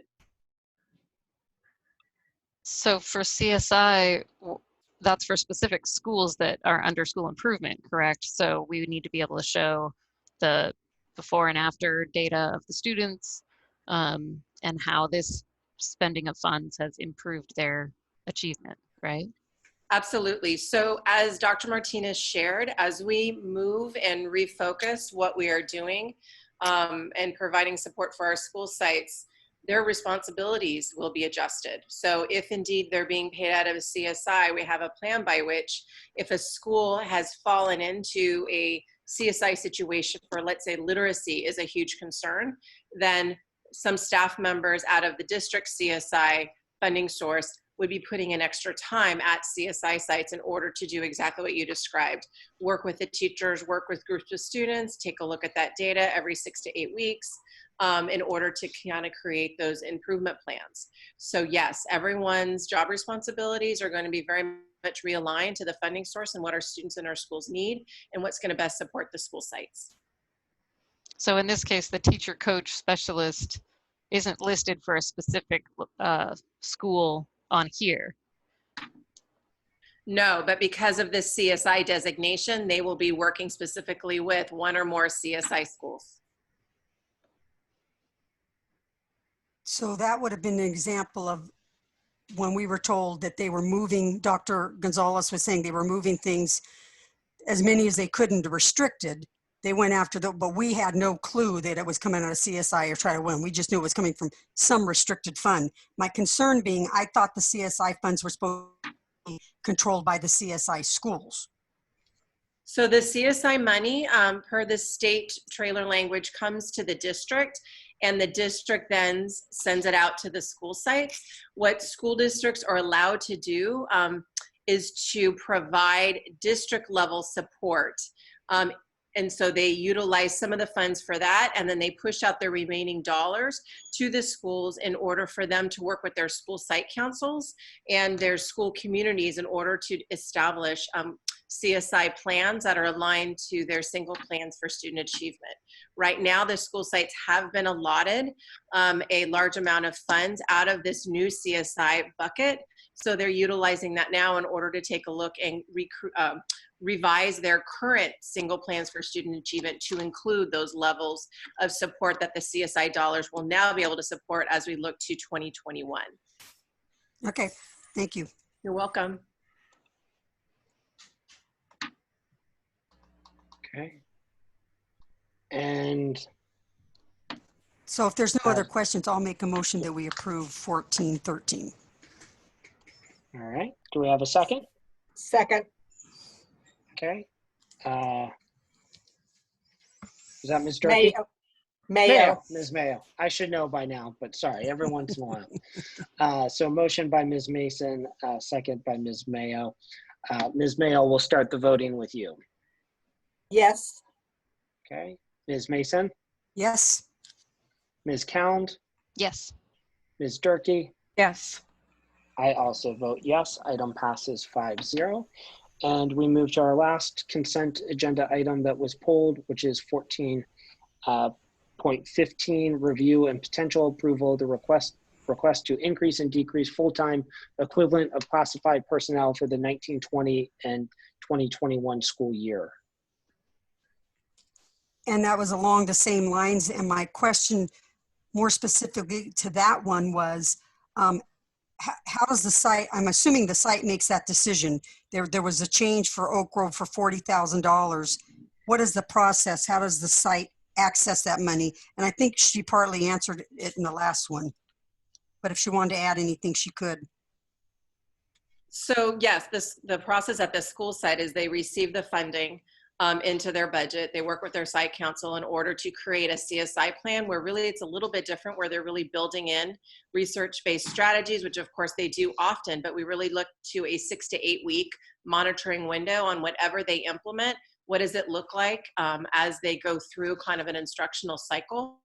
You're going to see a few positions at, let's say, a school like El Dorado or Bel Air. And kind of the good news, bad news is they received funding for their CSI year, the last go around, but because they had the improvements in areas by following through that cycle, they are now not on the list for the next round. And so these positions, as I said previously, are really a 1 year or about an 18-month opportunity because when you fall out of that CSI, then the funding does not continue.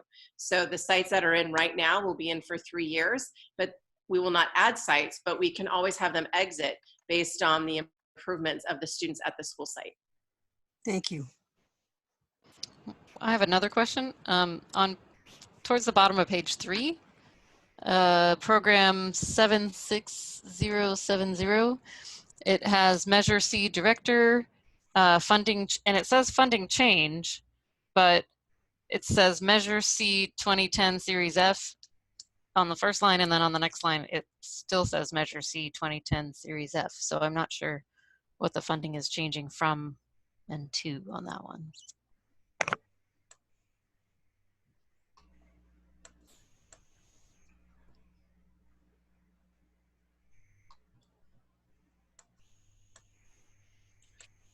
Do we have a clarification on that? They're looking it up. Yeah, I'm looking at the Okay. document as well. I'm not seeing, I don't know if Lisa's still available or not. Let me see if you reach out to my friend, phone a friend here.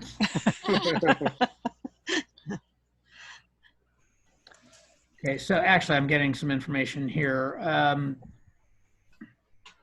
The person's currently 50% Prop C and Prop 55. So I think that it may not be clear. Let me get back down to the bottom here.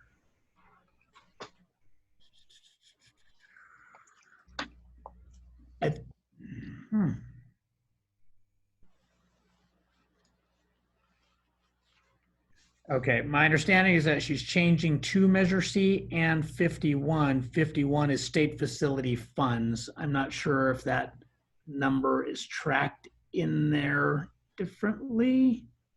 So there's just some adjustments as to. Oh, so it used to be all Measure C, and then half of the Measure C went away and Yes. got replaced by the Yes. 51. Yes. I don't know if it says it clearly there, but that's the process that's happening. And it was taken away also from 55.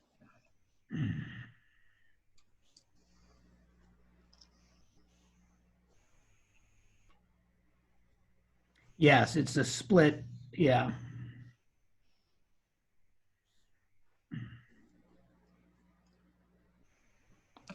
Okay. Yeah, 51 is the state facility fund now, not 55. Yes, thank you. Mhm. Any further questions or discussion? Okay. Would someone like to make a motion? I'll make a motion, we approve it. Okay. Second. Motion by Ms. Mason, second by Ms. Mayo. No, by Durkee. Oh, I know we sound alike. But sometimes the video lags a little bit. Okay, so I didn't want to insult Ms. Mayo twice, so I figured I would spread it out some. So motion by Ms. Mason, second by Ms. Durkee. We'll go ahead and start with you, Ms. Durkee. How do you vote on Yes. 15.15? Yes, Okay. yes. Ms. Mason? Yes. Okay. Ms. Mayo? Yes. Ms. Cound? Yes. I also vote yes. That item passes 5-0. Before we move to 17.1, I wanted to see if any board member, I want to make sure we give sufficient time to the remaining items on our agenda and don't want to rush them. There's some very important ones. So I would entertain a meeting extension.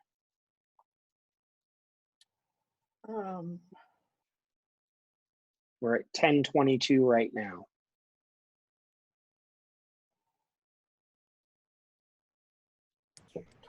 Twenty items. Mr. President, I move that the meeting be extended until 12:30. I'll second that and remind you that we have a public comment on this item. Yes, thank you. Okay, so motion and by Ms. Mayo, second by Ms. Mason to extend the meeting to 12:30. Ms. Mason, how do you vote? Yes. Ms. Mayo, Yes. Ms. Durkee, Yes. Ms. Cound, Yes. and I also vote yes, and so that passes 5-0. We will move along to 17.1. We do have a voicemail that was left on this item, and then I also have an email which was attached under district communications. So Ms. Durkee, apparently you're clairvoyant, but we do have a letter which I will go ahead and take the liberty of reading, but if people want to view it, it is listed under district communications, but since it is very germane to 17.1, I will go ahead and read the letter in a moment. But if staff would like to go ahead and play the voicemail that we received on this item, we will do that first. Yes, it's 3 minutes and 45 seconds. Here you go. Okay, thank you. Honorable Board of Education.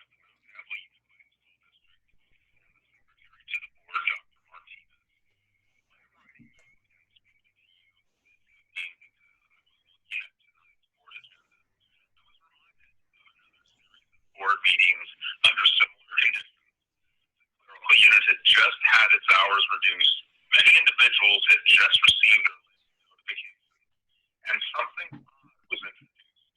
On the board meeting of November 17th, 2009, items 9.2 and 9.3 were introduced in the form of reclass, reorg, or redesign, or whatever euphemism the secretary to the board may wish to call it, of senior managers. Senior managers had their pay enhanced with the bitter taste of nearly $30 million in budget reductions made in the prior 16 months. In those days, there was a transparency challenge in the form that we did not broadcast our board meetings. Fast forward to today, when you have a transparency challenge around the coronavirus and a convoluted board item on the agenda. This evening, you are faced with item 17.1, which is being presented in the hopes to convince you that it will serve you in your obligation to fiduciary solvency.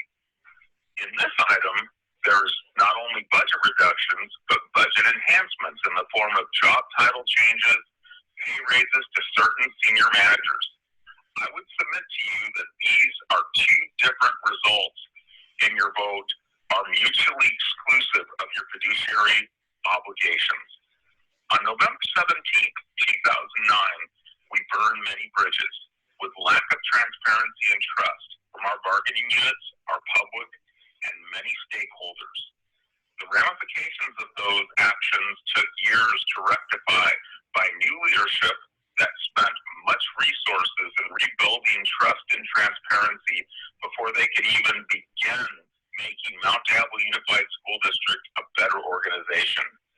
By taking action on such a convoluted item, you risk many years of bridge mending work, which undoubtedly will require much more skilled and stronger leaders than you currently have, as it is easier to burn bridges than it is to rebuild them. I can tell you with certainty that being on a team when the bridges were destroyed and being on a team when bridges were mended is much more difficult to rebuild them. This evening, show the community and stakeholders you are serious about your fiduciary mandate, and as for the reorg, enhancements, redesign, or whatever you're being told, direct your board secretary to move slower and more cautiously on budget enhancements that burn bridges and most certainly ruin the trust that was made by the previous leadership team. And in conclusion, I will leave you with the words of a wise Spaniard philosopher, George Santayana. And that was it. It cut there. All right. Nice to hear from our friend Joe Estrada, and unfortunately, we'll have to each look up the words of the Spanish philosopher. So with that, we'll move along. I also have a letter that I will go ahead and read that was from Lisa Davis from PEU Local 1's. She is the agent for that unit. So good evening, board members. I ask that the board do not approve of the work year reductions nor the position reductions, which affects the CST positions this evening, as the approval of these reductions will leave a devastating impact to this district. Moving forth with these layoffs during these troubling times is unjust. Public Employees Union Local 1 AFSCME ask that you remove these items from this evening's agenda and not move forth with such layoffs as presented. These are essential positions that are needed for this district. The pandemic has already caused much strain and hardship to our members, as well as the students of this district. Approving of these reductions, layoffs will indeed result in a major financial hardship for not only the CST employees, but also for the district. Consider alternatives, as our members are here to appropriately serve the students of this school district. Our members are truly the backbone of MDUSD. Consider other options you can take instead. Here are some recommendations. Immediately reduce your contracting out. Use all federal aid available to the schools. Freeze hiring for all vacant positions, not just CSTs, all. If any, tap into the district's rainy day funds. Now is the time. Use unspent project funds, meticulously assist with looking at the budget line items for any and all viable funding, but keep your essential workers. Other recommendations are: seek more federal and state funding. Endorse and actively work to pass school and communities first. Halt any and all previously funded projects that haven't started and can be indefinitely paused. Please move painstakingly in this process. If approved, these layoffs reductions will have a direct, devastating impact on every CST member, their families, as well as the students. Our members accepted positions with Mount Diablo to help this district function and to serve the students of this community. If the board approve of such reductions layoffs this evening, many of our workers will have to find other ways to provide for their families to fulfill their daily obligations. We are in the midst of a pandemic, and this is not the time to move forth with these layoffs. Approval will indeed impact the lowest paid employees who work hard to keep this district running. These reductions as presented will certainly affect key programs as well as services that are vital to this district. These positions are needed as they provide true income for this district. Reductions of these key positions would be the wrong decision. These positions are imperative as they support each student as well as the key departments of this district. It does not make sense to reduce these positions. The approval of these reductions would be disastrous for our members, the students, the parents, as well as the Mount Diablo community. Do not balance the budget on the backs of our workers during these troubling times. It's wrong. You are hurting the students, the hardworking, as well as the truly dedicated employees who keep this district afloat. Our members are the essential workers who are here to serve the students and their families. Lisa A. Davis, Senior Business Agent for Local 1. All right. So to my knowledge, that is the public comment on this item. And with that, we will go ahead and do we have a presentation on this, Dr. Martinez, that you'd like to share, or is that, how would you like to proceed? So what I would just do would be to speak to the item briefly. We have information that has been given now for a continuing review. There was an amendment to the resolution today. We needed to clarify a position that somehow was not on the previous document. The resolution itself does call for a number of positions in both the administrative side and in the classified side. Well, they're all classified workers, but again, it's pursuant to basically our education code that does provide the opportunity for a district when they have a need to reduce work within a district, or may have significant impacts on funding levels for the district. And so what we've done through a process is taken a look at, again, some positions here that are considered part of the Diablo Management Association. We have positions here that are part of our Teamsters group. We have positions here that are part of our AFSMA, PEU, Local 1. We have positions here that are part of our CSEA. It really is, again, a very strategic and thoughtful process. It is very unfortunate that we are brought to this point of needing to consider classified reductions. But when you do go through a process of identifying positions, again, the process is that we determine a particular kinds of service resolution calling for the notification of classified employees. The board is asked to review that and to, in essence, give direction to our Human Resources Department. If there's an approval for the direction, then we will work to provide notice to, again, the employee associations and the specific employees. With classified reductions, there's a very significant process where we look to education code, we look to each employee, we look to the classifications that they have met seniority in. And again, we go through a very detailed process of identifying the individuals who may actually need to bump someone else in a classification where they hold seniority, or there's results of the actual layoff. In a layoff, each employee is provided opportunities to have basically a selection, a process that protects their individual rights with integrity. We also work with each one of the associations going through the process that is defined within their contracts, ensuring that the rights of the individuals as related to other individuals within their classification and seniority level are considered. Further, while we've engaged in opportunities to hear recommendations from the different groups, we will continue through a process of impacts and effects negotiations.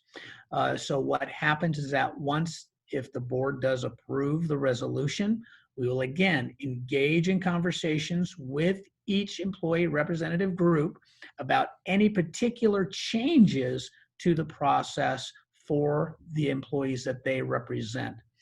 We're not taking this step lightly. It is process by which we, again, ensure the protection of employees' rights through education code and their employee contracts. Again, I know it's never a good time to reduce services for folks. What we've done in the budget or in the PKS, particular kinds of service narrative, is try to provide you some additional information that the board had asked about and some of the impacts to the actual structures. We know that while reducing 20 custodians is an impact, and yet we still have a number of individuals who will still be employed with the district who are providing that level of cleanliness and assurances to the safety of our campuses. We know that in the area of reducing days of work for a number of the classifications within the CST group, that it will impact individual employees. It always does. However, we've looked at, again, a number of different districts to see where they stack up in regards to the similar process for days of work for these contracts. We still believe that even with these reductions, our individuals within Mount Diablo in some cases will work more days than their counterparts in other school districts. It doesn't make it any easier for those particular employees in their personal financial situation. However, we as the district need to make sure that we're focusing on our fiscal integrity and solvency.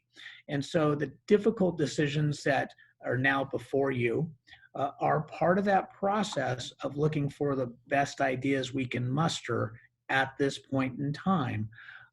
We don't have many other funds that we just access and say, well, let's just use this other money and keep people employed in the way we're doing it right now. So this PKS does present 47.76875 full-time equivalents in the classified arena.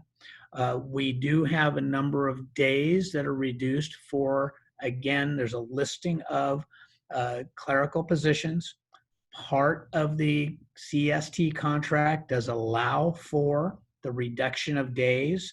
It's something that had been previously negotiated, is something that is within their contract.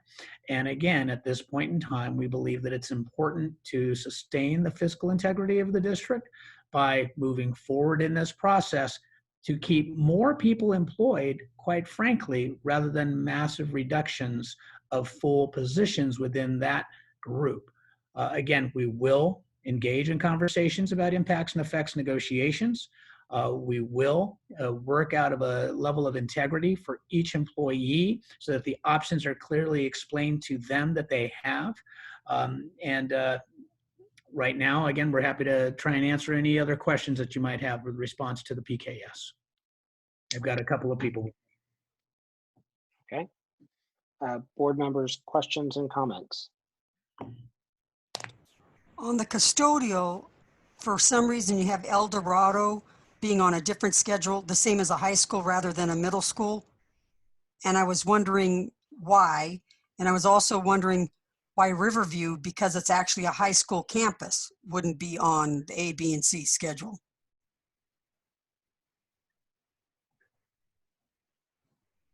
I'm going to look over to Melanie. Melanie, again, we provided of information. I don't know if you have the document up, which is the revised narrative, and it does have some of the information there that was shared, I believe, about the process.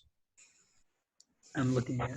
Yes. So really quickly, just based on Riverview, because of the square footage, it is filled more like a high school, not only because of the Riverview Middle School campus, but also because Gateway is on that campus as well. So with the amount of staff that we currently have at that campus, we're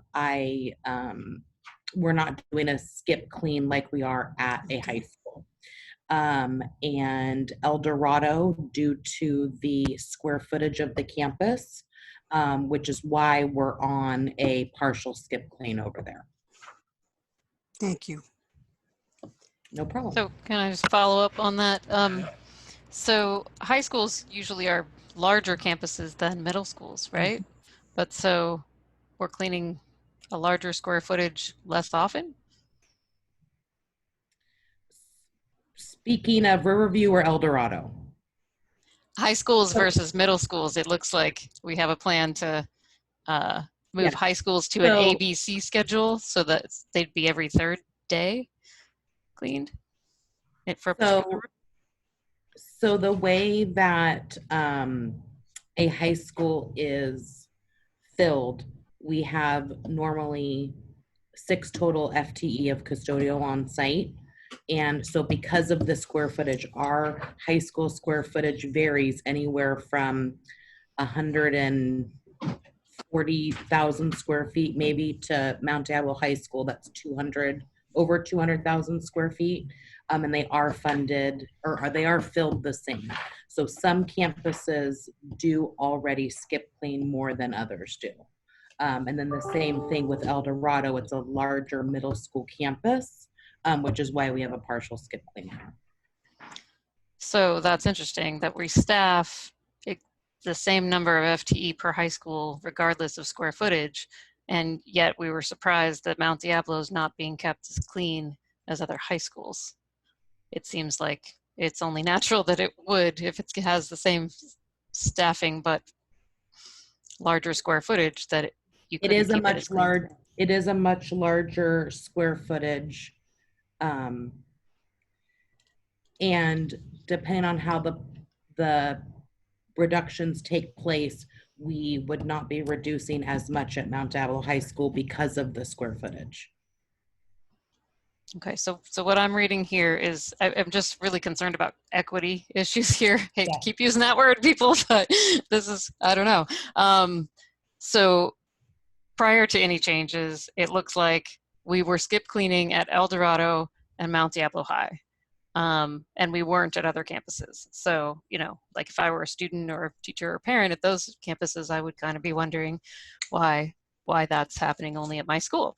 And so with the new plan, middle schools would be on an AB schedule, high schools would be on an ABC schedule, and El Dorado would be on an ABC schedule. So El Dorado, again, versus other middle schools, sounds like it will be less clean.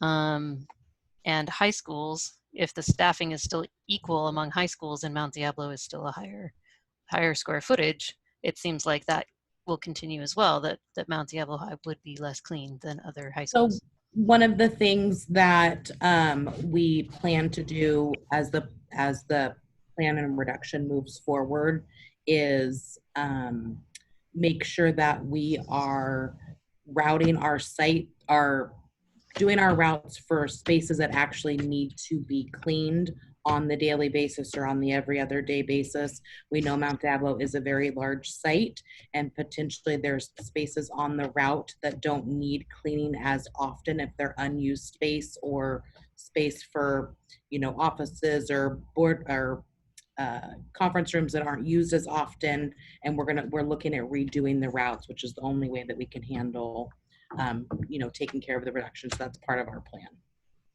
Can I just interject? Is the number of the student population a variable as well? Because Mount Diablo is a larger site, but it's one of the smaller student populations, right? It is. College Park is our largest high school population. Right. And as of, I believe their current route plan, we do not skip clean at College Park. So it really has to do with square footage, not necessarily student population. So again, I just want to jump in a little bit. Part of the details about when we make these kinds of cuts, the first blush here is this is what could happen. But I think what Melanie is saying is that, again, as we have a staff that'll be here, we're going to have to determine what is the best way to service the population of schools and students based under this new staffing formula. I mean, while I'd like to say, let's not cut any positions and we just have this wealth of services, it'd be great. We're pushed up against the realities of needing to fall within some fiscal structures. So what we'll have to do is then make sure and go through the process to determine how many students, what's the square footage, what can we actually do. The route review process will do a lot of that in designing what do we truly expect to have happen in this 8 hours of work for this particular route, and then determine again, do we have the right level of service at each one of the schools. It's very detailed work that, well, we're moving fast. There'll be iterations of this to come through the process. So it doesn't just happen once and we say, that's it for 2 years. We will be working on that information, and I know Melanie will be. I have a question. Ms. Mayo?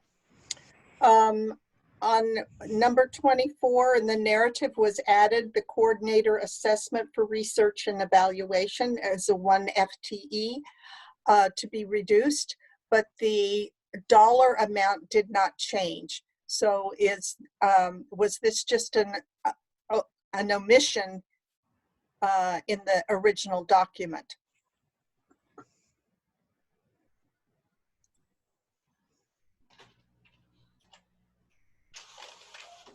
At least my comparison without printed copy.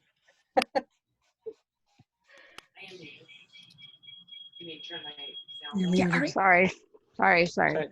Yeah, so I think the question was, was this position already included in the cost savings, yes, but just inadvertently left out? Yes, that's the answer to the question. Okay. There's no dollar amount on the PKS, I don't believe, that stands alone, but yes, it was already considered. It was included in the cost savings back when we did our March 9th layoffs. The way that I had picked it up off of a list was that this was a certificated position, so it was included in the FTE and the amount we were reducing there. And it was my confusion in that position that it didn't get picked up. Nobody caught that edit, and that's why it came late on this PKS.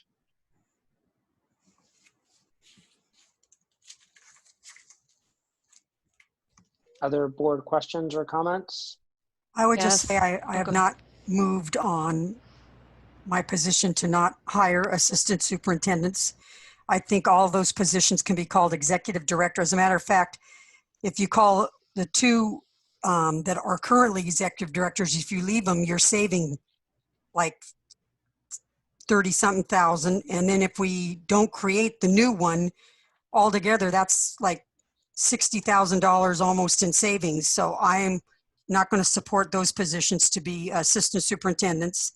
And then I also cannot, and especially after just listening to Dr. Martinez's explanation, I can't support just unilaterally cutting people 10 days and then we'll figure out later what works, or if it works. If it was based on, the workload, but the only thing I could find it was based on is this is what other schools are doing. Well, my mom always taught me just because someone else jumps off a bridge doesn't mean you go jump off the bridge as well.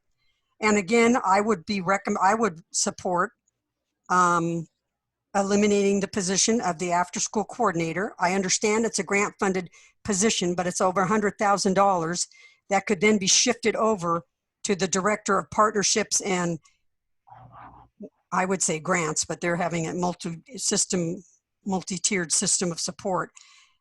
And then that would free up over $100,000 of that general fund money to be spent somewhere or as a savings. So that's where I am on this.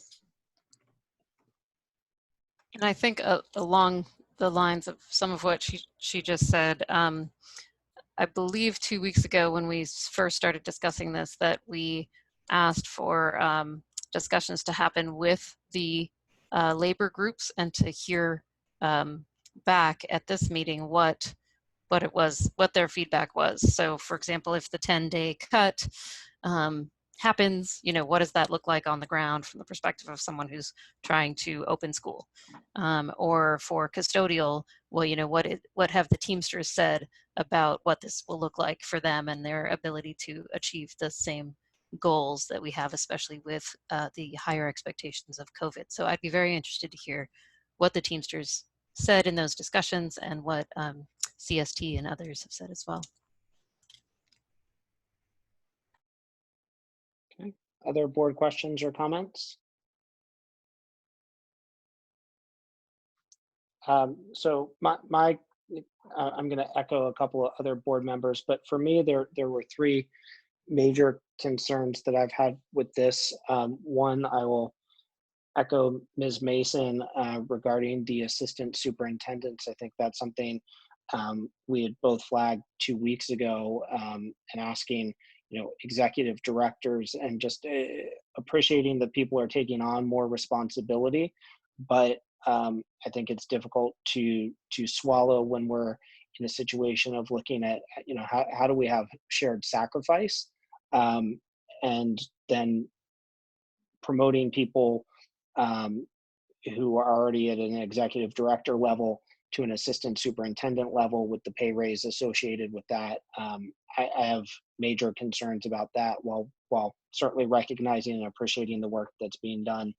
So that's one.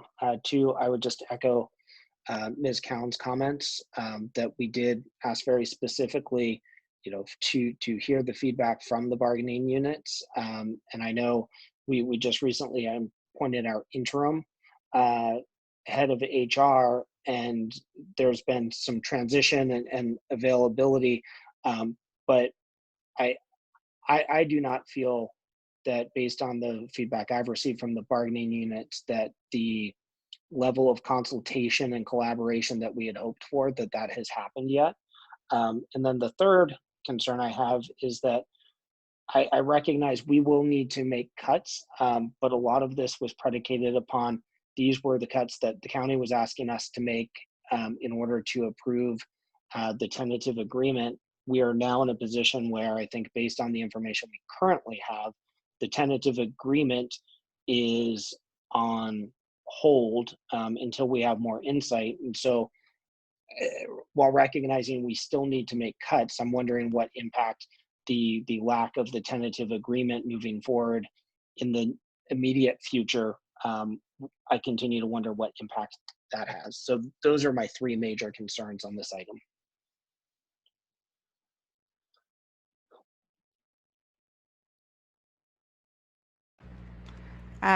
So I have a really minor thing on the resolution that custodians is 20.2 and on the narrative it says 20.3. So I'm assuming the 20.2 is correct. We don't need to talk about it, but I just want to point that out. So I'm a little bit confused on our process because we are on 17.1, right? And yes, this has to do with this resolution, which is reduction of a number of classified positions, which are not the assistant soups and not the, to me, that's a separate conversation when we get, I know it's a little intertwined, but it really is a separate conversation when we get to the job descriptions, I would think, right? Am I missing something? I don't think you're missing anything. I think both, Ms. Mason raised the point, and I think, it certainly influences how I would look at you know, I think these things are, as you said, intertwined, even though this is a separate item. That's at least my thought on it. Okay, I'm just, But there, and the- there is, you know, that one is not predicated on the other, but I Right. do think that we recognize these things don't happen in isolation. So you just said something else that, you know, honestly, I'm just checking my own understanding here when I'm asking the question. Right. So that we were originally looking at these reductions because the goal was to be able to follow through on the tentative agreement. I think the information that we now have is it, you know, following through on the tentative agreement looks very impossible, and we still need to make horrific cuts. So the information we've received in terms of our budget situation still means we need to make these kinds of cuts. Plus, we probably need to make more. That's my takeaway. So yeah, sure. I mean, I agree. We could commit. We made a unofficial commitment to when we did the certificated layoffs. Right? We at that point said, okay, this is going to be requiring that we do a dollar amount for classified, and it's just taken us longer to get to that. We had more time, and now that we are where we are, this whole new reality is with us that says, you know, we need to do all of this plus some just to stay solvent and not be taken over without a tentative agreement of any kind. So I just want to clarify that. I mean, make sure I'm looking at that correctly. Am I not getting, I mean, is that correct assessment? I'm going to go ahead and jump in. Yeah, it is.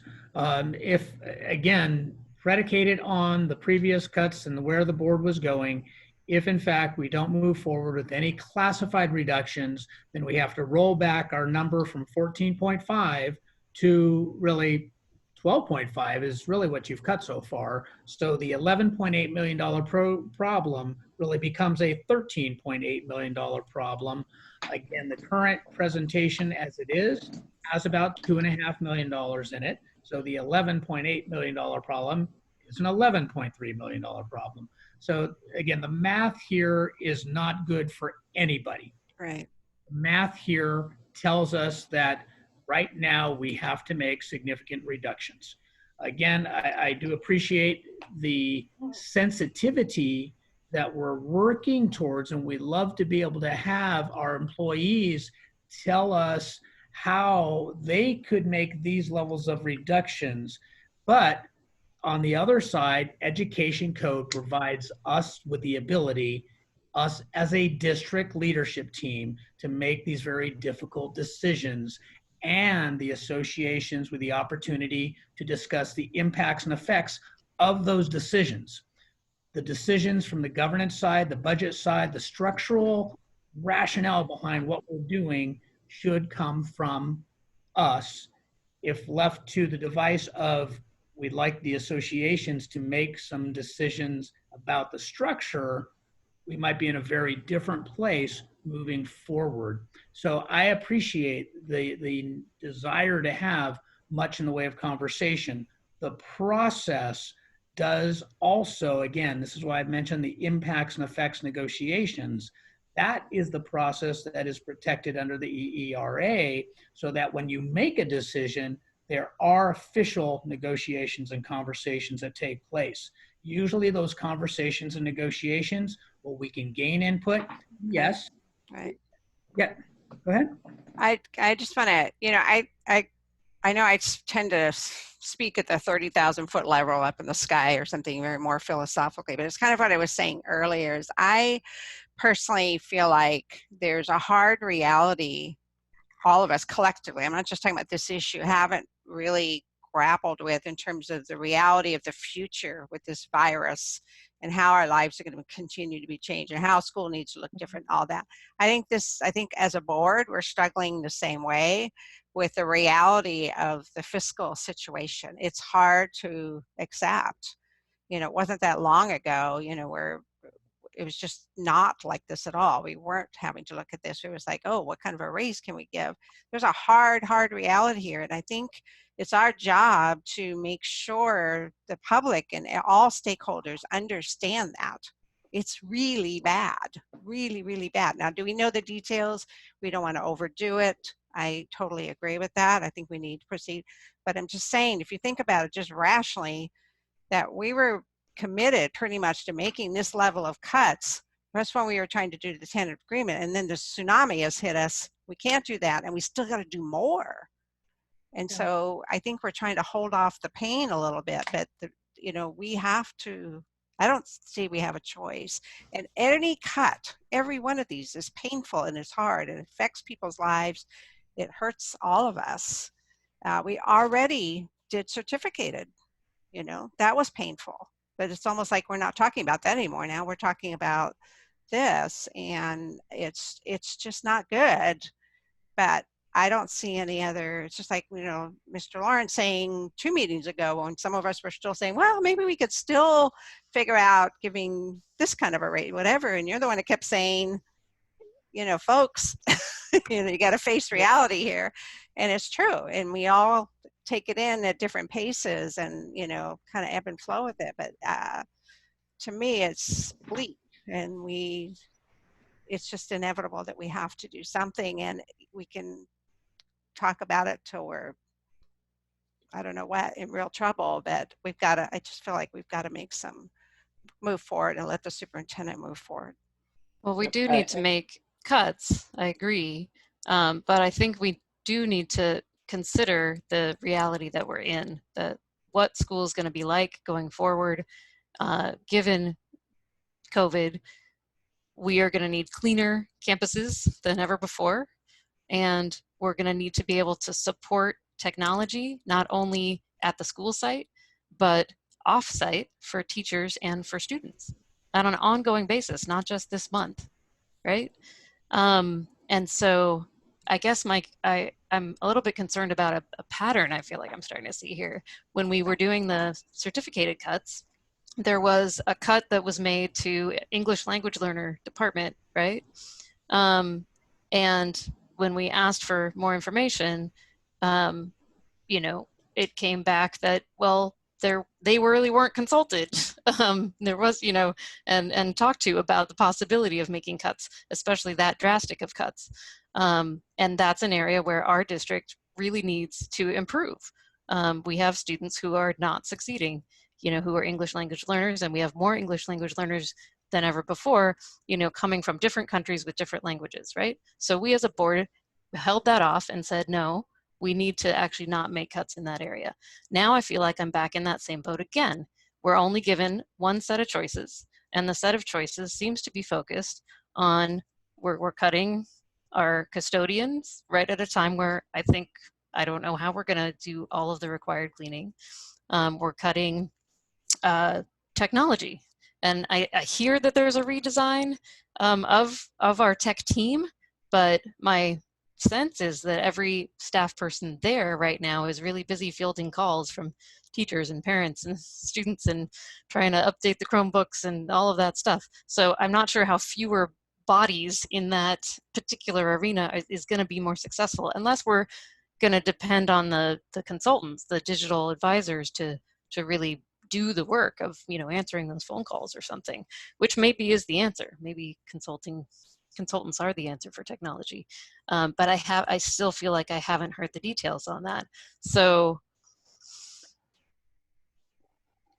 if we're going to make cuts to those areas, but we haven't talked to the people there, and we don't really have an understanding of what it looks like after we make those cuts, I guess I'm wondering why we aren't considering other cuts, right? Back to Ms. Mason's, concern about assistant superintendents. Why are we, putting an investment there when we could be putting an investment over here, right? Every dollar makes a difference right now. And I feel like we need to focus based on our priorities and our values of educating all kids, particularly the ones who are the most vulnerable. Who does that? And how do we make sure they're in the right places to do what they need to do? And we're being asked to make decisions with very little information. Our last meeting, Brian asked point blank the person from the county where we were, what was the minimum we had to cut. And a week ago, it was $700,000, and the county would be able to approve our budget. whole different story a week later. And I don't think that much information has changed in a week. And then I get a newsletter that's supposed to be up to date from CSBA saying something completely different. Oh, don't worry, you're getting your funding. There's more lottery money coming than less because they violated the law. So we're made to look stupid because we're not given the information we need to make an educated decision. And it's getting very, very frustrating. We're trying to do what's best for kids. Yes, cuts have to be made, but I'm very fearful, like Brian, we're going to slash, and then we're going to be sitting here having cut a bunch of positions that we didn't need to, because whether it be you're talking about the virus individually or the impact, nobody knows. Nobody knows what it's going to be. It's all guessing right now. So yeah, we might, if we go lower cut, we might get through this year, and we might be right back here next year and have to make another $8 million in cuts, but I'd rather do that than decimate all our programs and go, wow, I guess we overreacted. I guess the other part I would just point out is with our certificated employees, we had a mandated timeline. As I understand with the classified employees, there's a 60-day notice. So with our certificated, we would have lost that for we had to do that, or else we would have had to wait a year to do that. I believe in this instance, we do have some more flexibility, and the information is changing so rapidly, and they're different conflicting pieces of information. And Joanne, to your point, we may need to make more than 2.5 million in cuts. I'm prepared to do that if that's what's required, but I think it's important to maintain our options while we can, for as long as we can, until we get better information. And then I would just return to the things I said 2 weeks ago, and I think other board members have echoed, that there doesn't seem to be much new information or many new options. And I remain concerned that the feedback I've heard from leaders of bargaining units is that this is not their decision to make. I mean, we are entrusted with this responsibility. I think we all five of us fully recognize that. However, I know other board members have stated that we feel it's important that there's a consultation to make sure that we're making the best decision and that we understand the impacts of that. And I don't feel more confident of that today than I did 2 weeks ago. And so that is gives me pause. Can I just suggest that maybe we take a second and talk about the timeline issue, right? So that, we can get clarity on that of just really how much time do we have in order for it to make a benefit. Yeah, go ahead, Linda, I'm sorry. It's Dr. Gonzalez can answer that. Dr. Martinez and I can probably both answer this together. The challenge that we have with a 60-day notice for our classified staff is that if we don't make those decisions now and move forward with the process with this very tight window, it means that they become our employees in the next fiscal year. It means another month of salaries. It means another month of benefits. It means stepping forward to the next step in the salary schedule for wherever they are. So those are the things that we're going to need to take a look at. And like was discussed in some of the information that I know that you've all received, the numbers of reductions that it looks like we're going to need to make between now and the middle of June in order to have a budget that's even close to positive is going to be significant. Yep.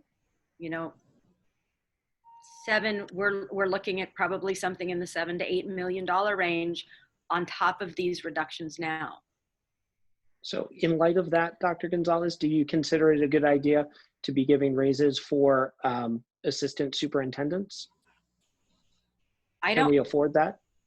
Well, I think the way that it was presented was when we're eliminating 2 assistant superintendent positions, the work is going someplace else.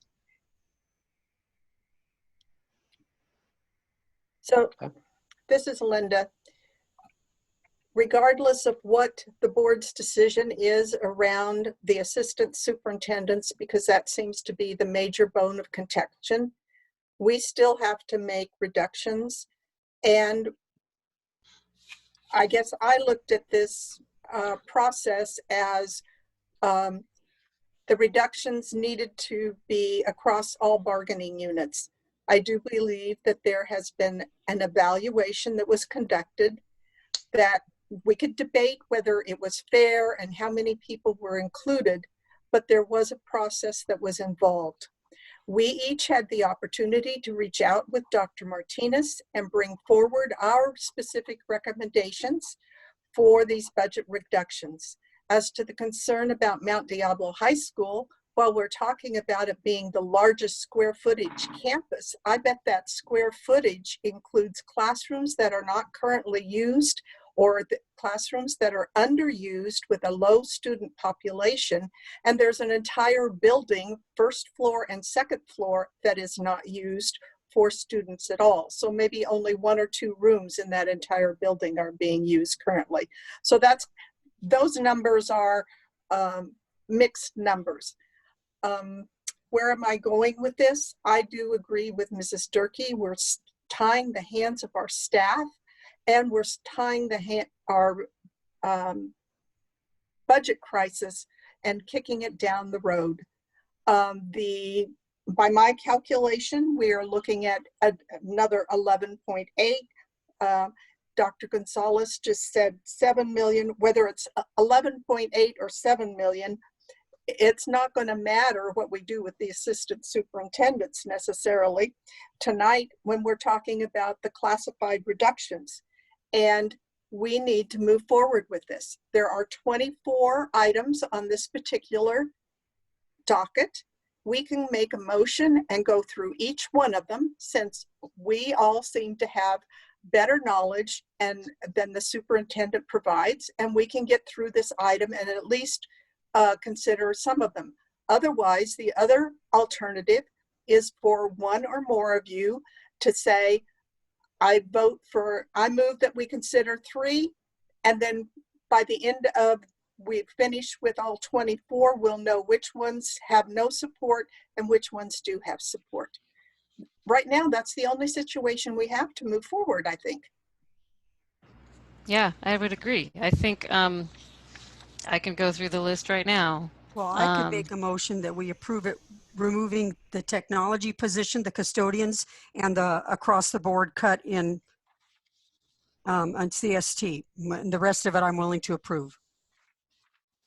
So would that be then, there's quite a few technology related ones. So Ms. Mason, were you saying? One full-time technology person that was on here. Director of technology. So number 6, Director of Technology. I'm looking at the narrative. Mm-hmm. So number 5 is the Database Administrator, which is part of the tech department. Mm-hmm. Number 6, Director of Technology. Number 19, Site Support Technician. Number 20, Network Technician.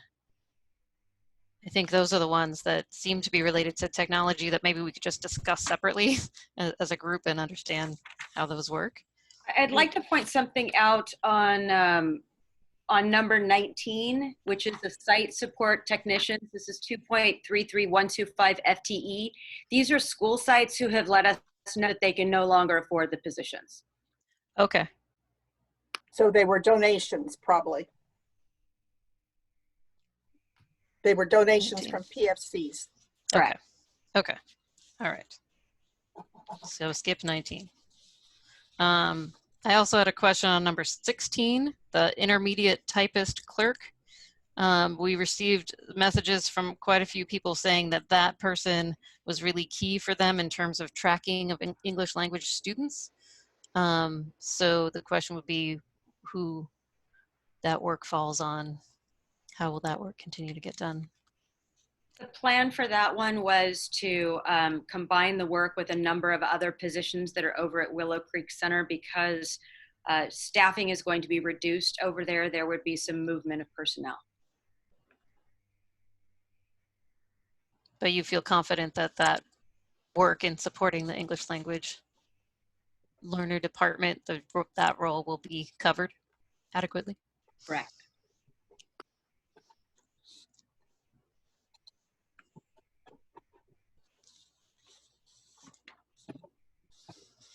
We also received messages on number 22, attendance student records coordinator.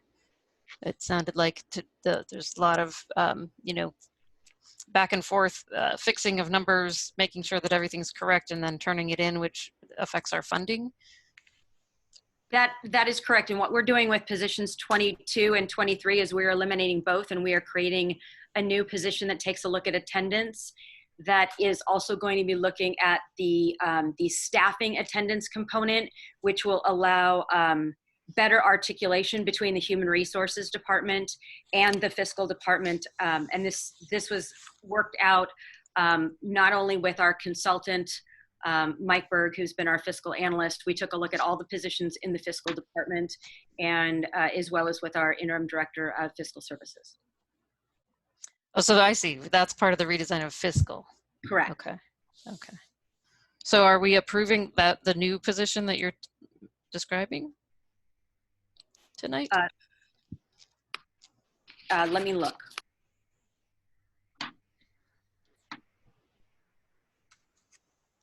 No, that is not, it was one of the ones that we were not able to get on in time, but we knew that with these layoffs, being that we have 60 days from the time of the layoff, we've got the position pretty much ready to go. But typically the process, as I understand it, is that we run it by our bargaining group, the specific bargaining group that's involved, and we would need to have Dr. Gardner do that. So it's one of the many things we have on our list as follow-up. So there'd be an additional new position coming to a future board meeting. Right. And is the cost of that associated, already incorporated in terms of the dollar amount savings that's written here, or is that an additional cost we'll need to add in later? I believe it was included in Dr. Martinez's big layout of the reorganization and the savings with departments. Okay. I'm hearing yes. I've got voices in the room that are telling me it was. Thank you. Thank you. So we have 5, 6, and 20 to be considered separately. And 11, the custodians then. You didn't mention 11 yet. Ms. Mason did. 5, 6, 11, and 20. And then because 19, we got an answer on, right? Right, 19 and 22, we got an answer on. And to further clarify number 6, we had 2 director of technology positions. Right. And we're taking 2 director of technology positions and we're making it 1. Therefore, we have to eliminate this position and we've got to create the new one because we are putting a number of new tasks in there, specifically relating to technology from the sense of instruction. We've worked with digital advisors as well as 2 other consultants that came on board and gave us an idea of the department from the very beginning, shortly after I started here. And they've all had concerns about the job descriptions as they stood before, and we've redesigned that job description with their feedback so that we can get the right one position in place to be able to move forward with technology as well as with our bond. I guess I'm just wondering, it looked like there were 2 positions partially because one was tech support, basically. So right now when school sites have been putting out on, Instagram and Facebook and stuff to parents, if you need help with using your Chromebook, you can call this phone number in English. You can also call this other phone number, or ask for this other person in Spanish. There are people doing tech support right now. So if I understand the new position is the right position that we ultimately need to get to, but if we end up with only that position and there's not other people to answer the phone and provide that tech support, I'm not clear how we get from A to B at the moment when we need to be providing as much support on remote learning as we can, unless it's digital advisors, the consultants are going to be answering those phones in English and Spanish. How do we do that? So I'm not clear on your question because I think we were talking about number 6, which is a leadership position for leading the department. Not, yeah. It's not someone that answers a service call per se. Okay. So there, in the director, the org chart before, there was Director of Technology and Information Services, and then there was Director of Technology Support. So I guess there were 2 directors. So maybe that's not who's answering the phone, but someone was overseeing technology support, whether it was a teacher or a parent, or was that what that person was doing? That's what technology support sounds like to me. So we had 2 director of technology positions that had a number of individuals and teams under them.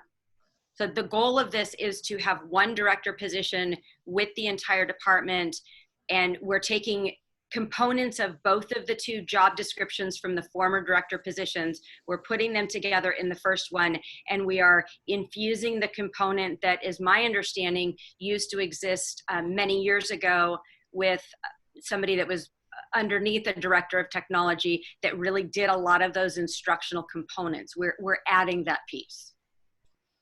Okay, but then we're also removing some of the people underneath as well, right? Well, I think that's a different conversation.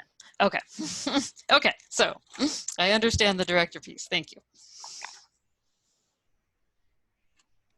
So we're down to 11 and 20 for discussion. Well, I guess 5 is one of the lower level positions, the database administrator. Not clear on that job. So we're eliminating one of those positions. We're actually eliminating a position. We did keep it on here. I'm not sure if there's someone in this position. I believe that this is a vacancy that we have. The database administrator? I'm getting a nodding of heads in the background. This is a vacancy, so we're eliminating this position. So if a position is vacant, we still need to list it on the PKS? Yes. We're taking it off the books, we do. Yes, to take it. That's why we had the problem from last year. Right. Everything wasn't taken off the books. Okay, so that takes me to a side question here that came up earlier. In the certificated layoffs, this is very minor, but it's the athletic directors. There are 5 of them. It was a 0.2 that we were removing from each one as their prep. So it was supposed to be a total of 1.0 FTE, but it ended up being a 0.8. I was told because the other 0.2 is classified. So then I thought the other 0.2 would be on this PKS, but I was told it's not on this PKS because it's a vacant position. It's a stipended position. So Yeah, as a it's different. stipend, it's not a contracted position for a classified employee. But it is for certificated. It's still a stipended position, even for certificated. We did capture it there within the PKS as a way to affirm to the public that there were people serving in that capacity. It also came with the prep periods, and so when we were quantifying the amount that we were reducing, we wanted to capture the fact that we were not reducing the stipend in and of itself. We were reducing one of the prep periods. It didn't happen with classified, which is why if you actually went back and pulled the first PKS compared to the second PKS, originally we had 1.0 for the athletic directors, and we reduced it to the 0.8 because someone did point out there's a classified person in that position. Okay, thank you. Someone right, so number know that answer. Whew. All right, our community's all clear about that, right? Okay, so that's number 5. I'm good with. Number 6, I'm good with. 16, I understand. Number 20 then is the network technician, and that was part of technology as well. That is correct. So when I went back and I met with the director of technology, as I did with all of our departments, and I said we're all going to need to make our department smaller because we have a significant budget crisis. When we took a look at the department just the same way that we did in the fiscal department and said what work can be shared, this is one of the responses that we got, and it's the reason that we're moving this direction. And once we sort of laid out what the redesign of technology information services could look like, ran that by digital advisors as well. And they agreed that in your restructuring, this really is a place that you need to take a look at. And again, we're not saying that some of these positions are more or less valuable than others. We know that there's going to be a level of service in all departments that is going to change in some way, shape, or form, whether it's, more voicemail instead of a live person answering a phone, to sometimes people won't be able to get back to you within 24 hours. But, we're with the parameters that we've been given and the assumptions that we're working with from the state right now, this was our best pass at this before we do yet another round in the upcoming months.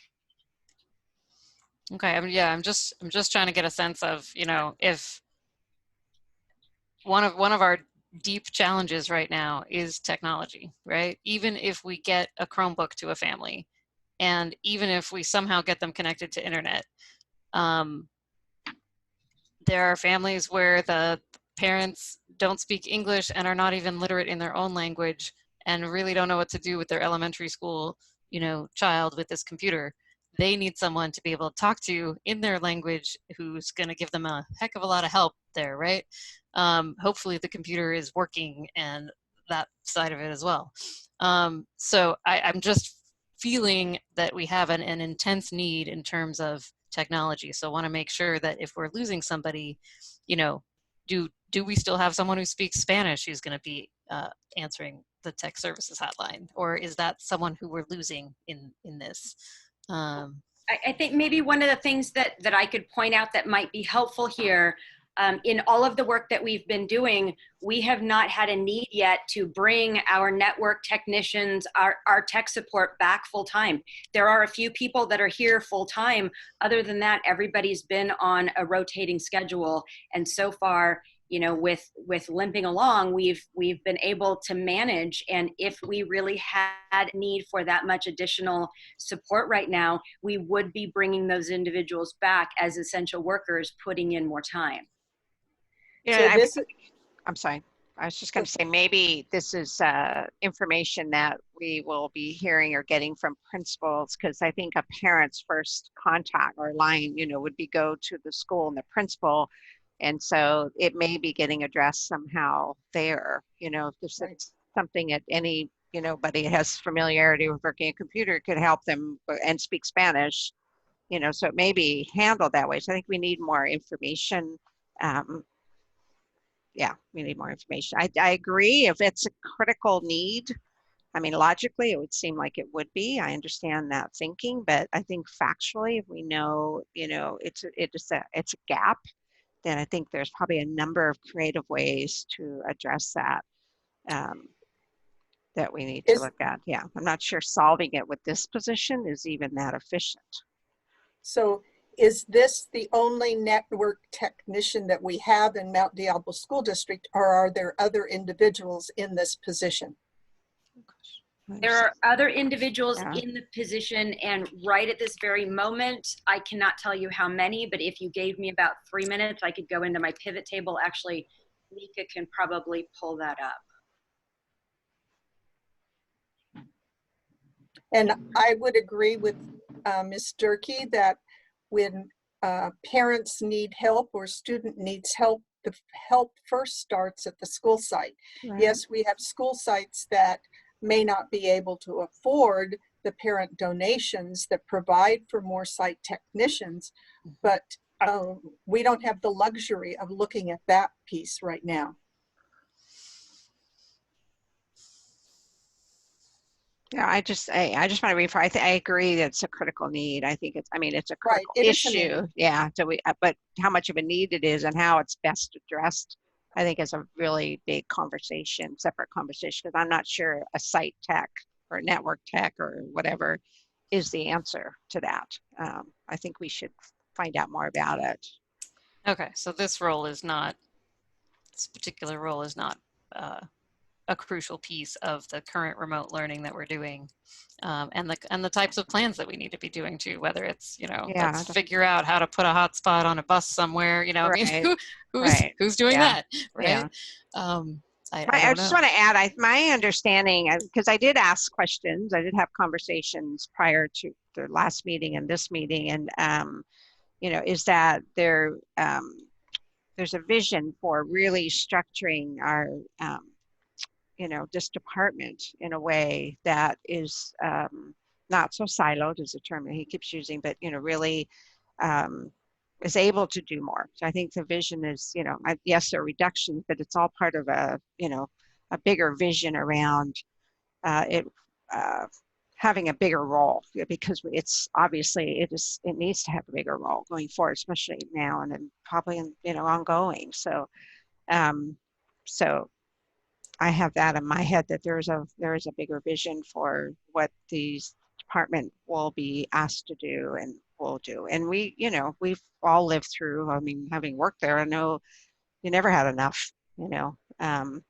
that's a kind of a moving target. So I think I'm trusting the superintendent's judgment and the work that I know he's done to look at all these. And Dr. Gonzalez talking about, talking to the departments, and again, I lived through that too. It's like we all, back the last visit, we all had to come up with something, but we were consulted in terms of where can you cut, and I feel like that's what's happening right now, and that's what's been done.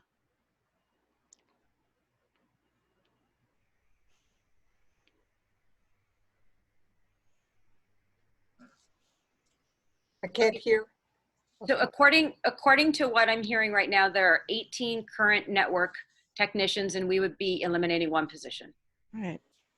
Okay, that's very helpful. Thank you. So are you ready for someone to make a motion? No. If I could, let me make a comment, and then I'd be happy to. And unless there's any other board comment, but I certainly share the idea that we do need to. There's going to be an ever increasing focus on technology. We need to make sure that's well supported. I'm confident in the design and the decisions that are being made on that side. What I would simply say is that I have concerns, and I've had these for the last several years, and I've voiced this publicly, that there has been a deterioration in our HR department, in our relations with our employees and with our bargaining units. I think one of the reasons why we selected Dr. Martinez to become our superintendent was because of his incredibly extensive background and expertise in this. And I see that there are, improvements that are being made. I'm voted for Dr. Gardner to step into the position, but I am still seeing gaps. I am still hearing from units that we are, Ms. Durkee, back to your points. I did say, weeks ago, I think we're going to go through an incredibly difficult time. There are going to be massive budget impacts. I still believe that. But I think it's all the more important to make sure that there is a feeling that we are a team through this, and that people feel included in the process and that their voices are valued. That does not mean we give up our decision-making process. That does not mean that we ask the superintendent to give up his, but I think it is very important that we make sure that everyone is understanding, bought into the vision, understanding why we're moving in this direction, and feels included in the process, that they have a voice in this process where appropriate. And I just have concerns that I don't think we've done a good enough job in that area. And that's, my belief. I would also just say I've, in 7 years, never backed away from taking hard votes and unpopular votes, and recognize that we will need to do that again now. And I'm certainly prepared to do that. I just want to make sure that it's in the best long-term interest of the district. And I know every board member shares that, as well as Dr. Martinez and every member of staff wanting to do what's best for the district. But to me, I just do have concerns that, and I've voiced these publicly and privately over the last several weeks, of making sure that we, that our decision-making process is as strong as it could be, and leads us to be cohesive as we move through these difficult times. That's where a lot of my concern stems from. Can I make a suggestion? And again, I think when I talk about timeline, and it feels like we have, and I'm not criticizing us collectively, it just was necessary, but we've had to keep pushing out these decisions, all the way along, because they're really tough, and we want to make sure we have enough information. But I think, another response to that is that we do more. We can meet more. If we're really putting people's backs up against the wall to get things done, then that means, I feel like, and we've been willing to do that, is have more special meetings to kind of grapple with these things.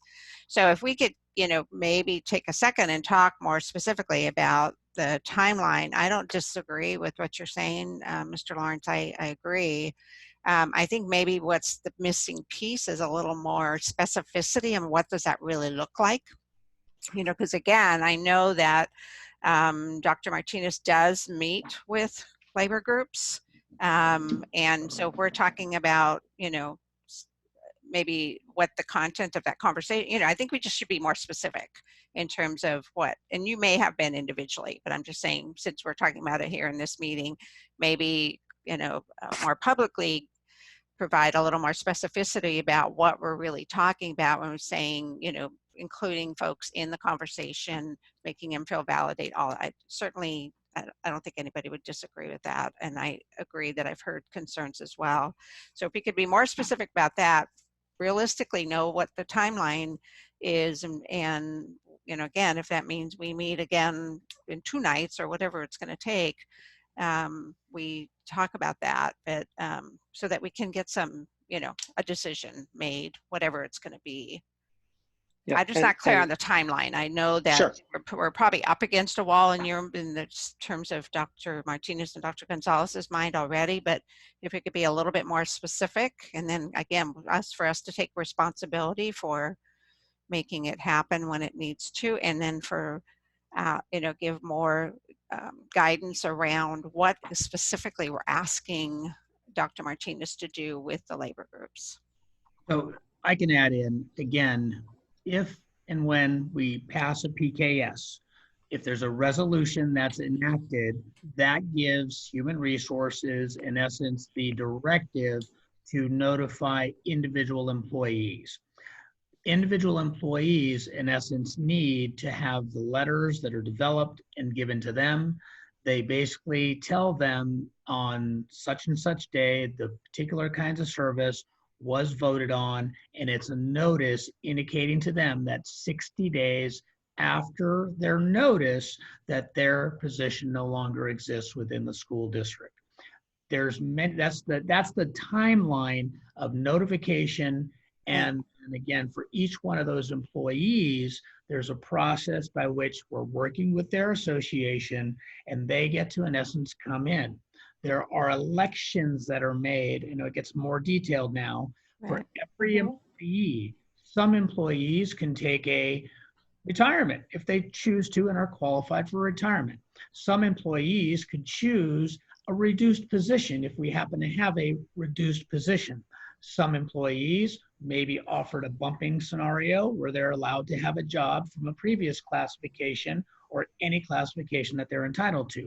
And some employees are entitled to accept the layoff and have reemployment rights, because then we start tracking those. So there's a variety of particular things that happen for each employee. So now when we're talking about a number of about 47 or so individuals who are receiving a formal layoff, there's a process by which you start addressing the bumping and the number of employees that could be impacted. So part of this is simply, yes, there's a notice, but there's a lot of work, again, the iceberg underneath that occurs for actually touching many employees, quite possibly. Nobody likes it, nobody wants to do it, but it is part of the process of protecting the seniority of the employees. Those individuals who have the reduction in days that we're suggesting would be, in essence, noticed that their reduction in days would take effect. If we're late, and I say late in the sense of On some hands, there's timelines which you'd like to do this now, which would again give us the ability to still notice and complete everything by June 30th. That's kind of the ideal timeline. Because again, as Dr. Gonzalez said earlier, now your fiscal situation, you have clarity for ending positions and positions that don't carry over into the next year. With classified service, you can do a layoff at any time. It's simply that that individual is now accounted for as an employee into the next school year. And so some benefits may apply. If we're talking about reduced days that really they start working in July, then those individuals start working their days on contract. Again, and we're in a very unique time right now that we don't know if we'll have the ability to bring back massive employees in July. So people could continuing to getting paid even though we can't bring them back, or that may be some of the time where they would not now have days in their work calendar. But the changes to work calendar still keep many of these people working full time, so they sustain their benefits. So that's just another thing to consider. But as far as, again, and I do appreciate the question, because if in fact, where again, we have had some circumstance, I won't get into that, why Dr. Gardner was not available for a couple of days. Our Associate General Counsel, Cesar Alvarado, had reached out to every one of the groups, and we kind of worked to try and get some time. I will tell you, we've been spending a lot more time with our Medea group on a few other issues. It's not to discount these groups, but just a set of circumstances. We have not sat with them in a large group for hours at a time. By doing that, again, we can, if that's, refocus and get some of that work done in a sense of affirming for the board that we had those meetings. My concern is that, again, I still think we will go through that. We will gain some input, but we'll still have some very difficult decisions that will need to be made. And quite, frankly so, the board may feel more comfortable at that point knowing that we've engaged and we spent that time. We were unable to accomplish, one of those primary goals with everything happening right now. So I do understand the request as it was, and through a series of unfortunate events, we did not spend hours with each group at this point, hearing an additional piece of information that maybe they could get to us, but we also haven't had a lot of responses to some of the requests that we have had for that input. So I'll just say it that way. But I appreciate that added context, and I think that is the major issue I've had, because I do think we need to work on getting our employee relations back to where they were several years ago. And I think, that I know, Dr. Martinez, that you're making these changes in order to help us be more responsive and get there. But I do think there are ongoing issues, and those need to be addressed because they have some very large ramifications. And of course, no matter how many times we meet, this is still going to be very difficult, and this impacts many, many lives. And I think we all recognize that.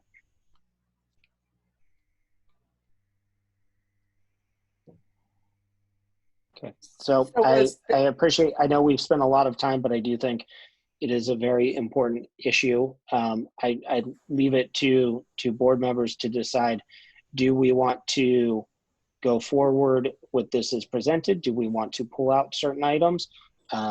Or prior to that, is there further discussion? Let me start with that. Is there further discussion, or would someone like to make a motion?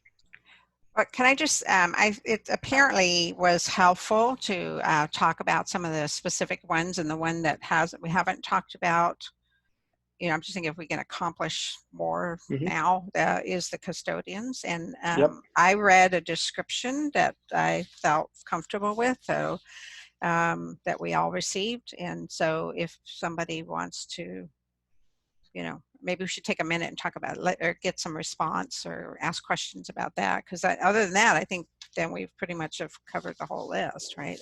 I mean, in terms of the specific positions. Okay.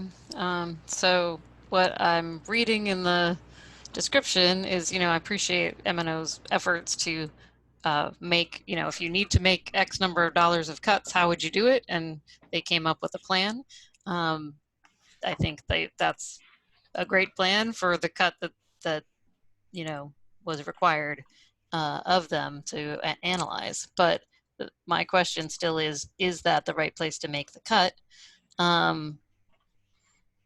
Given COVID. I think we already, I don't know that I've been to any of our sites in the last few years and thought, wow, this is really too clean. I think, the custodian must just be sitting around because there's not enough work to do. My experience with custodians at every single site is they're working nonstop, and it's still not as clean as any of us would want it to be. And that's pre-COVID, right? So it just is really hard for me to understand how we make any cuts to custodians. And then to President Lawrence's point, I think what I have heard is that M&O has worked very well with the Teamsters. They've cooperated in coming back to work and setting days and, getting out, during the plans right now, getting back to work. That's all gone very well. But during all of that, there has not been a conversation, and it wouldn't be. I don't think the conversation would happen necessarily with M&O. It would probably be with the superintendent or the CBO or maybe Dr. Gardner, but whoever it's supposed to be with, the conversation didn't happen, it sounds like, to where the Teamsters were asked, anything about. So if there were budget cuts, what are your thoughts?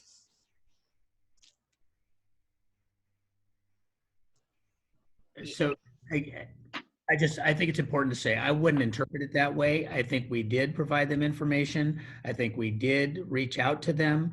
Unfortunately, I'm not getting a response right now as to the final end all as far as conversations go.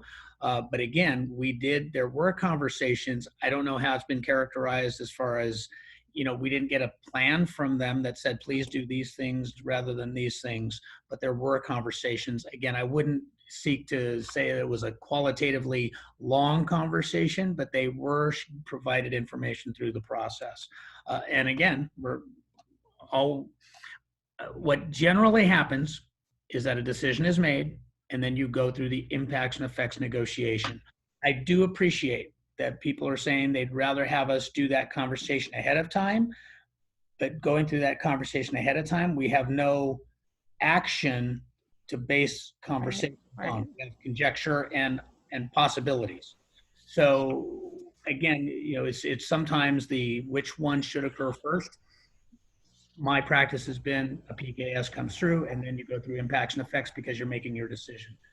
I do appreciate the context here about, again, many of the concerns that have been raised, by the associations in the previous conversations, communications, and whatnot in the district. So I think it's not lost upon us that it's an important situation. I think it's also just been more exacerbated with, again, COVID-19 and not being able to say, come on down for a meeting and let's talk in a few of the processes that we're dealing with. But just trying to give you a little bit more context there from my perspective. Yeah. So what I'm hearing you say is that the conversations happened, but what you're defining as conversation is that the district told the groups what decisions were going to be made. What I'm not hearing is the reverse. Did anyone from the district ask for their thoughts to listen to as some input before making the final decisions? That's the piece that I feel like is missing in a number of these, not just with Teamsters, but with any of the groups that might be reorged, any staff, any labor organization, to say, if we were going to completely redo what it is that you're doing, how do you think that might affect how the work gets done, right? Not to say that they get to make the decision or have a vote or have any decision-making powers, but I think in the past, the way that we've worked is to try to hear from people on the ground about their realities so that we can make informed decisions, you know, as we're trying to move forward. So that's I feel like that maybe is where the disconnect is. Again, I can only share with you my perspective in that since I've been here, hearing from the groups about a number of the issues that have now come about in the reorganization, that has come from them. That was something that has been shared from them. That is something that we have engaged in conversation. So I think there's a different conversation about the depth of change that we're looking at. Now, again, comparative to rather than these X amount of positions, what else would you like? And let's spend some time, quality time talking about those. I can tell you, no, it has not been me in those meetings for hours with the individuals, hearing from them about their personal perspective on what we should be doing.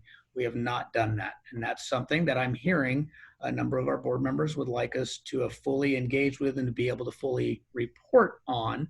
But again, I'll just say, given a few of the circumstances of, you know, not having a lead HR person that would have been consistently doing that work, having Dr. Gardner coming in, and again, a few things that are personal to him, not having an ability, having our associate general counsel step in to do some of that work.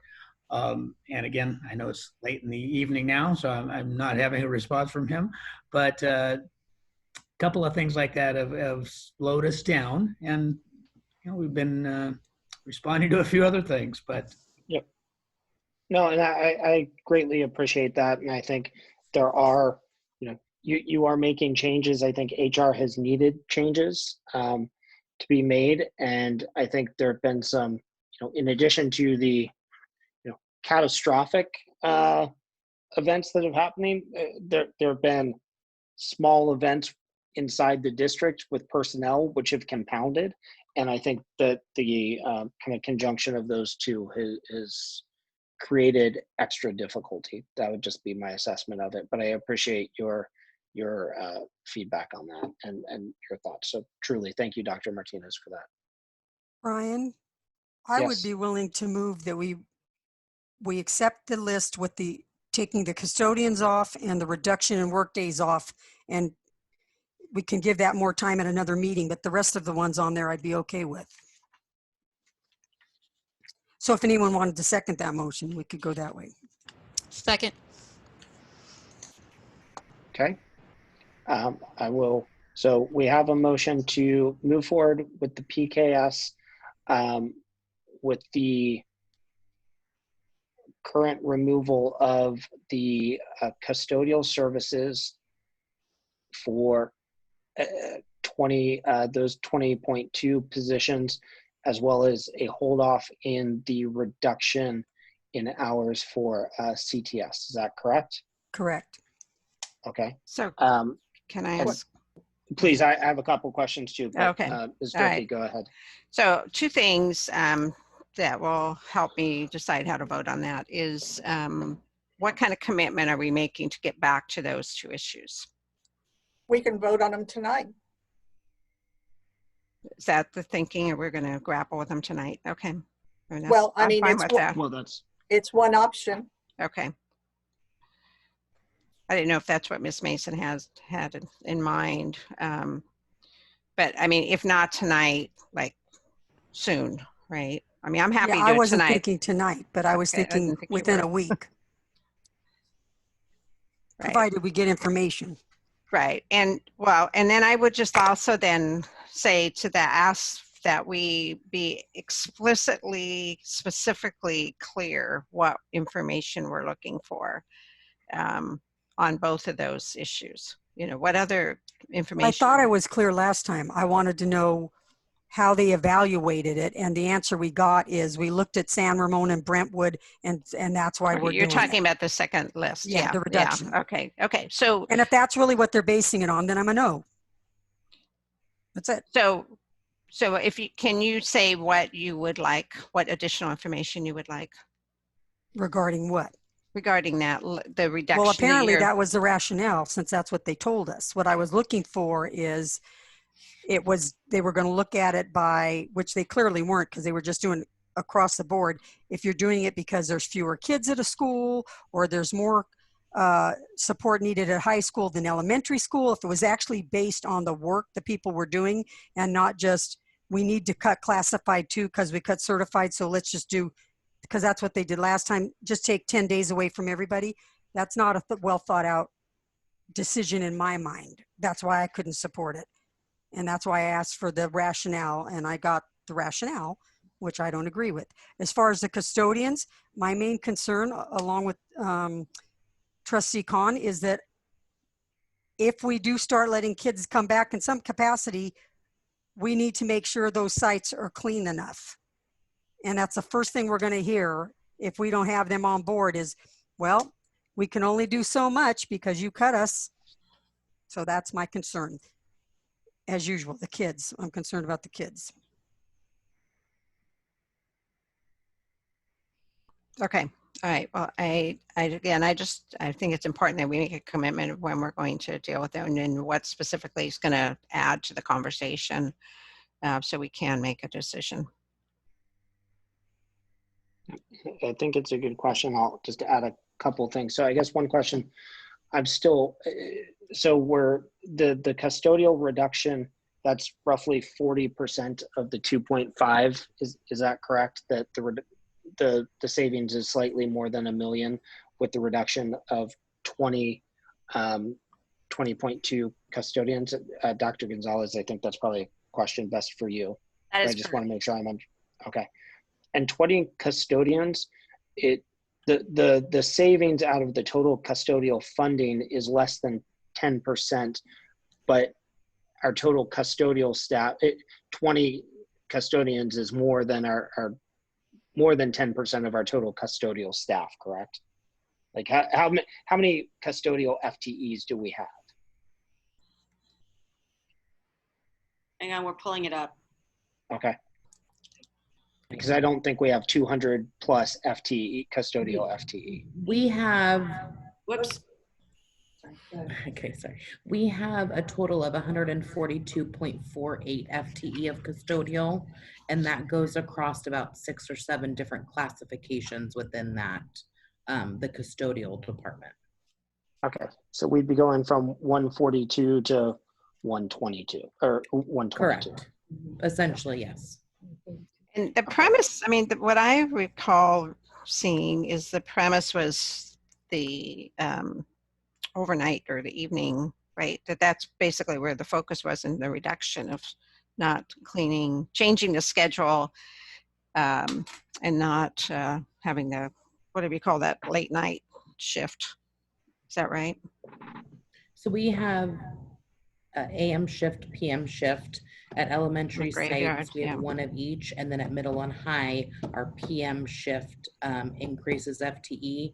At the high school level, we do have like a midday, which is still considered a PM custodian classification. We have no intention, we're not touching elementary. The reduction would just be middle school and high school at this point. That woke us all up. Yeah. Sorry, I don't know what that was. I'm sorry, Melanie. Something. We got feedback. Oh. Yeah. So I'm sorry, the motion on the table right now, the motion on the table doesn't have to do with custodians, right? Could we just discuss the motion that's on the table? Well, it was the removal of the custodians and the removal of the cuts in hours to CST. So I got my question was, I wanted to make sure what was, if we subtract the million, and then what is the CST hours, if we remove that, how much is that, or what is remaining? I'm just trying to understand how much we're cutting without that. It was 500,000. Mm-hmm. I think it was $534,357.41. Correct. I think she's got that.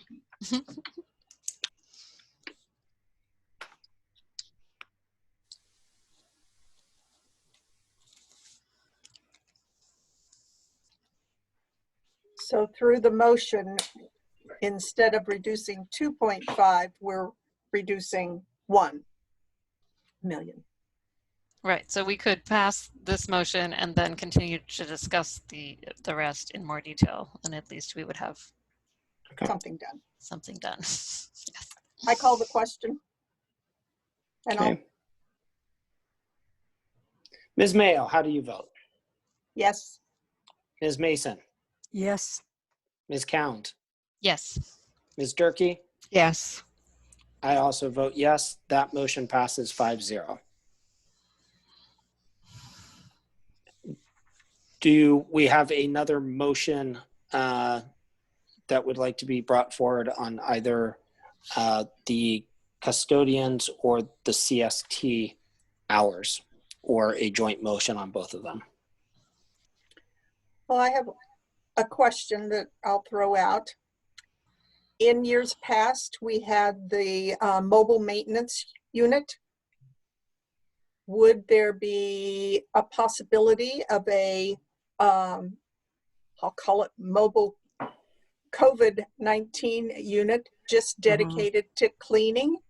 Maybe it could be 2 to 5 or 6 custodians that could be moved around between sites? Or do we have a, well, we don't have a substitute pool, but at one point in time, there was a discussion about a pool. I'm looking for a compromise that can move us forward, at least for the consideration, until we have to look at further budget reductions in August and September. See, those sound like the kind of details that it would be great for there to be a discussion with actual custodians about. Right, I understand that part, but we don't have the luxury of that in-depth conversation. Joanne and I are the only, and perhaps Ms. Mason are the only ones that are familiar with the mobile maintenance. Perhaps Mr. Lawrence is as well. So it was, you know, it was something that worked pretty efficiently. It was very popular. You know, would I prefer that it be an entire trades unit that was part of the mobile maintenance crew? Yes, but in this light of this situation, would that be a compromise? I just think we should come back and deal with those at another meeting. You know, like I said, it could be later in the week. We don't have to wait till our next regular meeting. And for now, try to get through some of these job descriptions.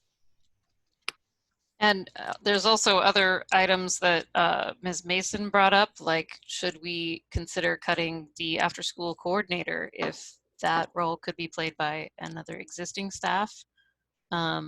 Other ideas that have come forward last week that didn't make it back this week or 2 weeks ago to this week are the idea of, you know, we're seeing like Concord City Council just took a cut in pay. In some places, the highest level, you know, administrators, people who make 180,000 or more, are taking pay cuts. So can I? These are not areas that we've discussed, but this is not classified. This is classified reductions. You know, it's a specific issue. So, but in terms, if we need to cut a certain dollar amount, though. Right, but I'm saying the agenda item is regarding doing PKS for classified. I think we're going to need a long list of additional cuts. So, you know, nothing will get, you know, I mean, everything will be considered because we're going to need more. So I think just, you know, in order to allow this to move forward, I'm fine with, you know, saving those two for another night. I think it should be very soon. I think the reason I'm fine because I think there's still some pieces of information some board members are looking for. And so, you know, to give staff 24 hours or whatever to gather that. And maybe, you know, earlier in the evening, it'll be a better conversation or easier conversation or something. So I'm fine. I just don't want to postpone it too long, but. Let me throw this out. The motion to extend the meeting was till 12:30, at one point in time, one general counsel had advised me that we could amend that motion to make it a later hour. Are all of you willing to stay and work on this, including staff, and I do apologize, until 2 or 3? I've done 3 o'clock board meetings. Or do you want to, what's the term? Move our meeting. We can postpone the meeting within the next 24 hours and meet tomorrow to conclude the rest of this business. Oh, I see. Yeah. I can't remember. I have to look up the exact language, but because this is just the first of what, 17 items. We're not going to get through 17 items in 30 minutes.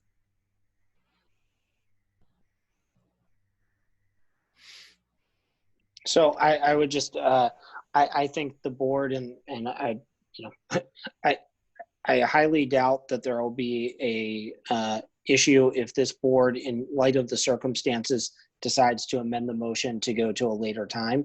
I think I personally would be fine with that, or with moving the meeting. I'm fine either way, but I don't think we should be artificially constrained, but while recognizing the impacts, you know, on staff and board members.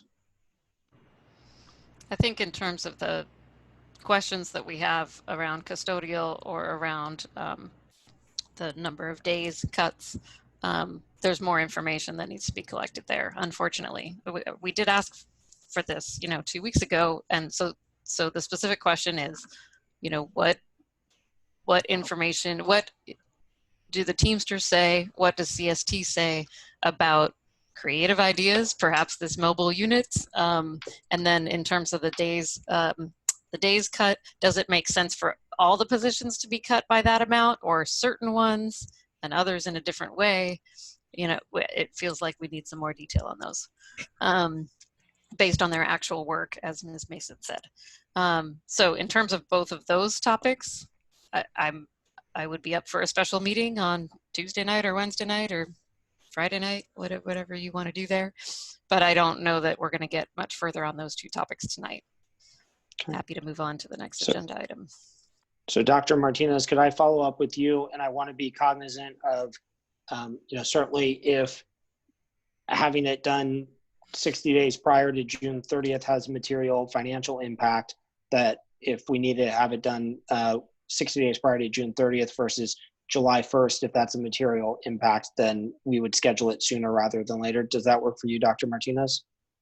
And I can follow up with you tomorrow regarding that. Yeah, we can do that. Again, it's not lost upon me, again, the request for more information. I understand the significance of this. And again, if we're going to be talking to our associations, much in the way of the budget information, as you recall, both Dr. Gonzalez and I were meeting weekly with the associations when we started the budget process. We were having weekly meetings, hour and a half, about what was happening. Again, over this last week, you have had some significant pieces of information come to you.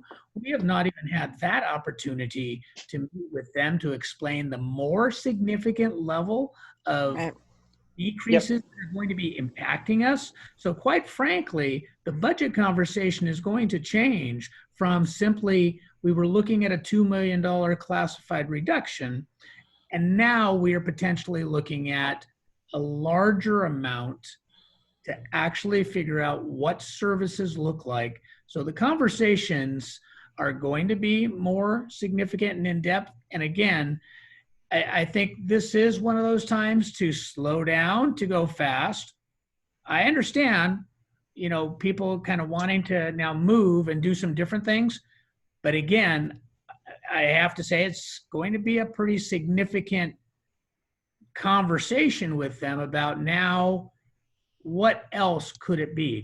And again, if we're talking about these dramatic levels of other reductions, the other ideas, so I will say, you know, the other ideas about all sorts of other reductions, we'll be coming into multiple conversations with all of our employee associations. I mean, I don't want to start talking about this in public because, again, you're starting to talk about now potential negotiation issues with each group.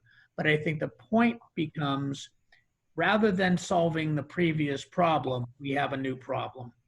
Right. The new problem is massive and significant, and it may be that we have to re-engage. I do appreciate the actions that you took right now for this first blush, but it's going to be more. We don't believe a second layoff window in the certificated area will get opened up. We just don't. It could. And so we'll have to have those conversations. But again, all of our employees will have to be engaged in this process that's happening so fast that people are, remember, many of our employees, and I'll say it this way, the Medea group was counting on where we were going to solve the problem. Even within those conversations, things have happened so fast now that we are solving a different problem that is yet to be fully realized. So, you know, I think giving a little bit of time to these issues is not a bad thing, even though it may get pushed out a little bit into July. But that may be the wiser thing to do right now than to push forward with part of the conversation that we need to start being more inclusive with everybody about the big problem.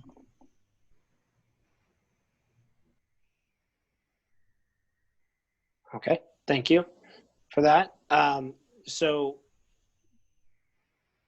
is the will of the board, would they like to move on to other, I'm sensing we would like to move on to other items. Would Ms. Mayo, did you want to propose amending the meeting extension and work through these other items that we have? It's not my preference, but I'll do it anyway.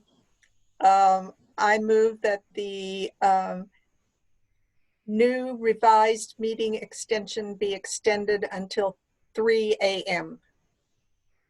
I'll second that. Okay, Ms. Mason, how do you vote? Yes. Ms. Mayo, Yes. Ms. Cound, Yes. Ms. Durkee, Yes.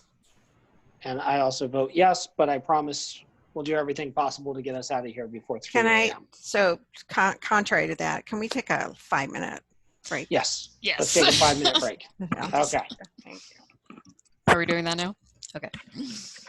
Yes, let's do that now, and we'll keep the line open, but we'll return in 5 minutes.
All right.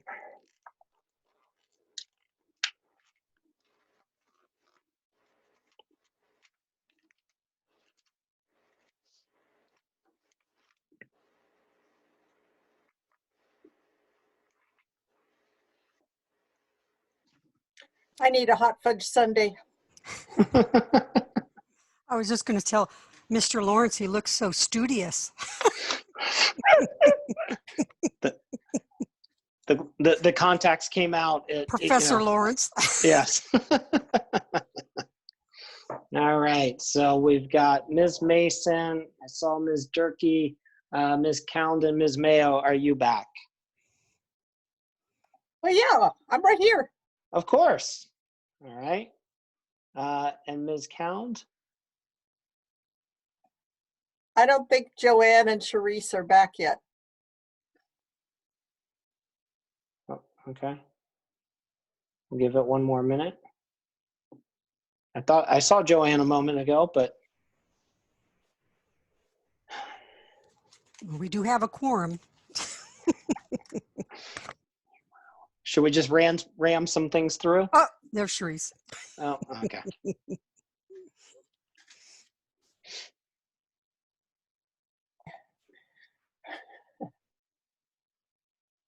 All right. Looks like everyone is back. So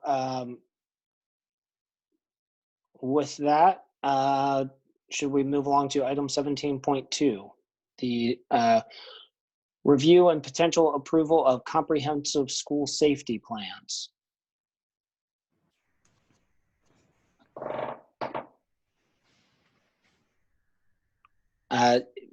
So we have Strandwood, Loma Vista, and Delta View attached. And so periodically we go through and have approved these. Are there any questions, or would someone like to make a motion? It's for information tonight, so they look good. We can vote next time. Okay, they're business action, so I Oh, wasn't. is it? Okay, mine just says info. Yeah, mine said info. Okay, we'll go with that. Mine said business action, but Oh. Oh, type info afterwards, though. The next line down. okay. Post midnight, I start to jumble these things together. Is this an area, though, that we should send the link to the page on the website where all of these plans are, so that the public can look at them before they come up for a vote? I think that we have the three here, as well as the public can find them on the website. If you wanted to share more information about where on the website, I would say by all means, take a moment and go ahead. All right. The way that I'm reading this item, if we're talking about 17.2, under Yep. recommendation, it was moved to approve. Hmm. And in the subject on mine, it says review and potential approval. Yeah, so I read that, and then it says business action items, but then type is info. So Dr. Martinez, do we need to do these tonight, or were these put on with the design to come back in 2 weeks? And I think we can bring them back. I mean, we could move to actually approve, but I think the logical thing to do would be to just keep them and then bring them back as formal action in 2 weeks. Okay. Jen, is that okay? Does that work?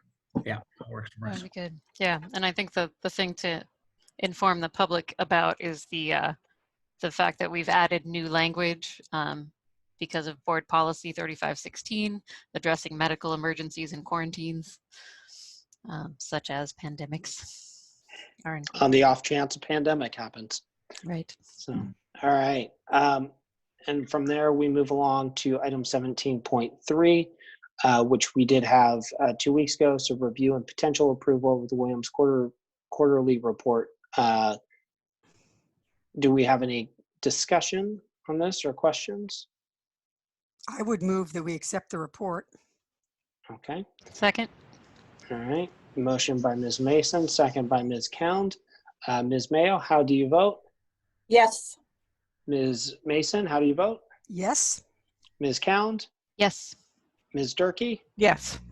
I also vote yes. Item passes 5-0. We move to 17.4, review and potential approval of the classified job description for contract analyst. So we have the job description as a draft. Is there, are there, Dr. Martinez, unless you wanted to comment on it, my plan was to go through these and ask the board for if they had questions beyond what's there or discussion. Yes, that's Unless you fine. want to, okay. My understanding, this just reflects the change in the language as it relates to the new organization, and there's no fiscal impact, correct?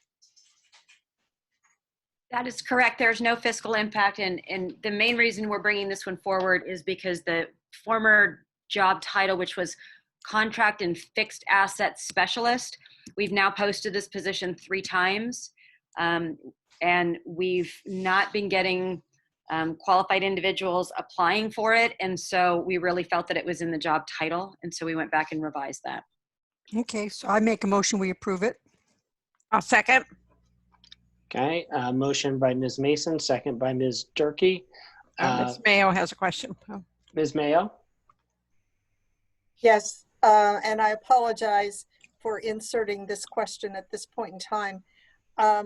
I recall that many of our job descriptions used to have the terminology possess a valid California driver's license. And I don't recall seeing that on the recent job descriptions. Is that an important element for us to consider having on job descriptions in light of that our staff and our have to travel between different school sites and need to be able to transport themselves?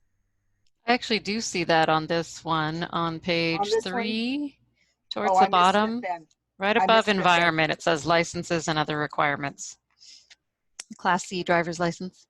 Okay, I missed that one. I apologize. Okay. So I will, any other discussion? All right, then I'll start. Ms. Mayo, with you. How do you vote on this item? Yes. Ms. Mason? Yes. Ms. Durkee? Yes. And Ms. Count? Yes. Okay.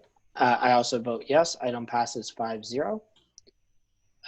We move now to the review and potential approval of the certificated job description for Assistant Director Equity.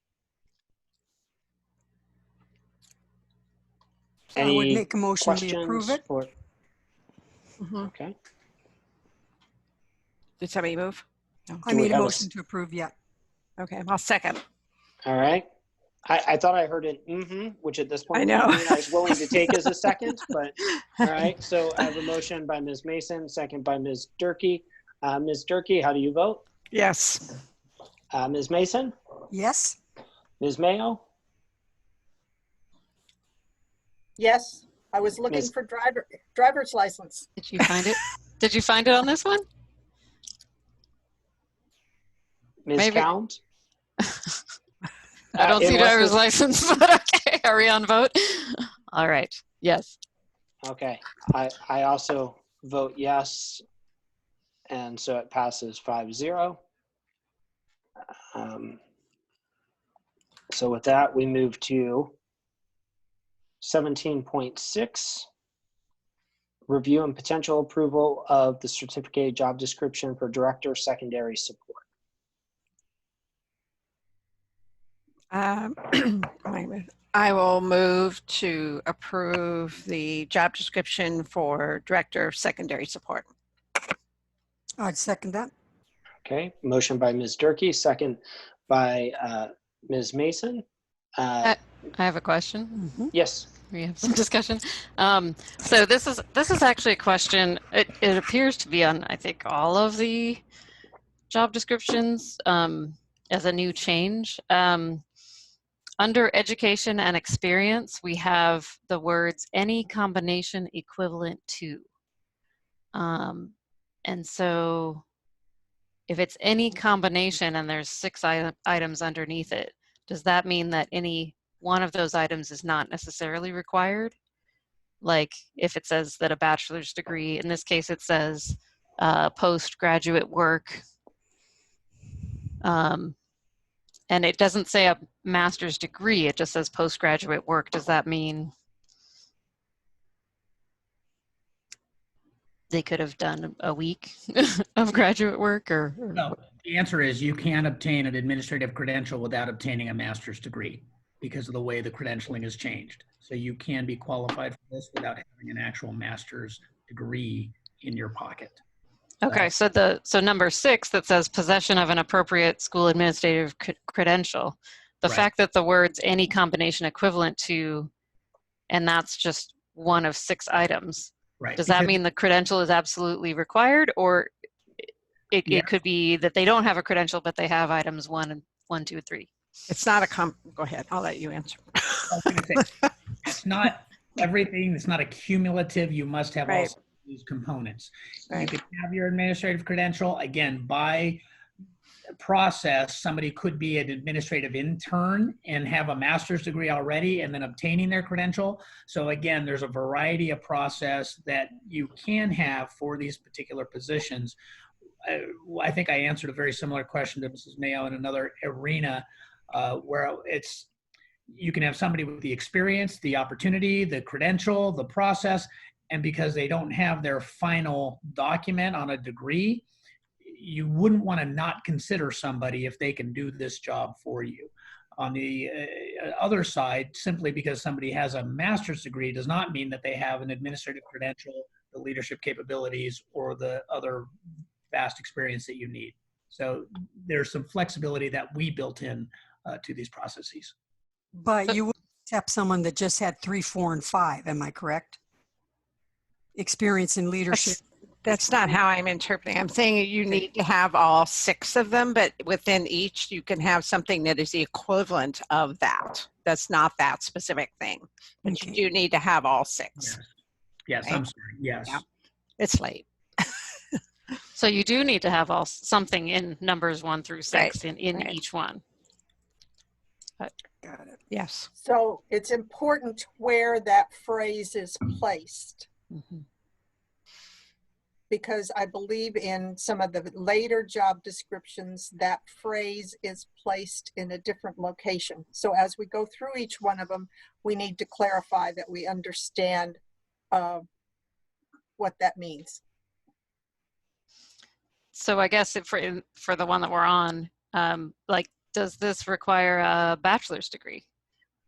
Or we assume it does because you have to have done some postgraduate work. So Yeah, Right. You have to have a bachelor's degree to, in essence, get an administrative credential.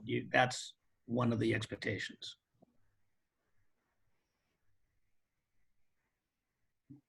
So is that common language, the any combination equivalent to at the top like that in other districts?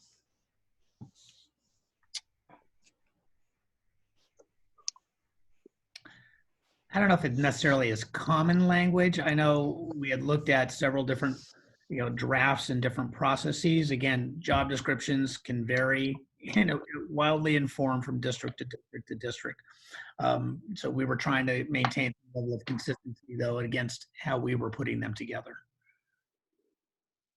And for the sake of consistency, when I've gone in and scanned at least 5 of the ones that follow this, they all have it set up the same exact way under education and experience.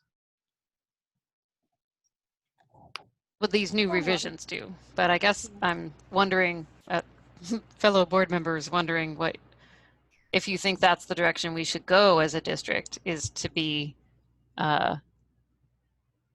use that wording, any combination equivalent to. I actually thought you could have any of the 6. You didn't need to have all 6, is how it sounds to me.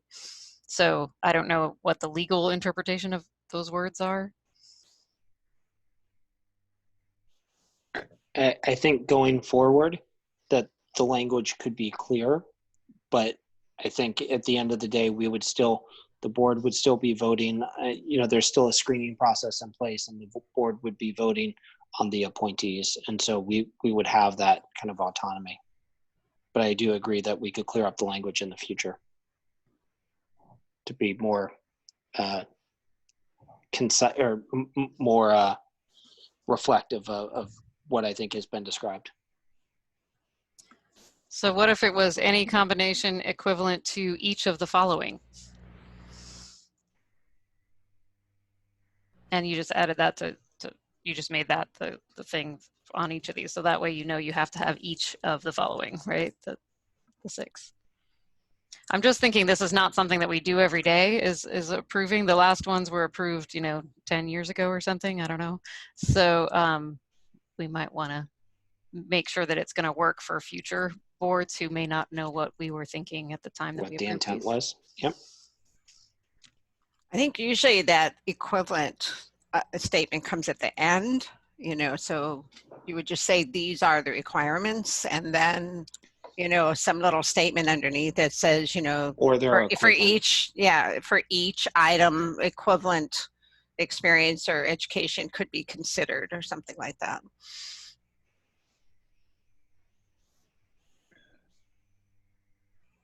Yeah, So Ms. Count, Dr. Martinez, please go ahead. Yeah, I mean, we can restate it simply, must possess the following requirements or the equivalent thereof. Something like that. Yeah, that's good. Yep.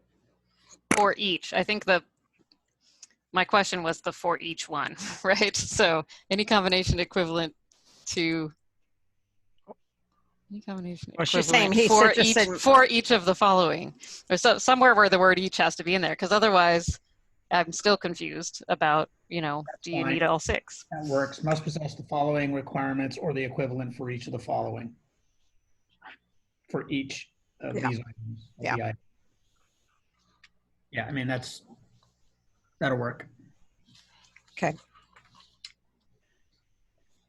Ms. Mayo, did you have an opinion there? I'm staying out of this one. I'm still looking for the driver's license. And this one is, so the driver's license is on some but not all. Is that what's happening here? Again, on the issue of the driver's license, having a driver's license is not a mandate. You have to have an ID to be able to get hired. Again, in the situation where you could have somebody who cannot drive, it doesn't exclude them from having a job, because they can have a driver, they can use Uber, they can have an autonomous vehicle. It's a criteria that was oftentimes used for you must have a driver's license. For some of the jobs that we actually do focus, your job is driving, you have to, but it isn't necessarily an imperative, though we think of it sometimes as, of course, you have to have a driver's license. Actually, we have to think differently, that we have some people who not, because they can't obtain a driver's license given their situation, but they still can do that. So it's just. So I appreciate that point. Where I went to was, what if someone doesn't have the driver's license and doesn't own a car? Do we provide a car and driver for the individual? No. Yeah, no. No. No, why would we? Now, I mean, the rabbit hole becomes, there could be some level of disabilities that we'd have to post-offer employment conversation, but there are some things that become unreasonable. That's not a reasonable decision routinely, but you have to. But we do reimburse mileage when an individual has a license and a car. Right.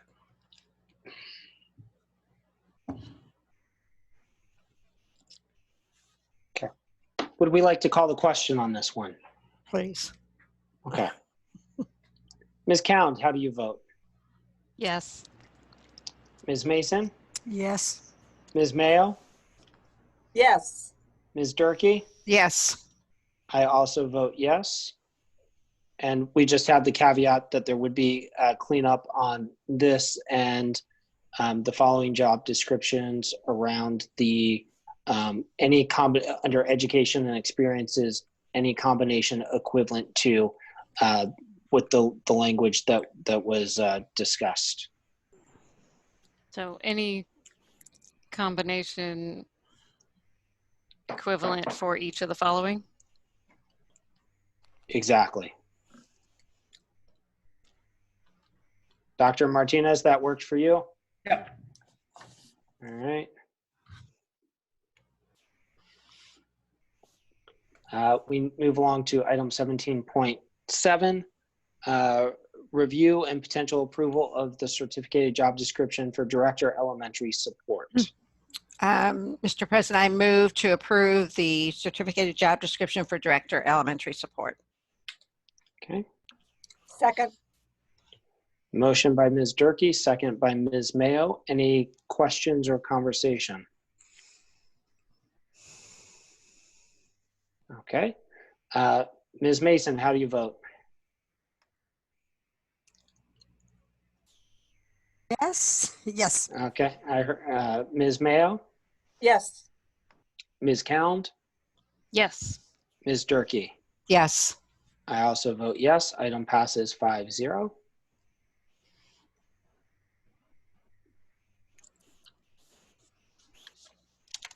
We move to review and potential approval of the certificated job description for Assistant Superintendent Human Resources.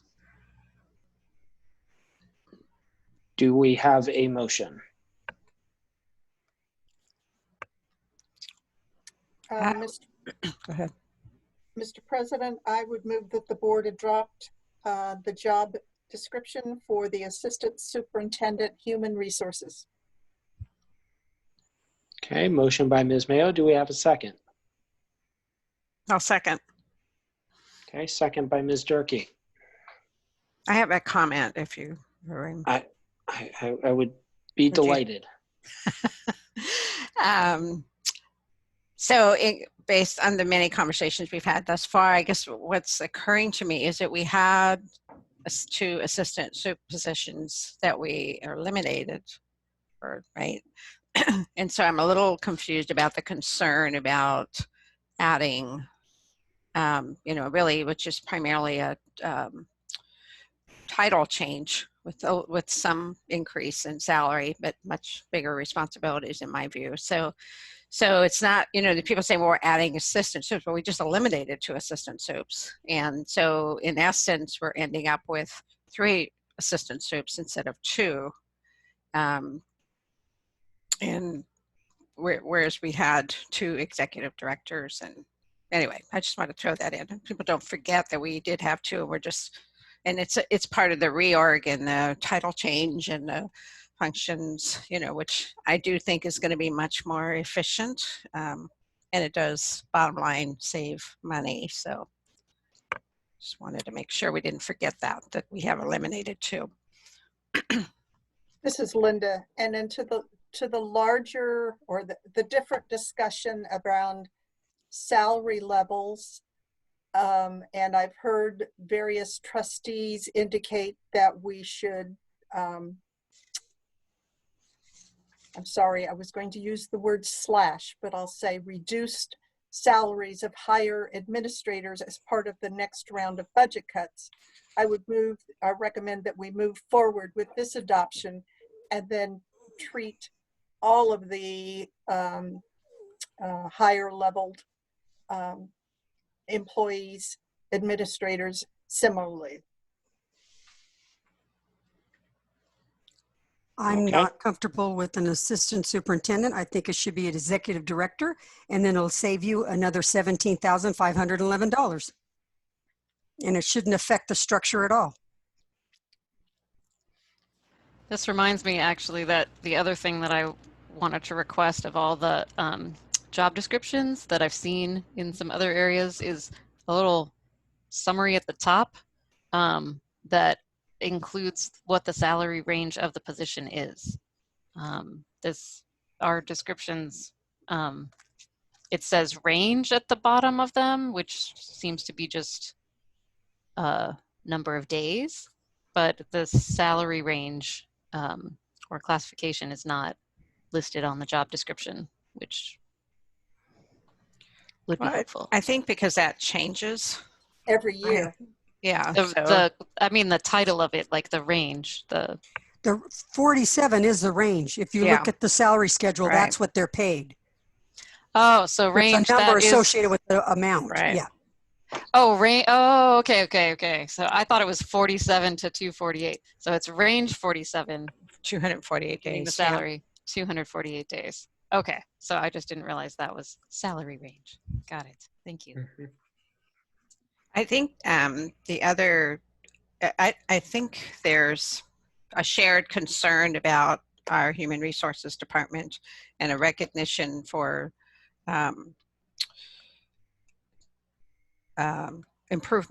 need for improvement, and I think a higher level of expertise, skills, everything. And, Mount Diablo is not, known for being the highest, one of the higher paid districts and for any of our positions. And so I understand this one in particular. We want to make sure that we can recruit someone who can do the job as outlined. So that's why I think, and I've said this many times, that, the title assistant soup means more to people for whom education is a career than executive director. It's kind of a foreign concept in Northern California. And so you would lose some folks, I believe, who wouldn't apply because it doesn't sound like something that's going to add to they'd be interested or add to their resume. So just as a title. I heard that concern when we added executive directors in Mount Diablo, is that some folks were kind of uncomfortable with that because when they're looking at their own career path, they didn't feel like that was going to be an asset to have been an executive director.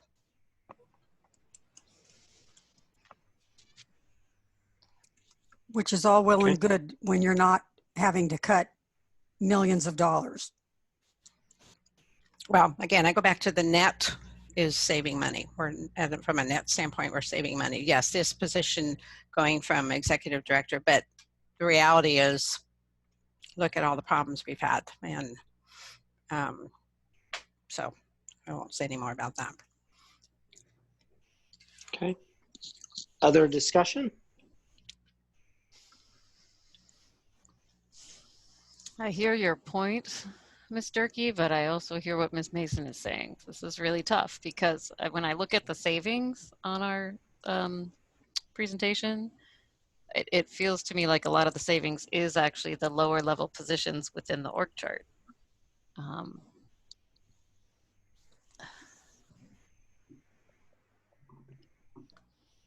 Well, again, we're eliminating 2 assistant soups. Which is good for us. Right.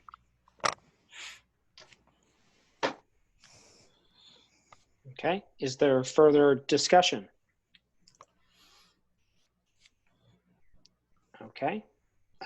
Ms. Mayo? Yes. Ms. Durkee? Yes. Ms. Cound? No. Ms. Mason? Nope. I also vote no. Motion fails 2-3. So are we ready for the motion to change the title of the job description? That's not what's on our agenda. We're going on to the next job description. Tell me why it's not in order. Because you're saying specifically because it doesn't include the correct title that we cannot deal with the item of business. Well, because the item of business was to create a new position that we don't have, and we just voted that down. So if you want to come back in another meeting and change the title of the existing position, we could discuss that at another meeting. You think, Mr. President? I don't know. Ms. Mayo, do you have a different view on it, or can you explain what you're thinking? Well, I realized the action item was to change the current job description with amendments to a new title. I don't know that anybody's going to object to us adopting the job description with the current title. The problem is it's also at a higher range, though. Well, the superintendent could advise us what range. I mean, we're looking at delaying this for another meeting, which we can do. The superintendent can advise us about that, or we can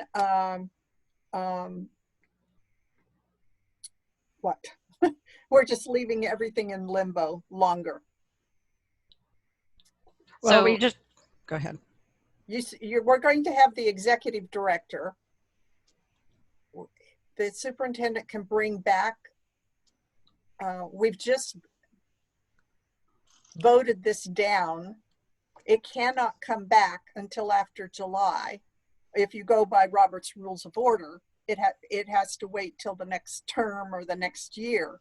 In my, I don't have my book right here and have it open, but we have to delay it. We can't bring it back to only the three of you that voted on the prevailing side can bring it back as an item of consideration for assistant superintendent within the year. Okay, is I'm my confused because it says, I'm reading the agenda and it says review and potential approval of a certificated job description. It doesn't say anything about changing one. It's of creating a new job. We haven't had an assistant to a superintendent for HR. So we've just said, no, we're not going to do that. Now, if the next agenda, you want to bring back a whole different thing and say, change the title of the current position to thus and such, you can try to do that. But this was not to change the title. It was to create a new position. Because the current title is Executive Director, Human Resources. Yeah. And that position still exists. That still exists, Right. yes. Right. But that So- position doesn't have all the wording changes here of desirable qualifications, et cetera. Yeah, so it could come back at a later date. I was just trying to move us along further. You can Yeah, I substitute get it. the title, put the new range on the bottom, and then we'd be done with it. So Dr. Martinez, do we know what the range is for Executive Director Human Resources right now? But would that require any change? Yeah, so again, we do currently have a job description for Executive Director of Human Resources. I believe it's range 26 or 27 out of my memory banks right now. You can go to the website and pull it up. We can confirm that. But it is there right now. The top salary is about $156,000, again, from my memory banks right now. So again, with no other job description or increase to salary, I can fill that job. It's in the books. It's simply, again, by process, that was, again, my estimation that we needed an assistant superintendent to support, again, the breadth of the work within the department. Again, you just voted to not have that position.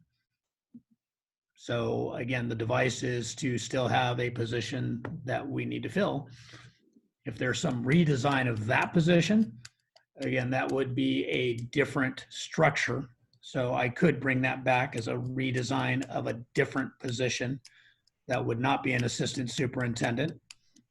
There's other options. Chief HR Officer is another position that could be created. That would not necessarily be at the current salary placement of the lane 47, which the assistant superintendent position had been on. So again, there's room for maneuvering here and for creating something different. If the concern is the title or the concern was the salary, that's what you just voted it down. So there wasn't clarification, or if it's both, quite frankly. So if it's both, then the collective will of the board is spoken at this point. You won't have an assistant superintendent at that salary range, but it doesn't mean that I won't come back with another option for you to consider, something different. If I do not believe we will find a qualified candidate for the executive director position, given all the responsibilities that I believe belong within the Human Resources Department. Thank you for that, Dr. Martinez. And I would just say, as one of the people who voted no, I would certainly have it be open to possibly bringing it back. But for me, it is a concern regarding, even though there are a net reduction, that at a time where we're asking employees across the board for sacrifices, for us to just be very thoughtful, and I would like more insight into our financial situation, which, as we discussed earlier, may require drastic cuts and is changing literally by the day. So for me, before we move forward with this, I would like to understand more what our financial situation looks like. Any other board members have anything they'd like to share, or should we move to the next item? I do want to clarify one thing. The executive Yes. directors are at range 36. So it is a, and again, one of the responses that I provided to our board members is that our certificated and classified administrator salary range does not have a very good structure of seeing differences within the structure itself. So back to your point, board member Cohn, there's some work here again that would be owned by human resources in doing this reanalysis and providing clarification so that people can clearly see what the structures are.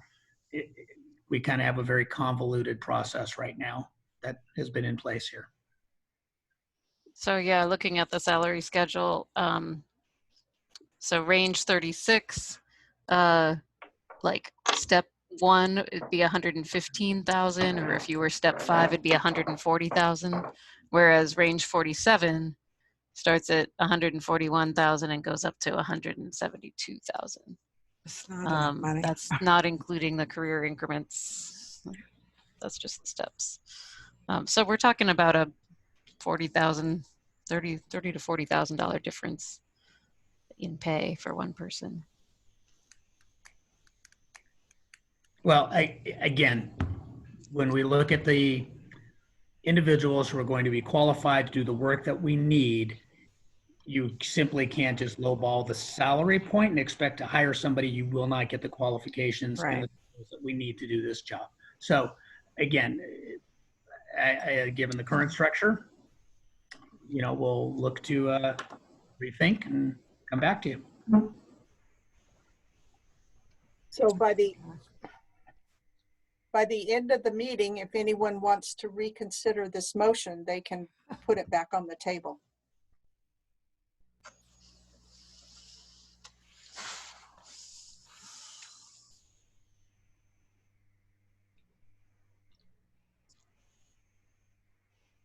And Ms. Mayo, if we don't reconsider as our de facto parliamentarian, let me ask you, if we do not reconsider within this meeting, what is our time frame for which a person who voted no could bring it back?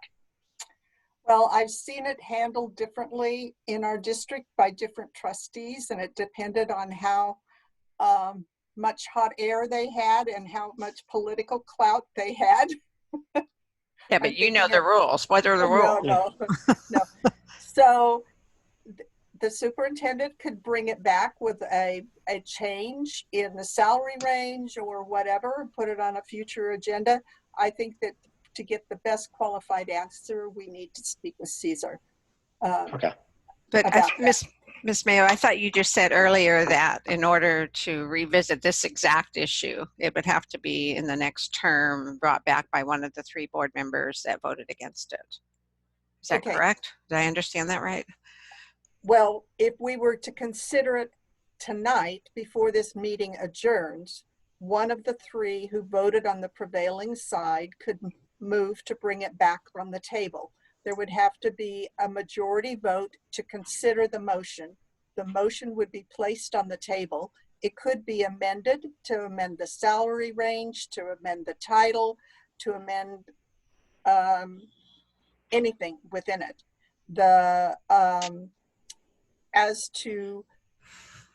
For Robert's rules, when I'm doing PTA work, you have to wait a period of time before it can be brought back. If it is going to be exactly the same item, there has to be a change in the item somewhere for it to be brought back. In all due respect, the board voted. We could have now done 3 more items. Can we move on? I think we can move on. I did want that clarification, so thank you for your patience on that. And so I'm confident if we if the board needs to bring that back, that we'll have the mechanism to do so. So with that, we'll move along to item 17.9, review and potential approval of the certificated job description for Director of Human Resources. I move to approve the certificated job description of Director of Human Resources. I'll second that. Okay, motion Ms. Durkee, second by Ms. Mason. Ms. Mason, how do you vote? Yes. Ms. Durkee, how do you vote? Yes. Whoa, were we going to have discussion on this one? Oh, sorry. No. Sure. So this one, it says that it's directly responsible to the Assistant Superintendent Human Resources. So are we assuming that if that position doesn't exist, it would be directly responsible to the Executive Director, but otherwise it would be this as is? So instead of Executive Director and Assistant Director, we would have Executive Director and Director. Right. So Mrs. Durkee's motion may have included the words subject to editing. I'm sure it did. I'm sure it did. Yes. Okay. So that's what you're all picturing, that we would have. We definitely have the director, and then it's just a question of what the one above it is. Yeah. Right. Okay. Correct. Thank you. And the current position is Executive Director. So, Ms. Count, how do you vote? Okay. Yes. And Ms. Durkee? I think I already voted, but yes. Okay. Yeah. Who didn't vote? I don't know. Ms. I've lost track. I didn't. Ms. Mayo? Yes. All right. I also vote yes. I knew I had two people. I don't know. I could be Yeah. wrong. I could be wrong. Okay. Motion passes 13-0. Motion passes 5-0. All right. Item 17.10, review and potential approval of the certificate job description of Director Student Services. Mr. President, I move to approve the certificated job description of Director Student Services. I'll second it with any editing that may be needed. Right. Okay. Okay. So- So clarification. So we have a Director of Student Services right now. Right. So this is revising that job description? Yes. Yes? Yes. Dr. Martinez, were you, I just want to make sure, my understanding is yes, Dr. Martinez? Yes, there's a revision in this job description. Yes. So it's a revision of the job description. Okay. Any further comments or questions or discussion? So in the job description, it says that this reports to the Assistant Superintendent Pupil Services and Special Education, which we haven't discussed yet. That's why I said with any necessary editing. Okay. And then it supervises Assistant Director of Student Services. Was that one also new? That one's okay. It's coming in a little bit. Yeah, that's not an existing position. Okay. So therefore editing, all right. And then we're assuming that the education piece still applies, any combination equivalent. It's going to get changed on all of them. Right. I'm just clarifying. Okay, thank you. Okay. Ms. Mayo, how do you vote? Yes. Ms. Cound? Yes. Ms. Durkee? Yes. Ms. Mason? Yes. I also vote yes. Item passes 5-0.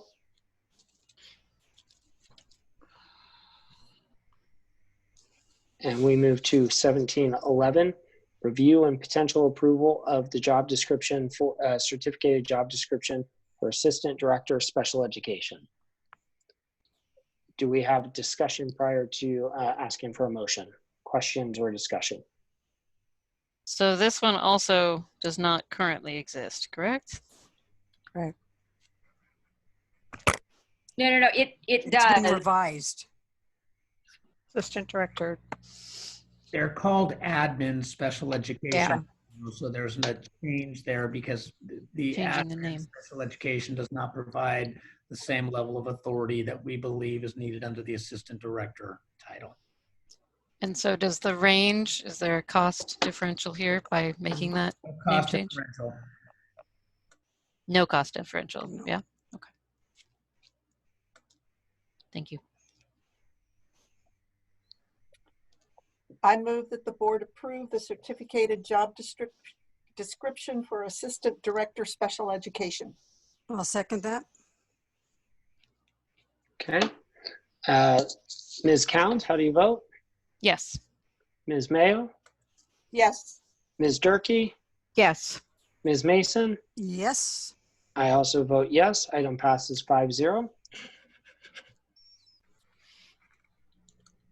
With that, we move to 17.12. Before calling for a motion, let's have discussion. I would prefer to leave it executive director and not assistant superintendent. I would say that before I would be able to vote for it, I think I would share the same concerns that I've expressed on the previous assistant superintendent. And so if this died for lack of a motion, I think then we would have the opportunity to even more cleanly reconsider it and just understand our fiscal condition and what the options are. So the, if this one doesn't pass, then our current executive director special ed would stay as is. Is that what you're saying? So that person would not end up supervising? I think that would be a conversation that we could have with the conversation as part of the his evaluation and understand that, and then make any public decision on that, as I understand it. So if we don't vote, or if we vote this down, then the two pieces would end up continuing parallel, special ed and student services for now until any future vote changes that. Well, if I could though, the organizational design is again a little bit of difference as far as what we're planning to do. You're really voting right now again specifically on this job. So if this job, similar to the assistant superintendent of human resources that you just voted no, if you don't like this job, that's fine, and I will take that feedback. But we will still have, in essence, the design and the reorganization is to have these two groups together. I think it's going to be important. So again, there'll be a redesign of then the current executive director position if that's the will of the board to not have it be an assistant superintendent. I will come forward with a different set of circumstance explaining that new job of still integrating these two departments. There's value in this. So I will bring that forward at another time.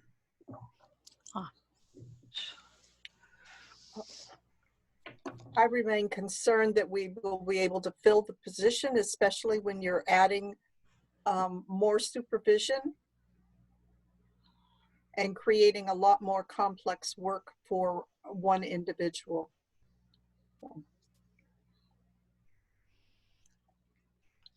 Yeah, that is something to take into consideration, especially given that we are our own SELPA. So if this person is now overseeing both sides, but still responsible for the SELPA overall.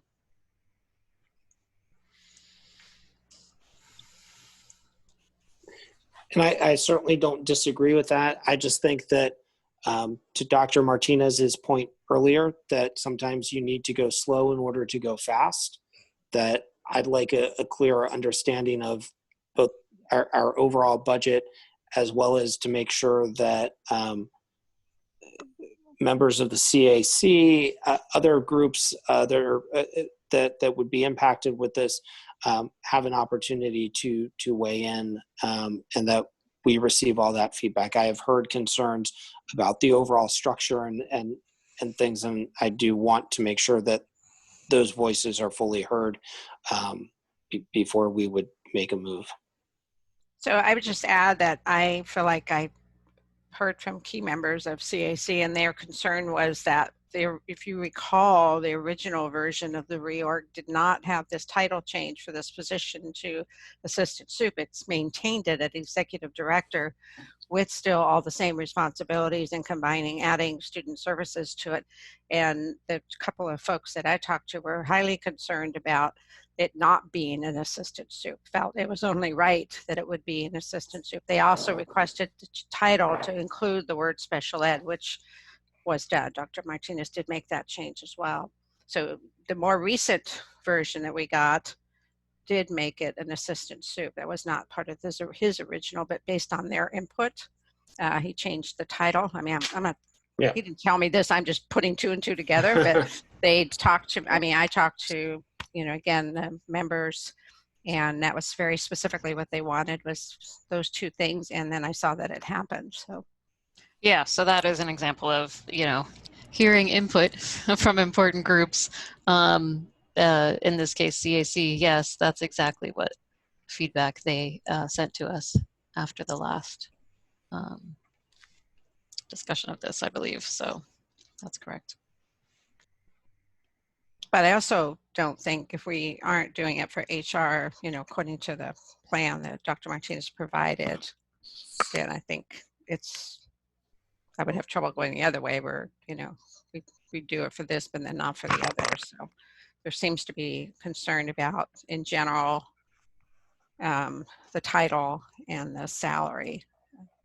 I do think all three positions are in the proposal, the 3 assistant soup title. The people with those those jobs are much bigger than any job anybody has right now, level of responsibility.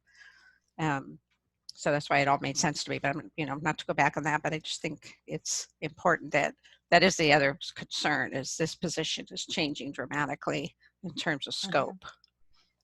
Right. But I'm just saying that I think that was true for the other 2 as well. So.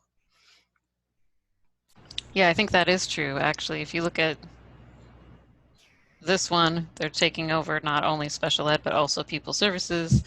If you look at human resources, we have some high expectations about a lot of work that needs to get done in that area. And then the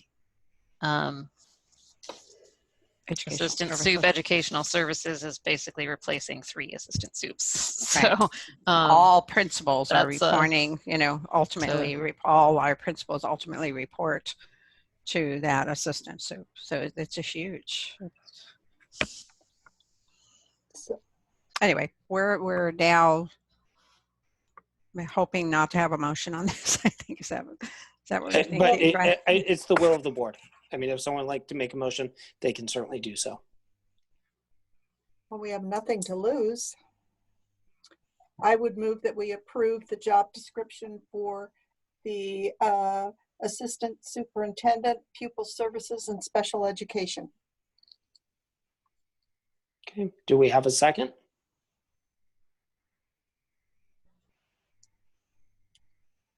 Okay. Motion dies for lack of a second. We will move along to item 17.13, review and potential approval of the certificated job description for Assistant Superintendent Educational Services. Discussion that we haven't already had?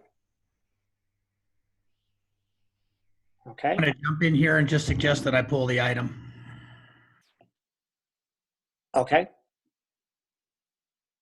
Let's pull item 17.13 by staff, and we'll have that reflected in the agenda. We'll move along to 17.14. Review and potential approval of the classified job description for Director, Technology and Innovation. We already had some discussion around this topic earlier. Do we have further discussion, further questions on this? I would make a motion we approve. I'll second. Okay. Motion, Ms. Mason. Second, Ms. Durkee. Ms. Durkee, how do you vote? Yes. Ms. Mason? Yes. Ms. Mayo, Yes. Ms. Cound. Yes. I also vote yes. Item carries, is approved 5-0. Review and potential approval of the classified job description for Director of Partnerships and MTSS. Any questions, any discussion? For me, it makes more sense if it says partnerships and grants. And after listening to Dr. Martinez earlier, the multi-tiered system of support, I would move up in whatever position ends up, if it's going to be Executive Director of Educational Services and multi-tiered systems of support. But we need to be pursuing grants, and we don't really address a grant person anywhere. And before with special projects, this person wrote grants. So that would be the only change I would make, but it's not a deal breaker. Yeah, so very originally the person that's in the position that was her title, right? It was grant. I think it was in her title, and then it got changed to special projects because she was being pulled in to help with a lot of special projects. I guess I had maybe not specific understanding that in this description, this person will be involved in more, right, within educational services or whatever we're calling that now. But and that's where the MTSS came from, because I thought that made sense. I thought that to be more integrated into not just special projects, but more into the department. And I think there's a lot that could be offered. And so that maybe I made a leap assumption there, but that's why I thought the purpose of the MTSS is that the position's much more integrated into educational services. And yes, I agree, grants are a huge part, but I don't know that we need like even a 50% grant, right? Or, because of what the opportunities are not. And so I just thought there are more ways this position could help, was what I was trying to say. And I thought maybe that was why it came to this. So I don't know if that's correct or not. Yeah, actually, Joanne, you're right on in the sense of the individual who would be doing this work would be helping us to continue to build partnerships, whether that's through grants, whether that's through business associations, whether it's through multiple ways to get services into the schools where we need them. Again, and that's where the multi-tiered is again seen as the support to the process, not the lead of the process, because we have to do the work about what the schools need as you build those multi-tiered systems. So it's part of the educational services division for sure. It isn't necessarily the lead of the educational services division. Right. I guess I'm thinking about what the when public or potential, well, I guess if potential partners are trying to figure out who to talk to, they would talk to Director of Partnerships. So you've got that. But if it's a potential grant and the grant's in that name too, then they would know exactly who to go to. Versus MTSS. Okay. Is there further discussion? I'm comfortable myself with the job description and the job title, but is there a motion from the floor?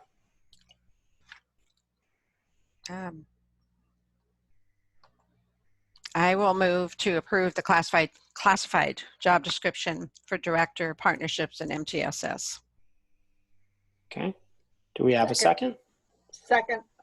All right. Motion from Ms. Durkee, second from Ms. Mayo. Ms. Mason, I'll start the voting with you. Yes. Ms. Mayo? Yes. Ms. Cound? Yes. Ms. Durkee? Yes. I also vote yes. Item passes 5-0.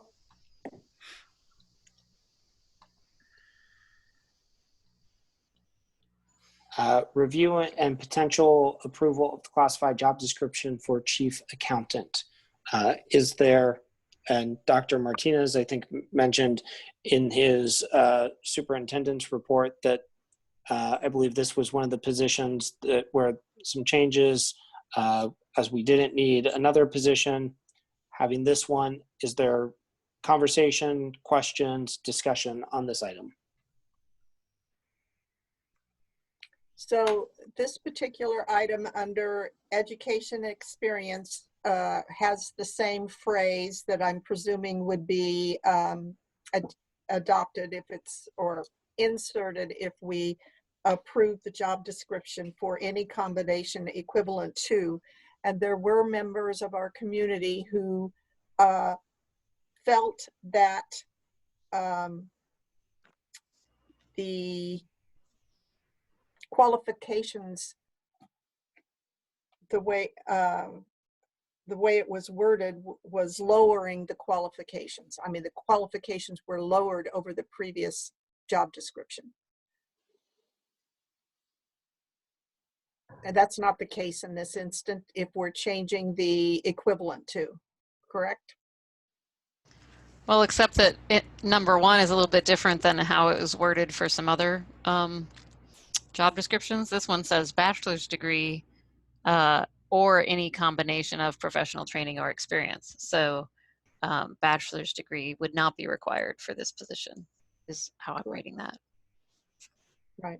I heard that same concern, and I did go and look at it again, and I think I felt very comfortable with the description here, having known people in these kinds of jobs in school districts that were highly successful and very good, and who didn't necessarily have a bachelor's degree. That's becoming probably less and less common, but so I just personally, I heard the concern, but I don't agree with that. I feel like, and it's going to be a matter of who applies, you know what I mean? It gives a little room there, to, if you just what the competition is, so to speak. So it doesn't mean that we're not going to still hire someone who has a bachelor's degree, but. So the qualification here would be a minimum of 4 years experience if they are using the closely related field. And is that a correct assumption? Is that where we would be starting with? Yes, again, just if I can clarify, part of the process is, again, as Board Member Durkee was indicating, there are some individuals who kind of come up through the ranks. They have multitude of professional development, of hours, of study, of expertise.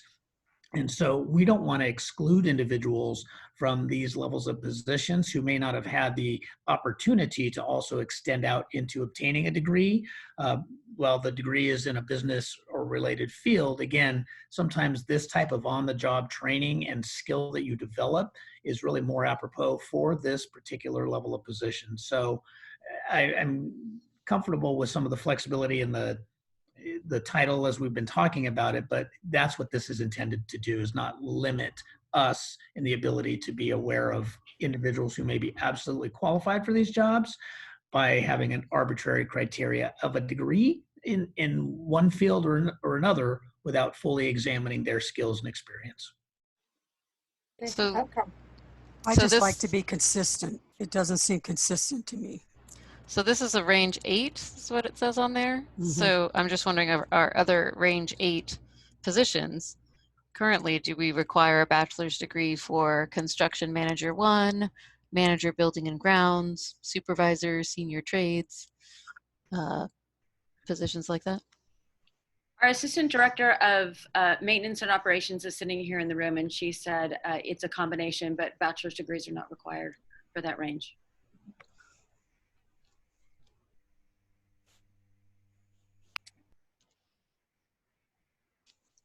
Well, not having another solution, I would move that we approve this job description. Okay. Motion from Ms. Mayo. Do we have a second? I'll second it. I thought Ms. Mason was saying something. No, did you get a finish chance? Did you get? Oh, no. Oh, I thought you were saying something. Okay. I'll second. Okay. Motion by Ms. Mayo, second by Ms. Durkee. Ms. Durkee, how do you vote? Yes. Ms. Mayo? Yes. Ms. Mason? Yes. Ms. Cound? Yes. I also vote yes. Item passes 5-0.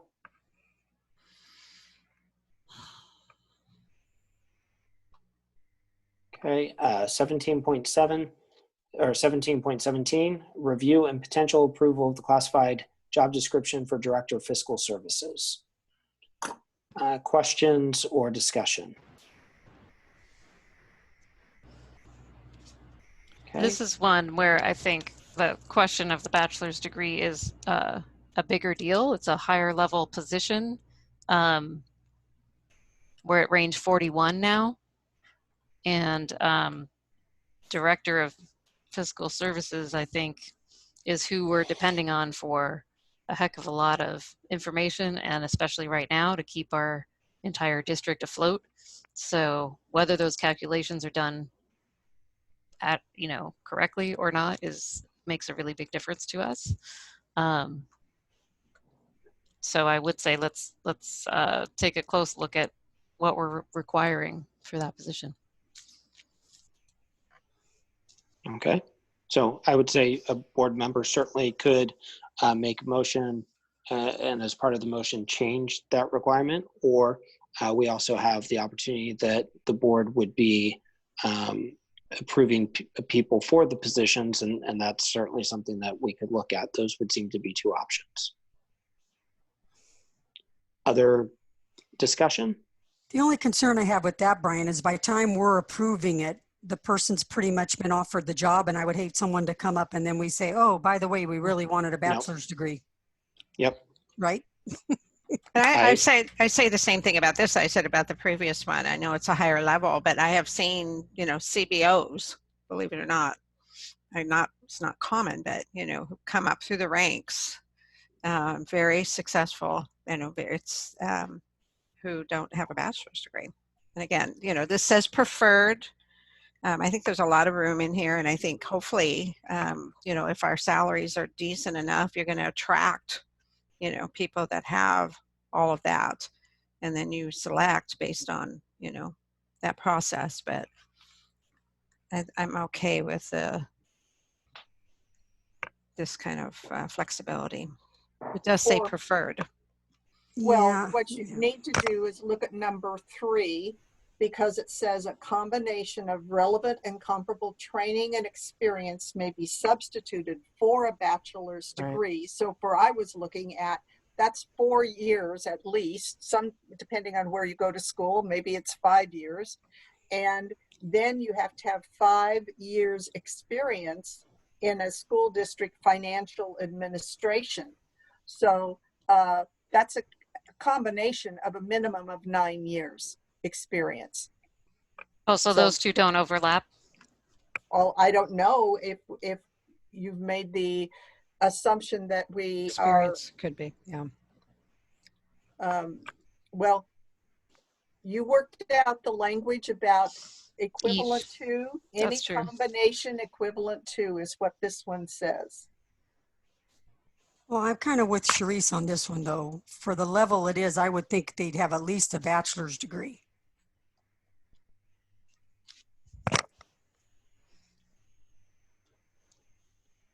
Okay, further discussion? And again, I will jump in. Please. Knowing people within the fiscal world and the departments who have come up through the ranks, served in areas of payroll, accounting, accounts receivable, fiscal oversight as auditors. Oftentimes, individuals who have many years of experience, have developed professional skills, are able to do the work, and through their own whatever process have not gone and obtained a degree for a bachelor's. It does not mean that these people cannot do jobs. And so it gives us the flexibility to look at individuals without excluding individuals as we come for the hiring process. And so it just broadens our ability without excluding people from these positions. In the certificated world, again, you have to have a bachelor's degree to be able to have a credential. You have to be able to then have postgraduate work to get an administrative credential. In the world of business, you have to be able to certify the work that you can do it doesn't necessarily mean that you have to. That's why we've used the preferred word here in the sense of not being able to exclude our professionals who are oftentimes coming up, again, through the ranks, or else we've put some ceilings in place here that may or may not be arbitrarily designed. So just, we believe this is a good solution. I would just weigh in and say, I think we make it clear that a bachelor's degree is preferred.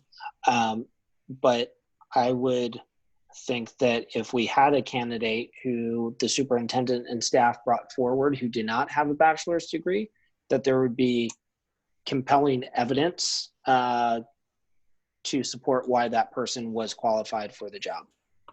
So I would be comfortable with this as it is written, even though I would prefer, I would certainly prefer a bachelor's degree, but to me, that's not the be all end all. And I hear what Dr. Martinez is saying in regards to, casting a wide net, which has been some of the concern on some of these other positions. So I don't want to.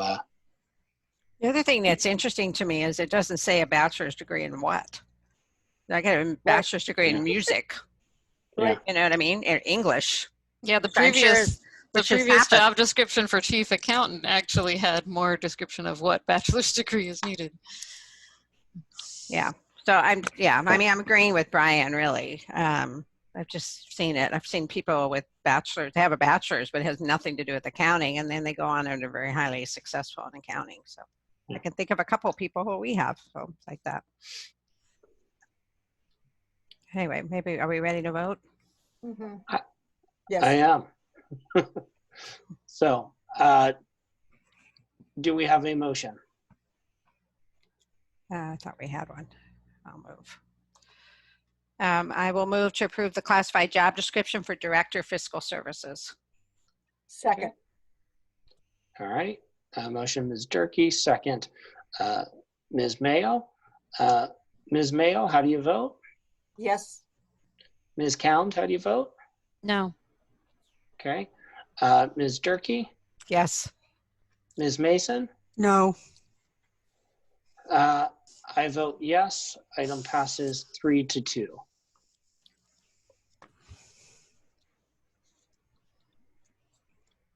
Okay.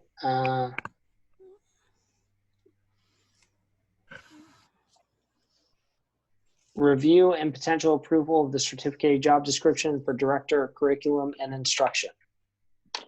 Discussion? Questions? So we currently have an executive director instructional support and assistant director instructional support.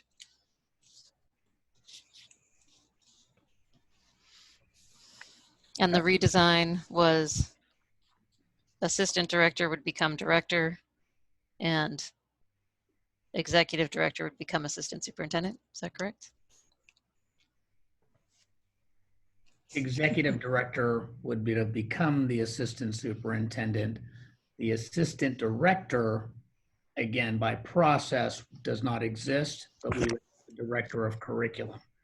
We're just talking positions now. Mm-hmm. So again, I've pulled the assistant superintendent. You did not vote on that, but we will have somebody in charge of educational services. So that is now going to be a different position.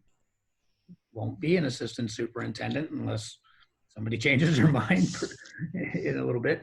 But if not, then we still need to have a director and instruction.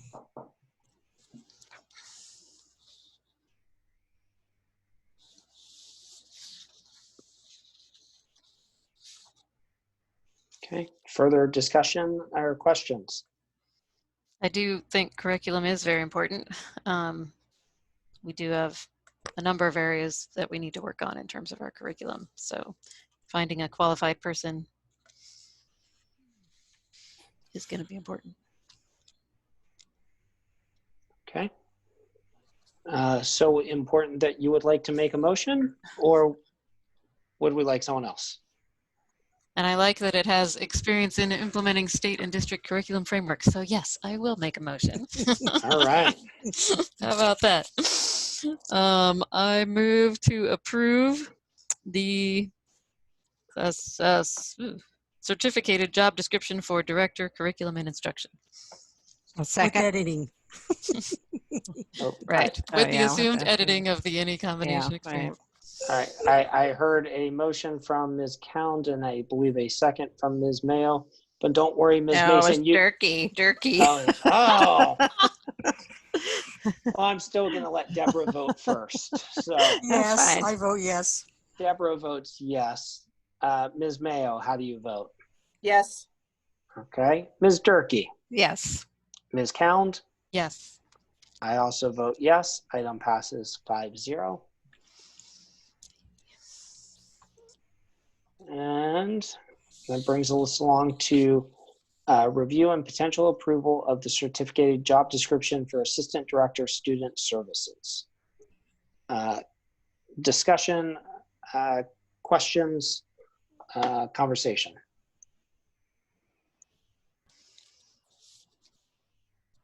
Is there a motion?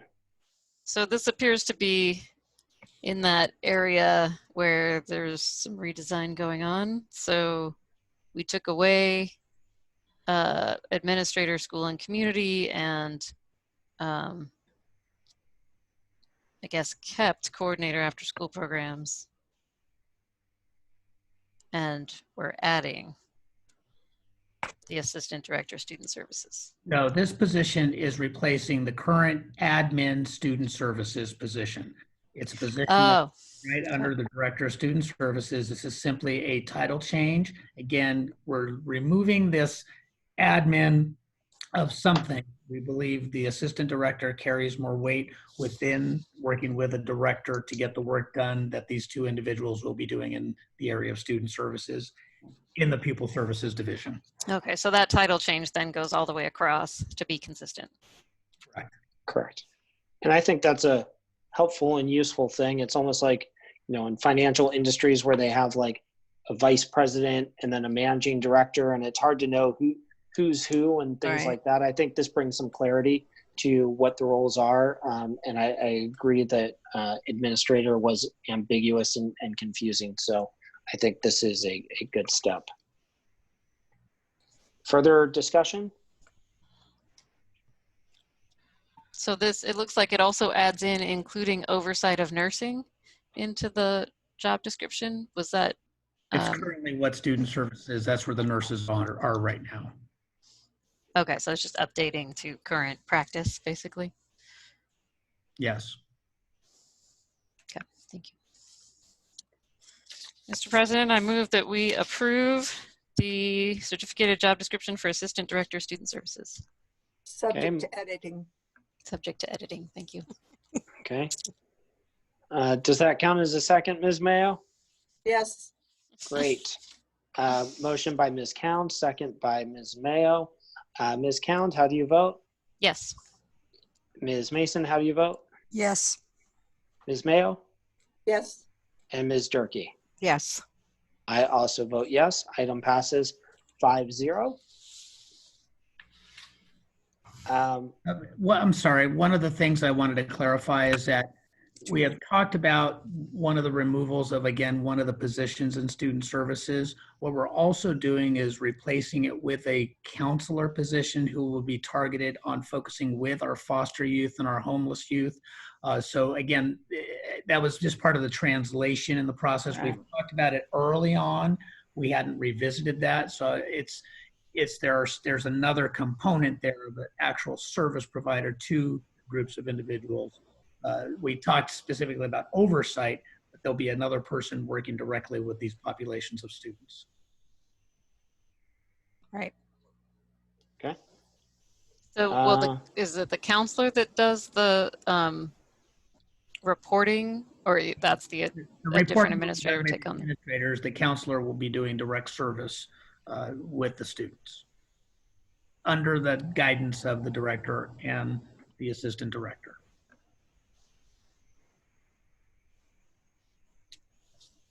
Okay. I believe that brings us, was that the end of our voting items? So that's the end of our meeting, right? Yep. Well, So we need to close the meeting in memory Oh, of yes, yes. two staff members. Right. yes, Ms. Mayo, would you please share that? The two staff members are Angela Connor and Kathleen Randall. If we could close the meeting in their memory. Okay, we will do so. And with that, we will go ahead and adjourn the meeting. Thank you. Thank you. Thank you. Thank you.